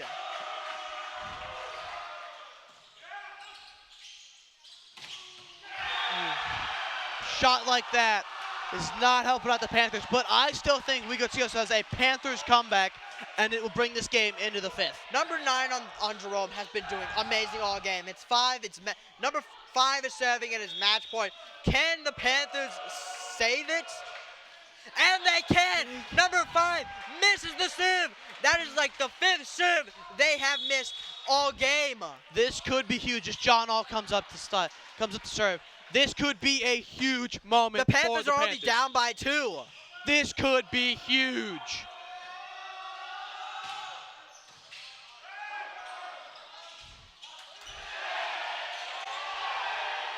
And Coach Tierney is losing his mind. Coach Tierney is furious. And it is 24-23. 24-23, Xavier, you might have been right. Are we going to see a Panthers comeback today?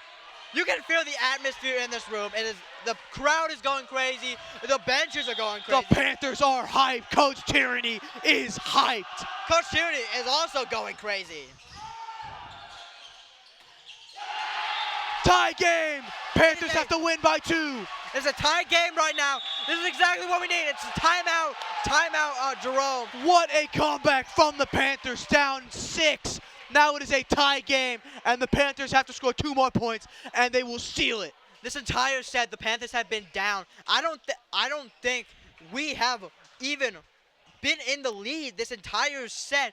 They have been either tied or losing, and this is a huge moment for the Panthers. It started at the beginning. Jerome was up by 3. The Panthers was 0, and then we started picking up. We started getting some points. We started scoring.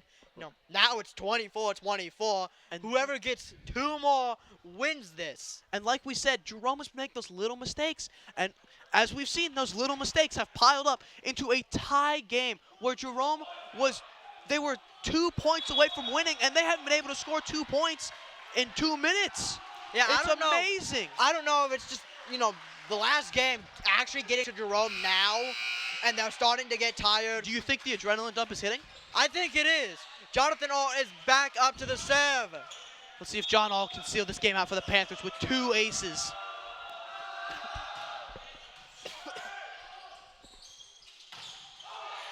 Kelly hits it. Holmes gets it. And what a point! What a point for the Panthers! And the crowd goes wild. The crowd is losing it here at the Elder Wrestling Volleyball Gym. Match point. Jonathan All is up for the serve.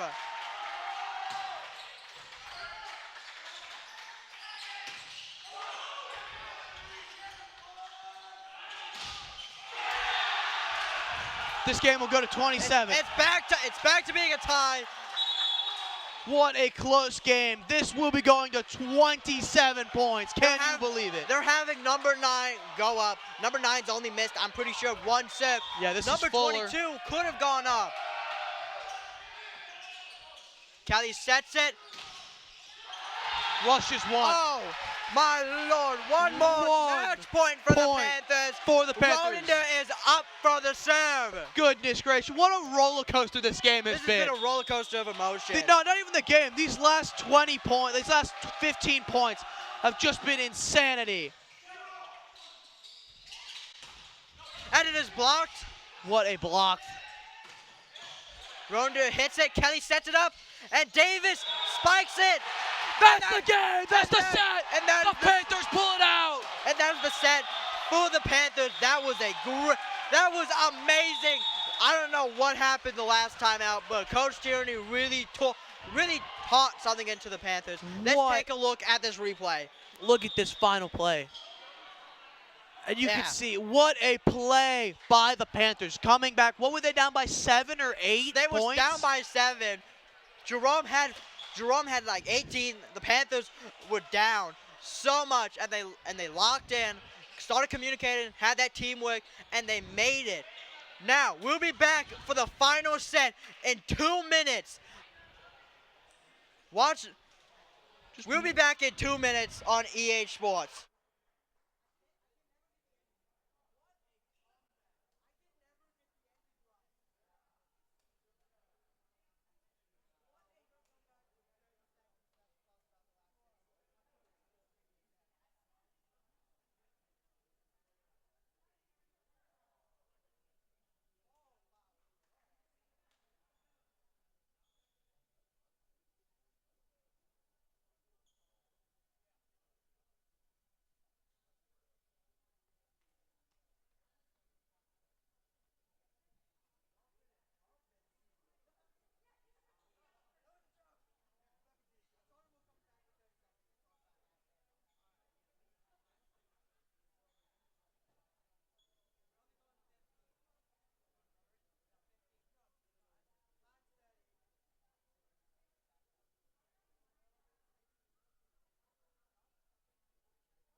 Welcome back to the Wrestling Volleyball Gym. This has been a great game from Elder and Dublin. It's 2-2, and now this is the final set. The last set was absolutely crazy. I mean, what a comeback from the Panthers. They were down 7 points and came back to win 27-25. I mean, I'm shocked about such a great comeback from the Panthers, and what a rally Coach Tierney had created for his team. Yeah, I mean, Coach Tierney's got to be losing his mind right now. Yeah, I just got to point out, Brandon Kelly, he has had an amazing game. He stayed in this all 5 of these sets. He's a great team leader. He set up everything. I think overall we have a great team here, and this final set is going to be something magical as they're only going to 15 points. Kelly is up for the serve.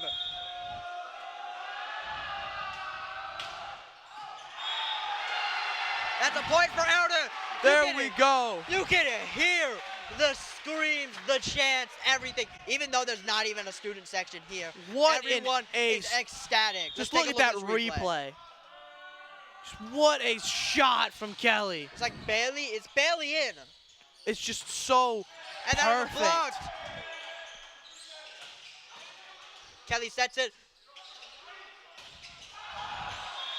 Just a little bit overshadowed. It'll be a That's tie a point game for 1-1. Jerome. Can this be something like we saw in the second and first set where it's tied games over and over again, where it's tied? Can we see that? I think this will be a neck and neck, just a neck and neck set the entire time. It's been a neck and neck game. And it hits number 2's arm, and it bounces out of bounds. I mean, Xavier, what do you think of this game overall? This has been a great game. You know, the Panthers, they've been down for most of it, but last set they showed us, they showed everyone here why they are 12-3, and they just got another point. I mean, those are the kind of plays we need. Plays where luck just goes our way, and that is what wins games. Like, just a lucky play like that could change the entire tide of a game. Yeah. Especially since, you know, last night, Moeller game. And There we number go. 22 hits it when nobody is found. There we see the mistakes coming in from Dublin Jerome. They're getting tired. They're getting sloppy. That is what the Panthers need. They need them to get tired. They need them to get sloppy. Only if that would have been in. No one would have gotten that. Then that would have been a point. But now, Elder's up by 3. Again, there we go. They're playing sloppy because they're getting tired. This is what, game 9 or so Yeah, Dublin. for them? And that's a timeout, Dublin. Dublin has, throughout this entire game, they've been blocking. They've been hitting spikes so hard that when Elder tries to block it, it just lands out of bounds. And I think they're trying to do that, but it's not working. I think the biggest issue is the fact that, I mean, they're on, what, set 9? The Yeah. 4 against McNick and the 5 here. It's got to be wearing on them. It's got to be wearing on how well they're working, how well they're moving. And especially your starters, like your McDonald's and like your Fullers, it has got to be getting to them playing in all 9 sets just over and over and over again, and playing against a team like the Panthers who can come back from a game from a set we just had. Yeah, this reminds me of football. And, you know, when we were playing against Princeton, that game was electric. You know, we came back right in the 4th, and we somehow managed to get the victory. I mean, you said it so well, Xavier. A game like that where it just does not look like we're going to win, and it looks over, and then all of a sudden the Panthers come back from a huge deficit to win. Holmes serves it, and it hits 7 in the chest. Number 22 tries to save it, but he cannot get anywhere near it. It is 1-6. The Panthers are up by 5. Holmes is back on to the serve.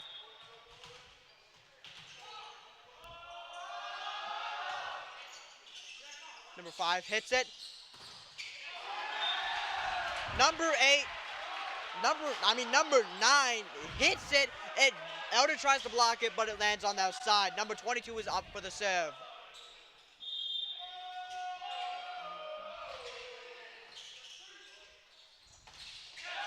And that is another point for Dublin. They hit the net. I mean, there we're seeing those little mistakes that they can't be happening for the Panthers, and they just can't turn the tide of this game away from the Panthers. Kelly sets it up. He sets it over.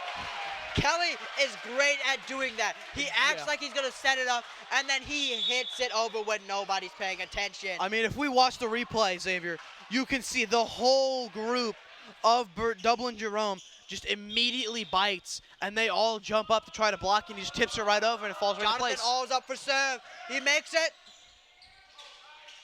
Number 9 tries to spike it over. He's been very good at spiking that. And it's another Elder point. The lead just keeps growing bigger and bigger. Wait. Yeah. Seems the school bug is acting a little weird in the gym. The score bug is so shocked by the comeback the Panthers are making that it's acting up. Yeah. They can't let him do it. Another point by John All. Another point for Elder. He's been doing that all game, putting those right on the line, those perfect Elder is serves. up by 6. It is 3-9 right now. The school bug is back and working. Jonathan All is up for the serve. He makes it. It makes it over 5. Hits it. And they spiked it in no man's land. That's another point for Dublin. That's a good spike there. But I don't know how the Panthers are going to react to that. Jonathan Hall's coming out. Number 2 is coming in. Number 2 is coming out. And number 6, Hunter Hogg is coming in. 5 is serving. 5 makes it over. Holmes hits it up. Kelly sets it. And Brennan spikes it. That's another point for Elder. They're only 5 away from a big, not even a big, a massive comeback in this game. Yeah, massive. Ronder is up for the serve. You can hear Dublin. They're trying to knock Ronder off his game. Oh, Holmes saves it. What a Ronder goes for the save. spike, and it is blocked, but Kelly gets it. I mean, what a save from Holmes there. Brennan, that was an amazing play by him. Ronder hits it up. Kelly sets it, and Brennan spikes it down, and the lead gets even bigger. I mean, you can see the reaction of Coach Tierney. He is fired up. He is excited about this game. That's a timeout.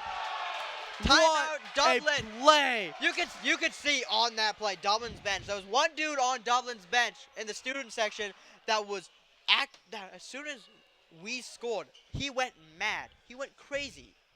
I mean, you could see Coach Tierney's reaction to these points. You can see each score, he is getting more and more hyped up. This is a massive game. This is insanity. Yeah, let's take a look at the replay. You just see Brendan spike it into no man's land. You can just see Coach Tierney in the back just jumping up for joy. He is so excited right now. Yeah. And that's the energy the Panthers need to bring, and the energy that they are bringing. Yeah.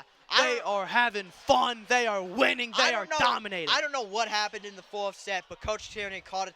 It was a timeout. Coach Tierney was talking to the Panthers. I don't know what he could have said to them, but they have locked in, and they have changed the course of this game. I mean, Coach Tierney must have brought him the special stuff from Space Jam or something to just rally his troops. That's a great reference. I couldn't say it better myself. Dublin is out of their huddle. They took the entire minute for that. I mean, seeing as the Panthers are playing like the Monstars right now, just crushing Dublin.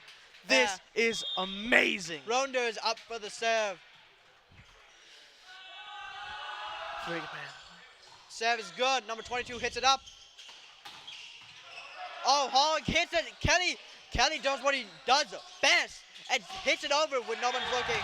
But number 9 hits it, spikes it down. Holmes is there, but the ball's too low to the ground to do anything. Number 9 is up for the serve.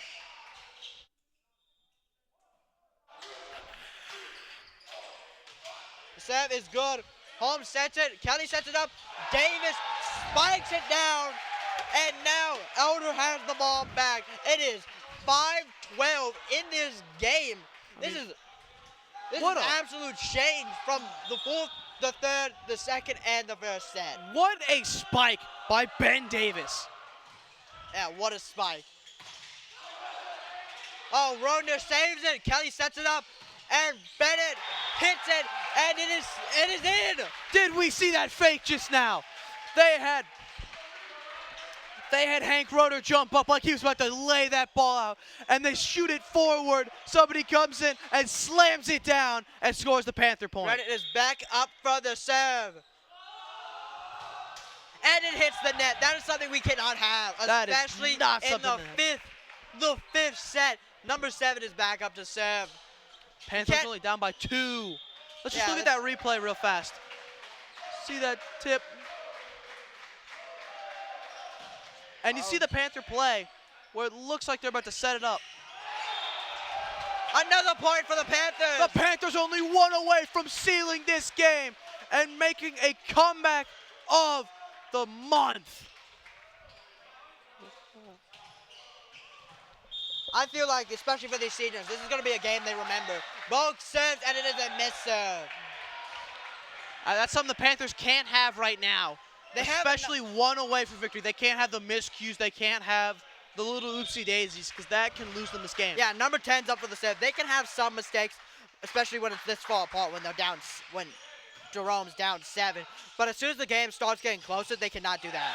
Something like that where you send that ball into 3 waiting dudes. That's just not good. They blocked it, and Jerome got the point again. It is now 8-14. 10 is still up to serve.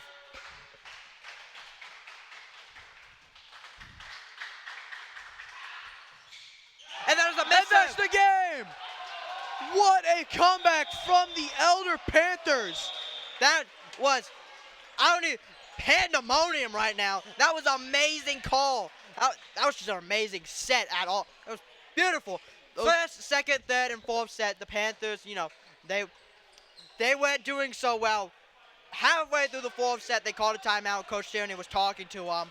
And, you know, I mean, we just let's watched take a look at that replay of it. Just slams it yeah, right Coach into Tierney the net. was talking to him. I don't know what he said, but he must have gave the most, like, best He must have speech given the ever. Braveheart speech or something. Just to have these Panthers come back from, like, such a deficit. I mean, they were down 2-1 going into the fourth, Yeah, down by also, 7 points. I don't know if you just heard that, but in the middle, when the two coaches walked up to each other, that dab up was supreme. That was you an could hear the immaculate dab up. clap. Immaculate. Yeah, that was immaculate. But the Panthers, that's beautiful. Now the Panthers have to prepare themselves tomorrow. I mean, for Monday's game against Lakota East. Here in the wrestling volleyball gym, I'm Xavier Bly. This is Connor Fish. And that was Dublin Jerome vs. Elder. Have a good night.